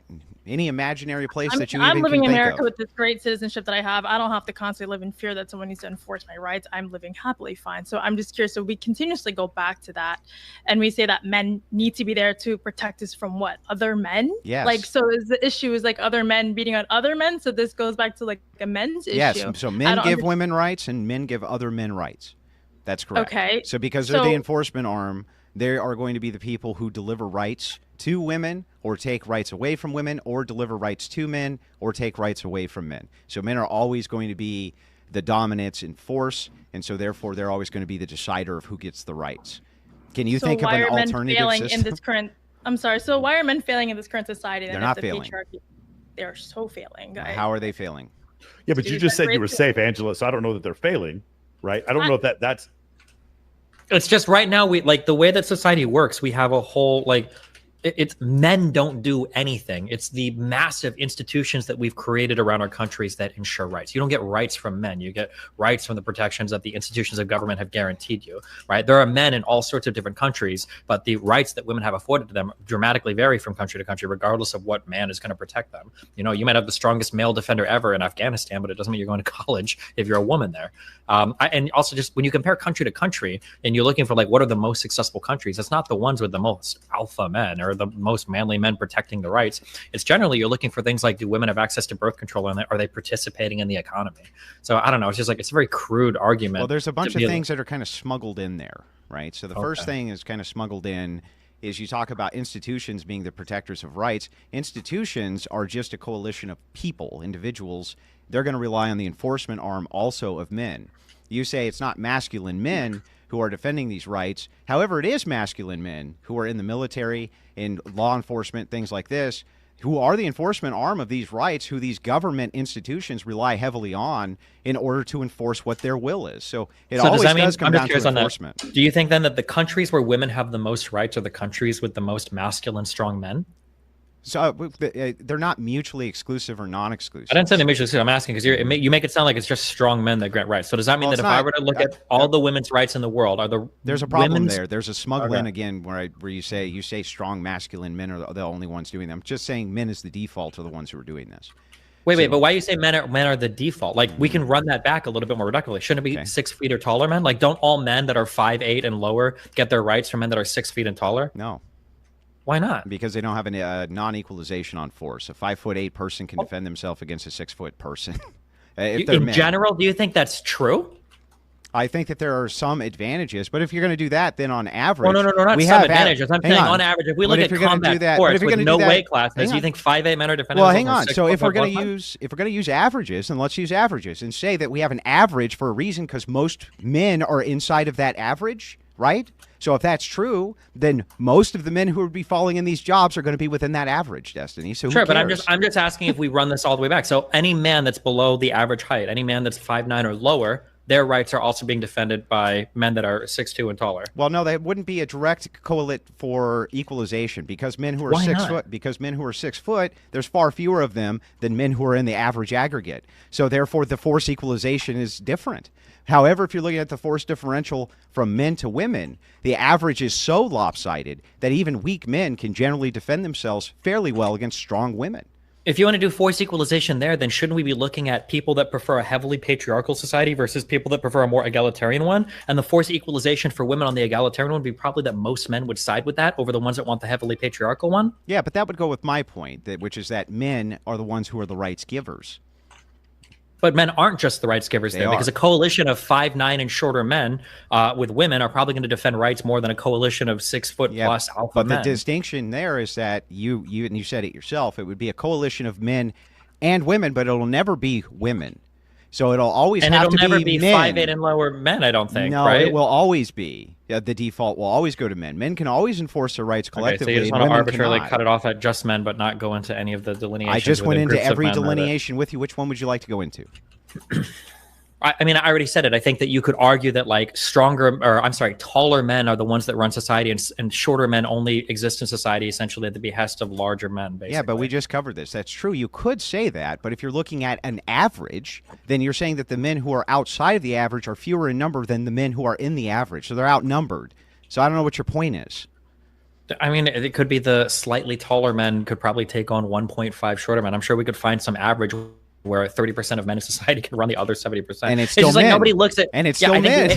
Sure. That's the point. It is men, but now I'm going into height. But you want to go back on just the man, the fact that it's like the man thing. But again, and to go very broad, because now, I mean, I feel like we kind of see how ridiculous the argument is, and just like saying just men. I haven't heard you refute it. Broadly speaking, right, it's hard to refute because it's almost unfalsifiable because you're talking about half the population of the planet, right? Like, how am I supposed to refute that men are important in guarding rights? There are no countries that exist without men. But when I try to think of like, well, what's the refutation of this? Here would be an interesting thing. Do the countries with the strongest men have the most rights? Not really, no. In fact, just the opposite. I remember hearing so many jokes about how because Russia is so masculine and manly that all the trans Ukrainian soldiers were going to be getting murdered by the brave Russian soldiers. And here we've got drone operators, tossing grenades on Russian troops blowing themselves, right? So it doesn't seem to be the case that like just strong men are the predictor of rights. So hang on, wait a second. Go for it. So men can take your rights away in those other countries too? No, not just men. Those countries can take your rights away. You need a whole using institution. The enforcement arm of who? Which sex do you think is the enforcement arm? Countries are powered by men and women. When the Soviet Union is the enforcement Nazi arm? Germany, when the Soviet, it's not just about the enforcement arm. Who's giving them the arms to enforce? Usually other men. Who manufactures the guns? Who manufactures? Do you Okay, think that so there's when- female gun makers all over the world or what? Yeah, bro? who do you think was working production in World War II when all of our men were going overseas? They weren't designing the guns. They were literally on an assembly line putting a fucking screw in a fucking piece of metal. They weren't designing weapons. What world do That's you live great. in? And at the end of the day, both jobs matter. You could be the best engineer in the world. If you don't have somebody building your shit, it doesn't fucking matter. Yeah, that's right? nice. Women can be a labor force if men allow them to. That's Sure. fantastic. And what I'm saying, you can say if men allow them to, however you want to say it or whatever, but the reality is at the end of the day, it's not just men, right? You need both halves of society working together to actually fucking accomplish anything. So there is no society or country that's like, you're smuggling Okay, in smuggling, just yeah. men again. You're smuggling in Okay. just men. What I'm saying to you specifically is that men are the enforcement arm, and nobody's building shit if men say no. That's what I'm saying. Women aren't going to be able to go to men and say, no, you know what? We're going to do it anyway if men don't want them to, Destiny. That's the distinction. Well, I disagree with what you're saying because I understand what you're saying. It sounds great on paper, but if we again look at the stats right now, the suicide rates are up. Men are dying. Men aren't going to school. They've dropped out of school during COVID. Yeah, but hold on, Angela. The point of the 7.2 patriarchy go wasn't ahead. to just do the point of the what do you say in the patriarchy? It wasn't that all men do better. Because I've heard this argument before. Yes, men are going to commit suicide more because there's men at the bottom of society that are not benefiting from this patriarchy. Right? Does that make sense? So I've heard the argument before, but like the idea that men are suffering isn't really the reason why the patriarchy isn't working. It's like the point he's trying to make is Andrew's guys, tell me if I'm wrong here. Andrew's trying to say that the foundation of society, there are men who have to enforce and to take certain jobs that have to do with military, law enforcement, etc. And what Destiny is saying is that while that is a part of society and probably a more important part of society in the past, today it's a less important society because we have technology, because we have, someone who's a computer programmer, doesn't matter if they're a man or a woman, people can be successful entrepreneurs and be men or women. And I totally understand both parts of those. But my issue, the initial thing that I was saying before was that because men generally are more aggressive, they're going to fill more parts of more parts of that society, being entrepreneurs, being CEOs of companies, being in the U.S. military, being bodyguards, and stuff like that. So, I think so that. Go ahead, Angela. Sorry. No, sorry. Yeah, so I mean, I hear everything you guys are saying, but this all sounds like it's just like labor force jobs. But meanwhile, like the society is thriving off of multiple things that doesn't require you to just be like a fucking barbarian. So I don't understand why we continue to go back to the state of mind. Because both things are important. Because both things are important, but it's completely just highlighted the fact that it's only men. But if you really look at it, women are thriving in it. Women are working more. 7.2 million men aren't working. So what are those men doing that they're contributing to the patriarchy that's so important that men can't enforce those guys who aren't working, who aren't doing shit? So I'm confused. Wait a as to second. Women how. are only able to work in modernity the way that they are because men maintain Because the of entirety of the infrastructure inside of every single nation on the planet. Women do not maintain infrastructure. Their top jobs are teaching, serving, things like this. They don't work in infrastructure. They don't work in paving the roads. They don't work with the air conditioners. They don't work with the electricity. They don't work with any of these things. At a very low scale, do they work in any of these industries? The scales are so lopsided that you almost can just take the women out because they're so irrelevant to most of these industries. So the thing is I got to ask you, like you say, women are doing all these great things. It's like they're all enabled by the patriarchal system, which literally has men competing with men, which we're supposed to be doing, and we love to do that for status, for all of these different things. But the entirety of the world that you live in currently, that women are thriving in, all of it is maintained by men, and very little of it is maintained by women. do you think that in a society without men, women couldn't do these things? Like you're picking Yes. the most, not to Yes. sound mean, but Yes, like I you're think they picking like the couldn't. bottom. Yes. These are the bottom men of society. These are not to be mean, but these are the bottom of the of all men. Electricians are the bottom of society. That's interesting. Shout out to the U.S. Army. I'm sorry. Electricians are building the roads. I said the infrastructure, and yes, they are building the Engineers. infrastructure. Electricians are building the most, and also yes, electricians or trade jobs would go underneath college jobs. If you want to compare them to other Why would they go educated people. underneath? What's that Malagate award? Why would they go Wait, hold on. underneath? Well, they're underneath because they require less training and they pay less. They don't require less training. They, by definition, do No, require less training. then show me the definition where college degree means less training than a trade degree. Because typically trades are something that you can train into in a shorter period of time than a more specialized college degree level job. In fact, to go from a journeyman to a master takes many, many, many years of training, Destiny. A college, you're comparing a master. We're not talking about a 4-year degree grad holder as being a master. Who do you think makes more money, a master software engineer or a master electrician or carpenter? Well, it depends on what the electrician is doing. If they're a master electrician, for instance, and they're working inside of a nuclear silo, I think that they're probably making a lot of fucking money. Okay, if they're a master software engineer, their name is Mark Zuckerberg. Yeah, he's going to make a lot of money, but that's an exception to the. Now Zuckerberg, does he have a college degree? Didn't he drop out of college? You're saying on exception, you think people in the trades make more money than people with college degrees? If they're men, yeah, often they do. Yes, that's correct. It's Often catching they up. do. I'm It's asking for. I'm asking on average. Catching up. It's definitely catching up because what's happened is the labor force is not really. There's a lot of men out there that are not working, and we had Waller on our show, Justin Waller, and he talks about like when he has union people that come on to work on some of his building sites, his construction sites. Those guys, he would take those over a master's degree 100 times out of 100. From a mandatory place. I mean, I see your point. I don't. What about the truth? No, I think the truth is great. I think, absolutely. Everyone should know the truth, but I think it's going to be terrible for the children if the truth is revealed. You're in favor. That's what are I'm you in saying. Favor of with the way a lot testing? of women are moving nowadays, they're like a lot of children aren't going to be having dads anymore. So it would be bad for women, but you don't object to paternity testing. No, not at all. I'm for it. So you acknowledge. Okay, I see. Mm-hmm. Are you in favor of that, Andrew? It sounds like. Oh yeah, I think that the rates of paternity which are lied about is wildly understated, and absolutely. I think that if mandatory paternity testing was done, there would be significant problems for women, but the kind of problems that I think they should see, which is responsibility. Forever inside of human society, men did not have this. Right. We'd never had the luxury of we had to always take the word of the woman as to paternity. We don't have to do that now, and we absolutely shouldn't do it now. And even if it's not mandatory, everybody should get one no matter what, always. Period. And just and I have 100.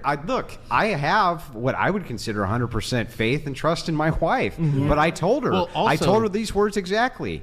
You're going to get the fucking test, and if not, I'm out the door. Period. Well, also, that's not emotional abuse. Yeah. Well, there also emotional abuse. That would be considered emotional abuse. Exactly. How is that 100% trust and faith? I mean, it's your prerogative to do that, but okay. Well, it's not for her; it's for me. Yeah. Well, it's also there are also cases where like the hospital will jumble up babies. No, it's not. It's as much trust as I can give you. Trust.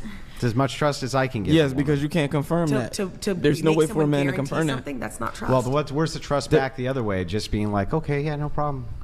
Wait, Andrew. If there was ever any resistance, that's how that works. That's how trust works. Yeah. What is the what's the pitch to how would you say that? Because I feel like if I were to say that to a girl, I could see her my wife or when I'm having kids. What could she? What possible argument could a woman have towards asking you to get a paternity test other than it makes her feel bad? She's unfaithful. Or you don't trust her. Other than it makes her feel bad. What could the argument possibly be?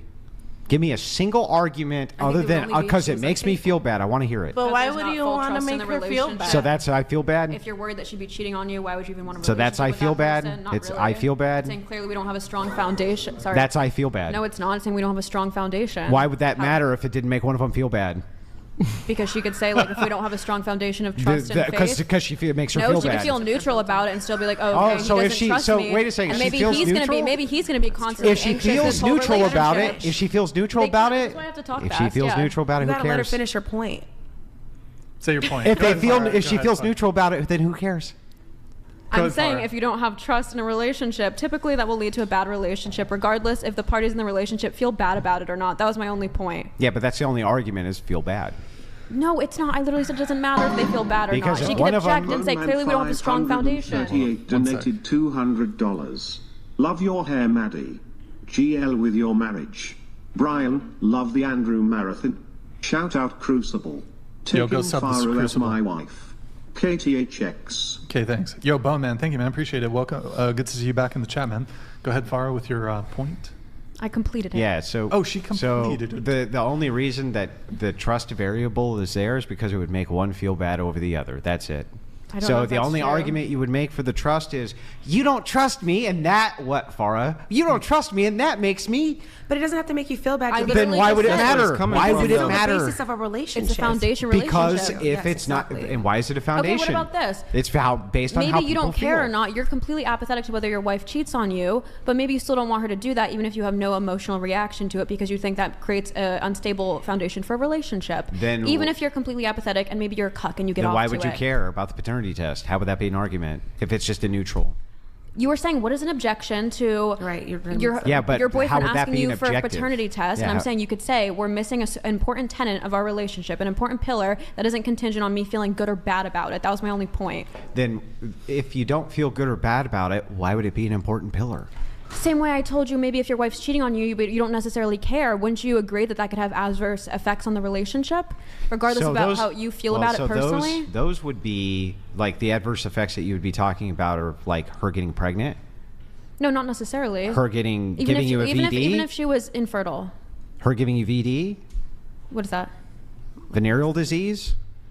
I don't think those would be your only objections Well, to your then wife what? stepping out Other on you. than I think how from that your, makes you feel, then I don't think understand from the your- objective. You're religious. From your Christian Yeah. purview, you could probably outline a plethora of reasons for why you wouldn't want your girlfriend or wife to be sleeping with other people, other than it makes you feel bad. You'd probably think it, has adverse Yes, outcomes. that's on the true. I could relationship. appeal to an objective standard. Yes, Yes, and most but people this in is not. relationships What appeal objective to standard are you appealing to? usually the tenets of trust in a relationship. That's not an objective standard. It's a subjective standard. Most relationships subscribe to that. Obviously, people can deviate from that. But Yeah, but I that's think, a subjective standard. And at the end of the day, the only reason you appeal to that subjective standard is because if I don't trust you and you don't trust me, one of us feels bad. I just told you there's many instances where you might not feel There's bad, not but a you still might have single a one of standard. those that doesn't really boil down to it made the other person feel bad. And so in No. your opinion, feel bad. He just disagrees. No, you even created a hypothetical neutral. So you said, hypothetically, what if neutrally it didn't make you feel bad for your wife to go out and do this thing? What would be her objection? Okay, what if I found out my husband cheated on me and I genuinely have zero emotional reaction to it, Mm-hmm. but I still want to dump him? Did I dump him because it makes me feel bad, or because I feel like we don't have a strong foundation, what would- because there's dishonesty and there's a lack of trust? Why would, I don't understand. Why do you want the honesty and the trust inside of the relationship if you don't care if he cheats? It's not about don't care. I can care without it making me feel bad. Yeah, but okay, so you care, but it doesn't make you feel bad? That could happen, yeah. How? You can't control Yeah, your that can emotional happen. response to something. Maybe you find out someone cheats on you, or you found out your husband, texted another girl, and you're like, okay, this violates And you my would boundaries. care about that People have because boundaries that it makes aren't- you feel bad. People Farah. have boundaries that aren't always directly, purely correlated to their feelings about it. Oh, really? So if guy is texting and you don't care, that means... It's not about don't care. It maybe doesn't make me feel bad. Oh, if it doesn't make you feel I'm bad, saying then I you can don't about care, it. right? I don't agree with that. You don't? No. So you care if a guy's texting another person even if it doesn't make you feel bad? I would still care. Even if in that moment I felt apathetic about it, I would still end the relationship. Even if I personally didn't cry about it. Even though you didn't care? Even if I didn't cry about it or Why feel would you sad do or anything? insecure. Why would you do anything at all if you didn't care? Right. That makes no sense. That's the stupidest thing I've heard out of you tonight. Why would you do anything if you didn't care? Because reversely, I wouldn't set boundaries purely based on how I feel about it. So, for instance, if I was overly jealous about my husband having a female coworker, I wouldn't then say, quit your job because this makes me feel bad. So it goes both ways. But that's something you care about. Okay, but Yes, it's both I ways. get what you're saying, but hypothetically, what you're saying is you can have values without having emotion tied to those values. Yes. And typically they are correlated, but not always. So the same way I can, value honesty and trust, and maybe I have a visceral reaction to you having a female coworker, and that could be irrational. So I'm not going to deduce my boundaries from my emotions, and likewise, I'm not going to always deduce where does my that emotions happen though? from the boundaries. Where does that actually happen, especially in the context of a relationship? Yeah, the My distinction husband here having a is... female coworker? Well, the distinction here is Me still feeling care. irrationally jealous about my husband having a female coworker, it happens every day. The distinction here is care. And the what? So And what you you're said doing irrationally. is... Oh, sorry. Go ahead, man. Sorry. What? You said irrationally. You feeling That was irrational. my whole point. I can have rational boundaries and standards that don't always correlate to whether I feel good or bad. Because people feel bad all the time about things that are irrational, such as your husband having a female coworker. Yes. So I wouldn't then say, don't do this thing because it makes me feel bad. So that was my whole point. Yes, you can. I'm saying you can't in this context. So the problem that you made with this particular hypothetical, when you reverse it, you introduce care. And I'm saying, fine, you can introduce care. It works in that hypothetical. The opposition hypothetical doesn't, because I'm claiming that any of the standards that you would appeal to for why you would not take that test are going to appeal to care and therefore feel bad. I disagree, and I already laid it out. Nope, you gave me a hypothetical where you just reintroduced the word care again. And said, in this case, if I did care, then blah, blah, blah. I was saying people set boundaries in relationships that are completely disparate from whether they feel good or bad.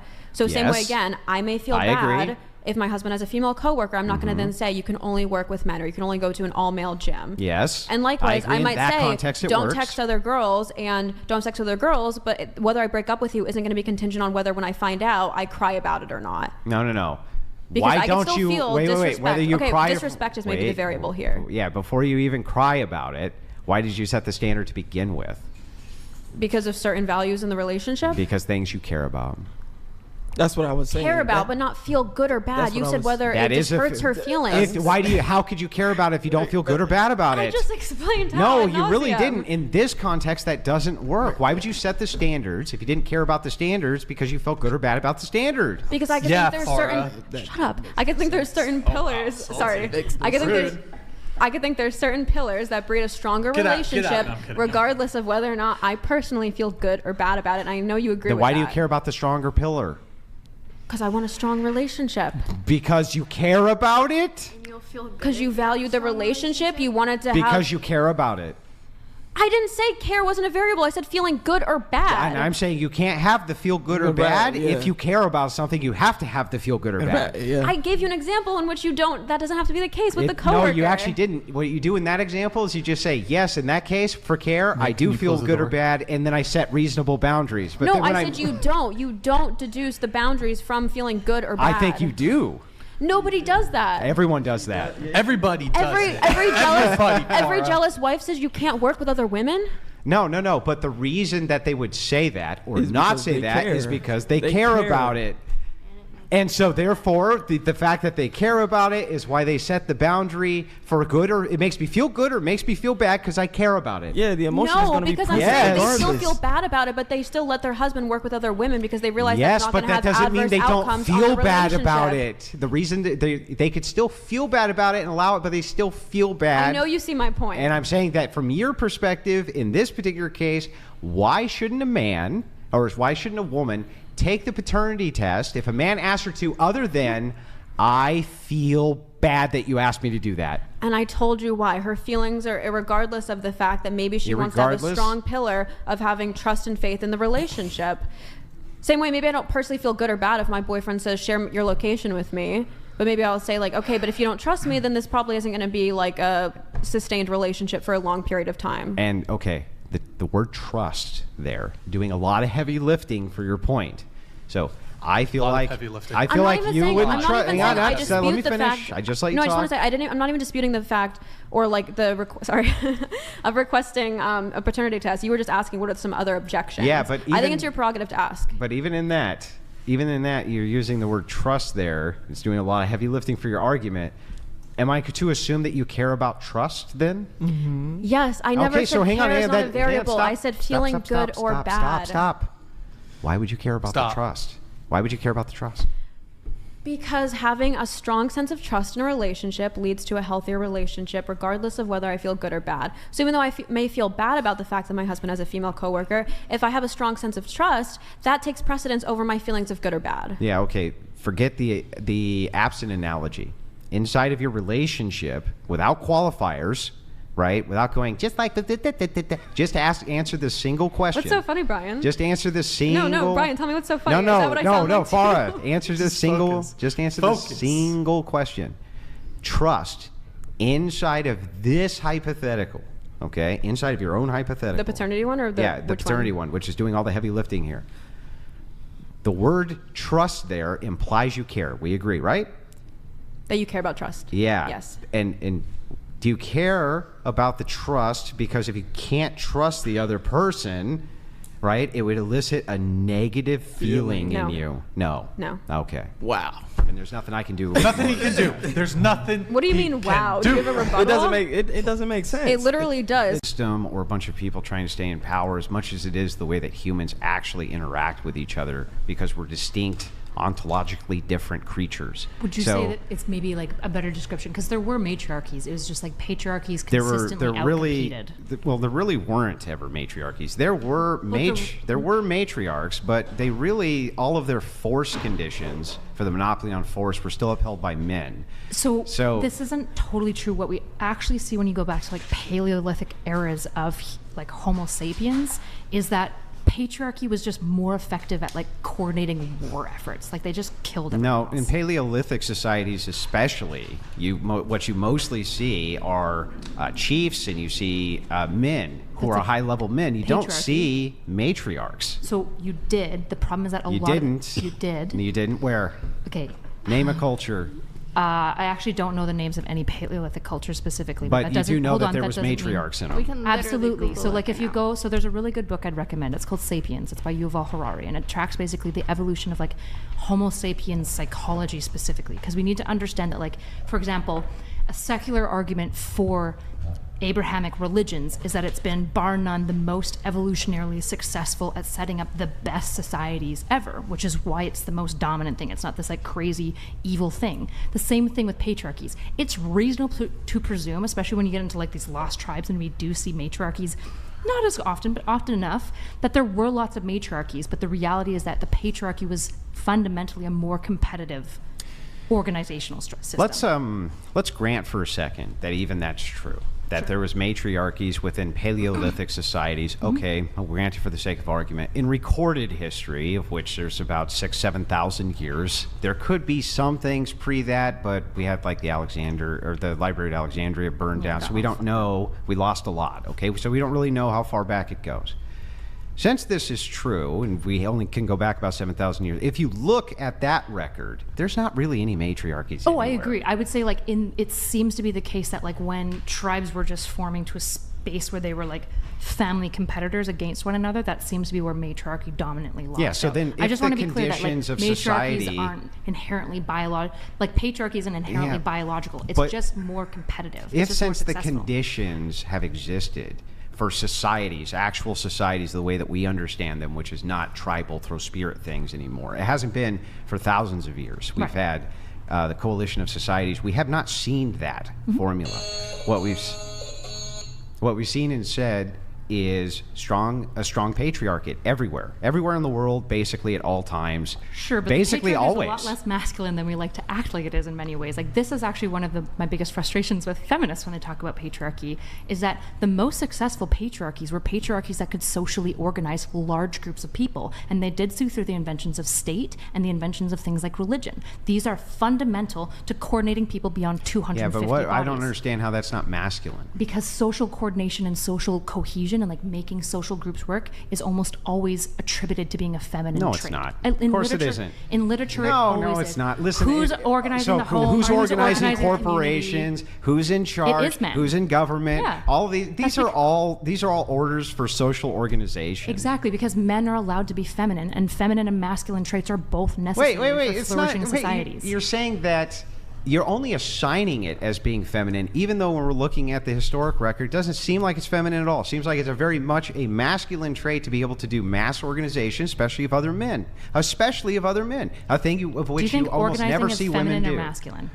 Organization? I don't know. It could be a neutral, Who thinks but that I think keeping that people together- I think the way it's done is masculine or feminine. I think that the way women could do it through forms of manipulation, backstabbery, secret telling. There's no things way that like women could this. do it in like a neutral to positive way. They can, but it's not often done that I way. mean, that's not true. If we look at family It is lines, true. who's that one that like everyone goes to? When grandma dies, the family's fucked because she was like the main person coordinating these things. Unless- we come from a long line of strong Yeah, women, but right? sometimes- women are Ed, often social coordinators. Who's most HR? We're talking about in mid-management? society. You're I giving am these talking little about society. tiny outliers for individual family units. We're talking about the majority of society, the majority of human history that's recorded. Men rose to the top in all majority, things, the majority yes. of societies were completely and totally organized by men. That And doesn't not make only it were not a they feminine organized trait. by men, but the way in which they were organized, which was with kind of the cracking of the whip, right? Here's what the Spartan warriors are going to do. Here's what our If army's you going think to that do. it was Here's just the cracking of the whip, then you have a really bad understanding of how I'm not the saying it Spartan was army just went. anything. Well, I'm giving you an example I of know. how this is Is it definitely possible? not a feminine trait. Because I feel like we're disagreeing on something that we don't need to. Is it not possible that most of the patriarchies, which were dominantly run by men, because men tend to be more extreme at most things, incorporated both feminine and masculine traits, even though it was still a patriarchy? No, I wouldn't. No, there I don't any think way? so. I think that even here, kind of the semantic distinction needs to be made. No, I don't think that organization in massive society is a feminine trait, and I don't know how you could convince me that it is. Okay, because we would talk about like the fundamental traits. If organization and social cohesion and empathy are dominantly, well, like you can apply it to masculinities if you want. I don't give a fuck. All this stuff is like socially made and socially organized. Yeah. But when we look back at history, when like literature talks about like the social cohesion agent or the organizing agent, it's oftentimes the women. They're given like nurturance role. They're given in like collection and like organization roles. This is why even in our society we see women. Hold on, you gotta let me finish. Go ahead. This is why even in our society, what do you see like dominating HR? One of the most important human organization groups. I gotta Dominantly push women. back again. I think that what you're talking about here is support roles. So yes, women are great in support organizational roles, but here's what they're not great at. They're not great quartermasters. They're not great equipment masters. They're not great at organizing armies. They're not great at any of that. What they are great is at smaller tasks like paymasters, organizing for food, organizing for cookware, things like this. Though before we, could organize women to do cooking, basically the Roman legions would go around and actually collect food themselves. But what I'm saying to you is that no, I think that for smaller tasks, for support tasks, yes, nursing, things like this. But I think that when it comes to the overarching society and how it's organized, yeah, I would say that it's definitely masculine. Same thing, churches, organized societies in a big way. You cited that yourself. Sure. Those What were do you think basically my position always run is? by men everywhere. Sure. What do you think my position is? Well, I think that you're trying to say that organization is a feminine trait. Okay. Do you know the rest of my take with that, or is that the main part? Well, I mean, this is what we're arguing over. Sort of. We're arguing about masculinities and femininities. That's what we're talking about. But you're saying that mass organization is more of a female or a I said, feminine no, trait. I didn't say mass organization. I said organizing people based on social structures is dominantly more feminine. It seems to be a more feminine trait not because women do it more often. It's exclusively, do you know what the word arete means? I'm sorry if I'm being super nerdy. And it's okay if you don't. It's like a really obscure word. Okay, arete was this concept in the Greek that was like, it's this idea of like the most important cultural value. And the way that we tend to like look at cultures is by what their literature writes about. When you look at the literature when it comes to like social connection, social organization, and social glue factors, typically that the literature that our society is based on puts women in that role dominantly. Whereas things put like them in- protectiveness, leadership is often where men, that would be something that we would call a masculinity. Yeah, but the leadership and mass organization, this is exactly what I'm saying, in fact. So you're talking about minor support rules for organization. You're talking about things like nursing and talking childcare, about- things like this. No. But when you're doing actual organization of men, I'm talking about forms. which forms? I'm talking about like platonic forms. Yeah, but essentially. why would you say platonic forms and then look at modern civilization? That's what you just cited. Okay, sorry, I think I lost you there. When I'm saying I'm looking at platonic forms, you're saying like, yeah, but women do this role. And I'm saying that's not what I'm talking about. I'm talking about the emergent themes that societies ascribe to masculinity versus femininity. And I'm telling you that those themes in line with masculinity definitely have to do with the roles of Leadership. massive armies and the organization of those massive of armies, the organizations of churches, the organizations of building of infrastructure, the organizations of all This of is these not things. masculinities. These are not forms. These are things that men are doing in the patriarchy. When we're talking Oh, you about mean- masculinity, we're talking about character traits typically. We're talking about things like protectiveness, leadership, aggression. Assertiveness is typically associated with masculinity, whereas with femininity, it's typically empathy, right? Nurturance. These are things that are Yeah, attached okay, to so each of these you concepts. can pop these with like, this is how I attribute these things. Fine.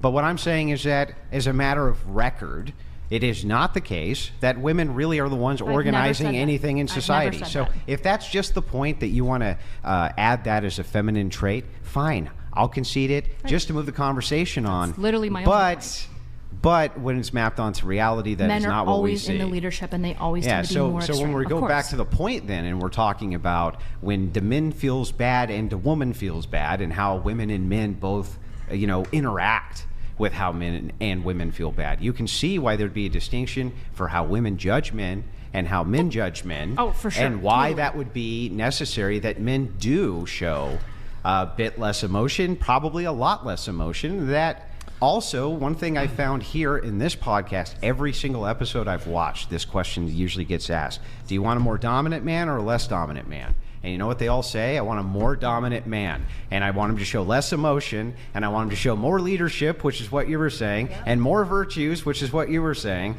That's what they all say. Sure, and I would agree with basically all of that. The point that I was trying to make is what tends to make people, like when we look at the most respect-worthy people, I'm not sure if there's any opening statement, that I do think that there are meaningful differences between the sexes, and that obviously gender is something that's come out of sex, right? We like I've heard Andrew even say that gender is something that in other debates, that gender is something that was like kind of informed by sex at a certain point.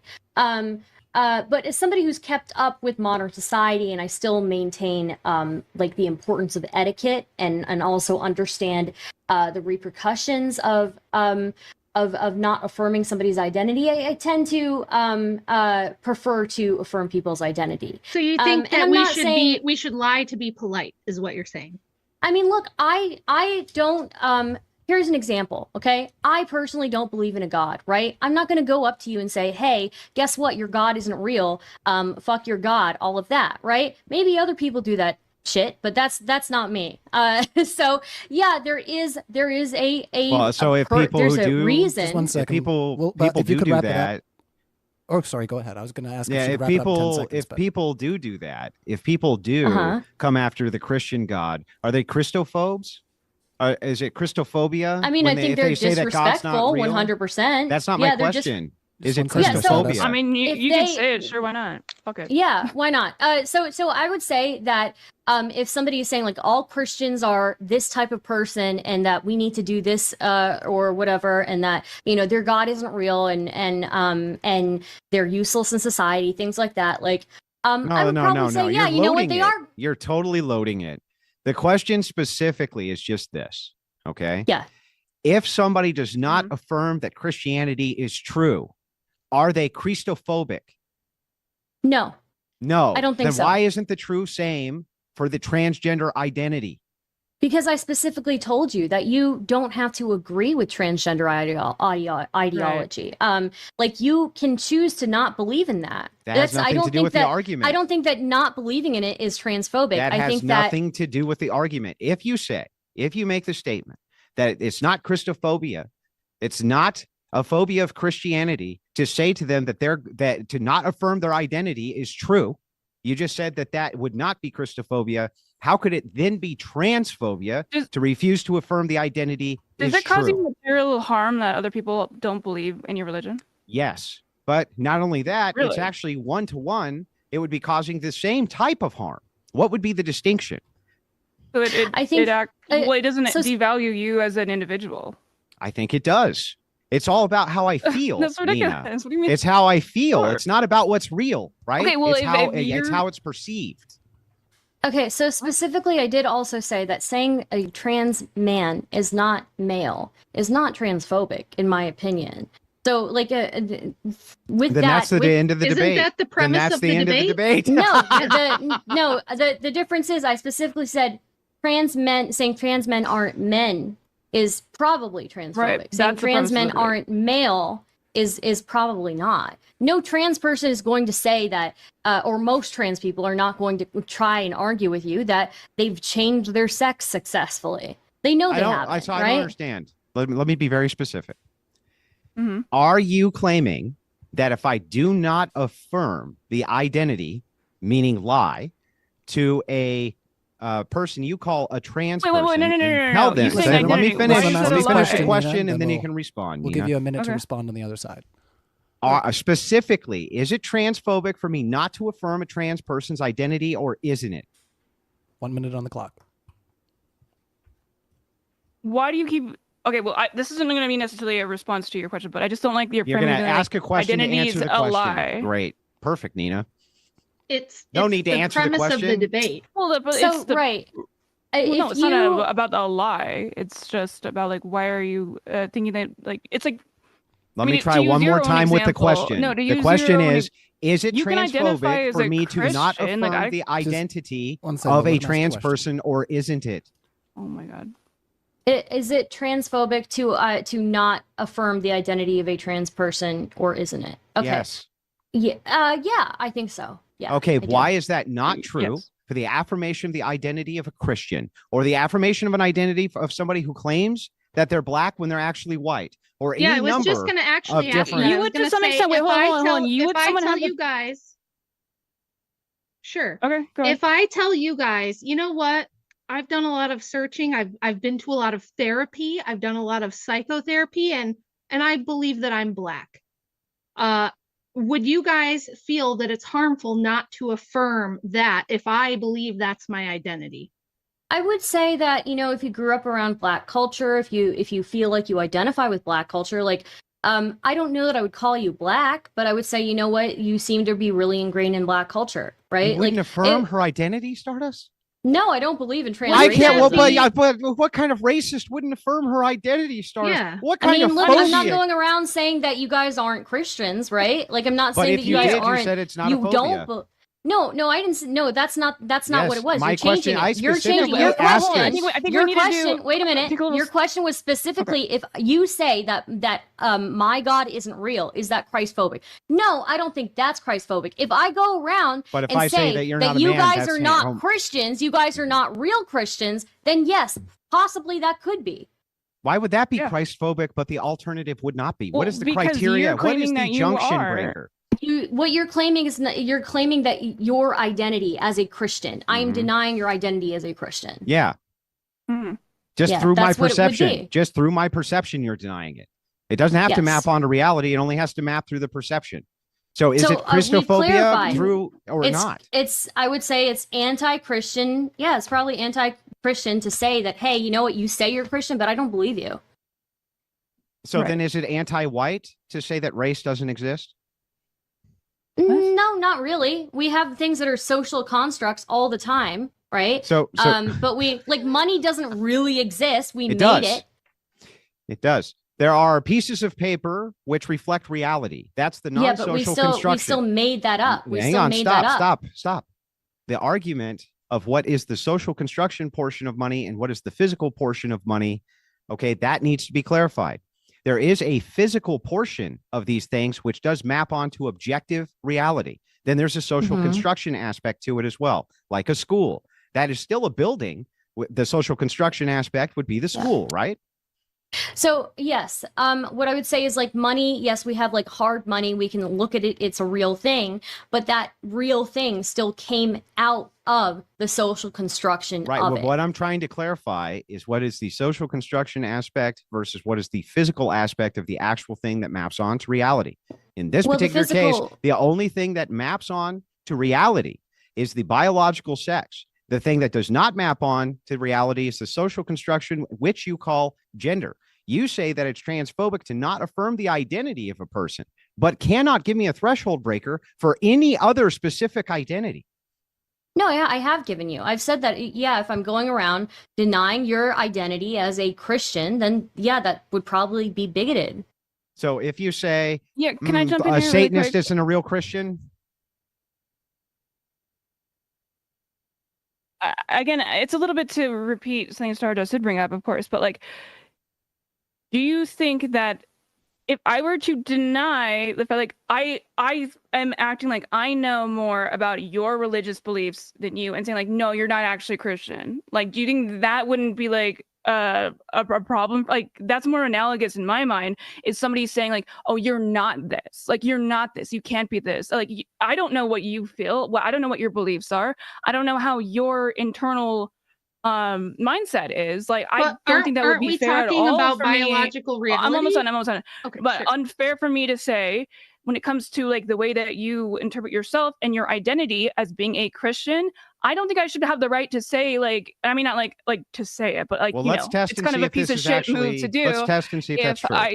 A piece of shit move if I were to tell you, oh no, you're not Christian. Let's find out. Let's find out, You're not Nina. Christian. Let's find out if that's actually true, Nina. Okay, so here What's we'll up? just test this with a quick hypothetical. Let us assume that there was a woman who pretended her entire life to be black, but she wasn't actually black, right? And let's say that she had like some prominent Democrat position of some What kind. is she, like classic in, like, blackface or what? This fictitious woman who never existed, right? And then let's assume that it was found out that she was not actually African American in any way, shape, or Okay. form, and that she was just LARPing as being one. But she said that she had the lived experience of one, and so therefore should be considered a black person, regardless of the fact that she wasn't. And the entirety in mass of black people came out and said, no, you're not black. Are they all being racist by not accepting her identity, Nina? Well, you asked a few different things there. Are you trying to seem more like it's like, okay, I asked so one I thing. don't know that person's position. I'm not going to assume that. Like, that just is not Okay. really something that I feel like He's is that talking important. about Rachel Dolezal, who pretended to be black so she could get a position at the head of the NCAA. Okay, I cool. think, People do right? dumb shit. You know, like- and she got appointed to all these black activist groups and organizations, and it turned out that she had been putting cornrows in and spray tanning herself and pretending to be of African American descent when she never was. She's like white as I am, right? And so she was fired from those jobs. She was completely ousted by the black community. Does that make the black community racist against her? Does it mean they are being phobic against her if they say, no, you cannot adopt our identity and claim it when that's not your biological reality? Well, it seems that that person was just doing that for some sort of like tangible benefit. That right? doesn't answer the question. Wait a minute. Though, Well, I don't okay, remember the so story what that about well. It's what the old about thing. a trans man? So this the whole premise of the debate is it transphobic to say a trans man is not a real man? What if a trans man is pretending? How do you know that that person isn't pretending to be a man? Because let's say they believe in the patriarchy and that the patriarchy gives men unfair advantages like you think it does. Why Okay. should that? How do we know that woman isn't pretending to be a man so that she can get the benefits that our society gives to men? That's what How I'm would we saying. know? Your example of Rachel Dolezal is seemingly like it's already been proven that they were using that for the It never really was reason. proven, it was assumed. But the contention Okay. from the black community was just like, we don't care You're not what black. your They said we you're don't not care black. what your That's what yeah, they we don't said. care what your motivations are. You cannot say you are biologically a black person, 'Cause just you're like not. a woman Can I- cannot say she's a man. Answer to the question. No, don't No, interject. were they Let her saying answer they for were once. biologically black? Like, what does that even mean? We're What does asking the biologically question black again. mean? I'm going to make it as simple as I possibly can for Yeah, you. Nina. but you can't be. Was like, it what is racist for biologically the black? for blacks for the black community to say you're not black? Was that racist of them? Was it racist for them to just say that you're not black? I mean, Yeah. like, what would, Yeah, were like, they causing her harm by refusing to affirm her I have no chosen idea. identity? You have no idea. I don't know enough about this story that you're referring to. Okay, in a fictitious If I story, I didn't can even bring up Rachel dodge. Dolezal, but fictitiously, if it maps on the Yeah. same exact way in this hypothetical, okay, and they they'll say every black person in the United States, every single one of them says, no, you're kinda not racist. black. Are they being racist for not affirming her identity, Nina? I don't believe in transracialism, like whatsoever. Not asking you. and- I'm asking Nina to please answer my question. Yeah, that's Nina. not really like we're I think we're a little bit too far off base. Answer here. I know my you love question, using this Nina. argument. Stop running. Why would I answer this question? I don't think it applies. You What are can't talking answer about? the question, You're can you? asking it. You're asking me to ask a metaphor of every single fucking black person would agree with, like calling. Yes, I her know. not Hypotheticals are black. designed to I test don't logic. understand They're why. really Like, hard. what you're trying to imply that every single black person has the exact same opinion? Yes, that's the. Well, Mina, what did you have for breakfast this morning? I don't think that it's racist. How would I you don't How would you feel this morning if you never had breakfast, Nina? How would you feel? Self-made choice. I didn't go to my dad and be like, should I do this? And he just gave me like all this advice to do it. I came to them, told them, because I wanted to be honest with my parents. They have that reason, they have that decision to make with their kid if they do something like this. You know what I mean? Like whether they want to be in your life or not. I think it's bad parenting if you don't want to be in your kid's life, no matter what they do. I'm not saying if they like delete someone, that's a great, I don't know. I feel like the line is just too broad here. So let me ask you this. Can you make the judgment and the value-added judgment on what's bad parenting? I have children. Do you have any? No. Okay. And then on top of it, from your parents' perspective, you turned out to go off and do OnlyFans and like show your butthole online for money. How's that great parenting? How could you come to me and say what a great parent should do is I this? just think it's You're the funny perfect that example Christianity of put me in everything such a that cage. nobody Hold should on, listen hold to for on. great Is parenting. Christ a terrible parent because like so many of his sons and daughters commit sin? You said Jesus is your example for parenting. Who did Jesus dine with? This is a hilarious Who did he dine argument. with? Of course he died for everybody. No, who did he dine with? like eat? Oh, dine. I'm sorry. Go Yes. ahead. Who did he dine with? In which context? Like his apostles in or Matthew, when? in the Gospels. Who did Yeah, he dine he would with? dine with everybody. He'd dine with sinners. He would dine with Who saints. did he would call dine- godless fools and rejected outright? Okay, just stop. Who? Just get to your point. He You called. should know this. Well, it's fine if you don't Oh, know should I? this. The What? people he called godless fools was Pharisees, the Uh-huh. leaders of the religion. Whereas in Okay. the cases of women who were adulterers, tax collectors, The ones he told to sin no lepers, more? He told them to sin no more, Sin but no he more. still dined with them. And he told them to sin no more. He I said, go and agree, sin but no more. disowning is not the same thing as saying sin no more. Disowning until a behavior is modified. No. That's behavior modification. No, it's not. How do you? Oh, there's a okay. million So- ways He to didn't not. Hold on, hold on, hold on, condone hold their on. behavior. Let her finish. There's a million ways to condone an action. How do you even reconcile the prodigal son when the father, as the son walks home, says, "You've been my son the whole time." He never removed it. The son left, and the father allowed him to live out the consequences of that. But the father didn't disown first him. of all, the that's- father didn't send him away. And when yeah, he came back, the- he threw him a massive party. Yes, Oh, the the parable. prodigal child. The prodigal well, son. the parable Yes. prodigal son. But here's the thing: when you're looking at what happened in the results of the prodigal son, the father did not go where the son was, where the son was committing all these heinous acts. We're not saying- Stop. We're Let me not saying you finish should now. start an OnlyFans. That's saying what we're we're not saying. saying Am I allowed to get my point? We're not saying We're join saying- OnlyFans. You're We're just gonna saying you don't spurg? disown You're your all child. spurging. You're all spurging. You're all spurging. Calm down. Let me finish my point. Okay.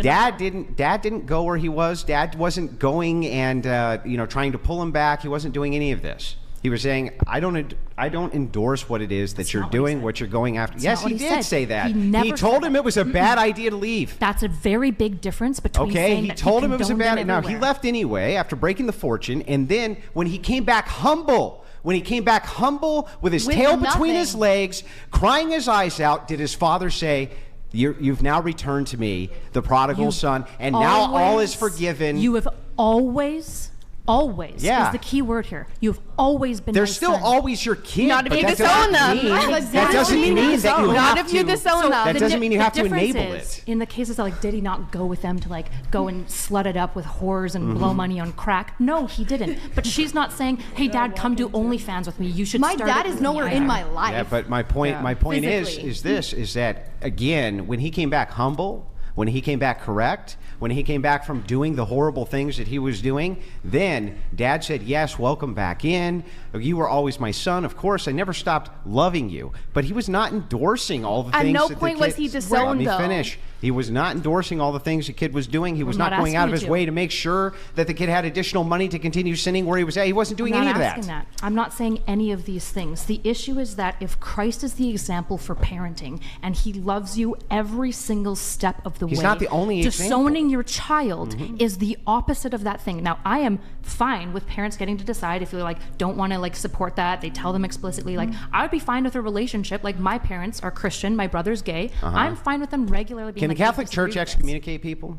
Yes, but the Catholic Church is in no way the same thing as a Yeah, so if the Catholic Church excommunicates somebody, are you saying that what they're doing... Why do they excommunicate? Let me finish. Hold on, that's an extremely Holy important fuck, we're getting... Stop. Okay, make a final point, and I'm moving on. I'll make it quick. If you make an excommunication, why is it that they're not turning their back on their children? Okay, an excommunication at an apostolic level of the Catholic Church is about godless fools. It's about Not always. Pharisees. That is why the Eastern Orthodox was removed. They broke up with They you didn't- because they- they no, the thought other that way. you got It was the other way I know around. you guys broke up with us after, but that's just not true. The reason that they were Wait, you're a excommunicated. Catholic? I'm not a Catholic, but I'm Yeah, a come on, theologically you're not a Catholic. Catholic. Yeah. I'm more Catholic than I am Eastern Okay, Orthodox. 20 seconds, The reason that churches excommunicate is because they're violating the nature of God himself, not because they're doing a sin that they dislike. It's extremely different, and these types of sins, like blaspheming the Holy Spirit, is in no way comparable to moral sins or virtue sins, which maybe OnlyFans is moral sins, or maybe it's a virtue sin. I'm not sure where it falls specifically, but acting like the church can excommunicate so parents can excommunicate their children is a bastardization of why the Catholic Church does this in the first place. So let's look at this logically to what you're saying, not what the She is distinctions, Final point, which final the point, distinctions final in the point. reasoning are. Yeah, I know. I'm just trying to respond. What the distinction in the reasonings are. Let's look at this from a holistic. You claimed, listen, because Jesus Christ said thing X, it's not proper for you to then say, nope, I'll walk away from this. But it is proper for the Catholic Church to do the same thing under the same circumstances. And your only claim to this is to say that they rejected that they rejected Christ. So the same thing happens No, exactly sin is here. not rejecting Christ. Oh, and it you can know be that. rejecting Christ. Yes, blaspheming, Yes. blaspheming Yes. the Holy Spirit. But here's the is. thing. What But I'm- what the yeah. what the Pharisees did was Nope, bad no, no, enough. no, no, Okay. no. These are disanalogous, and you're being dishonest. by saying No, that's not. They're not disanalogous. Yes, This is your logic. No, this is the logic of like You guys all of the can- No, it's just your theology logic. of Okay, the okay, okay. Catholic Here, Church. wait, interlude. Can we see an Ahi Gal, I guess? Just I love the interlude. let's do a little reset. Why don't you do one? You wanna try it with me? I'll You pass. wanna try it with me? No, Wait, just you're gonna ask the women to do it, but you're too Yeah, can cowardly she to do it teach you yourself? how to do it? That Go. seems a little weird. Go ahead. Do you want to do it? Oh my god. Lord have mercy. Yummy. We must stay focused, brothers. We must. I bet those glasses make you see better.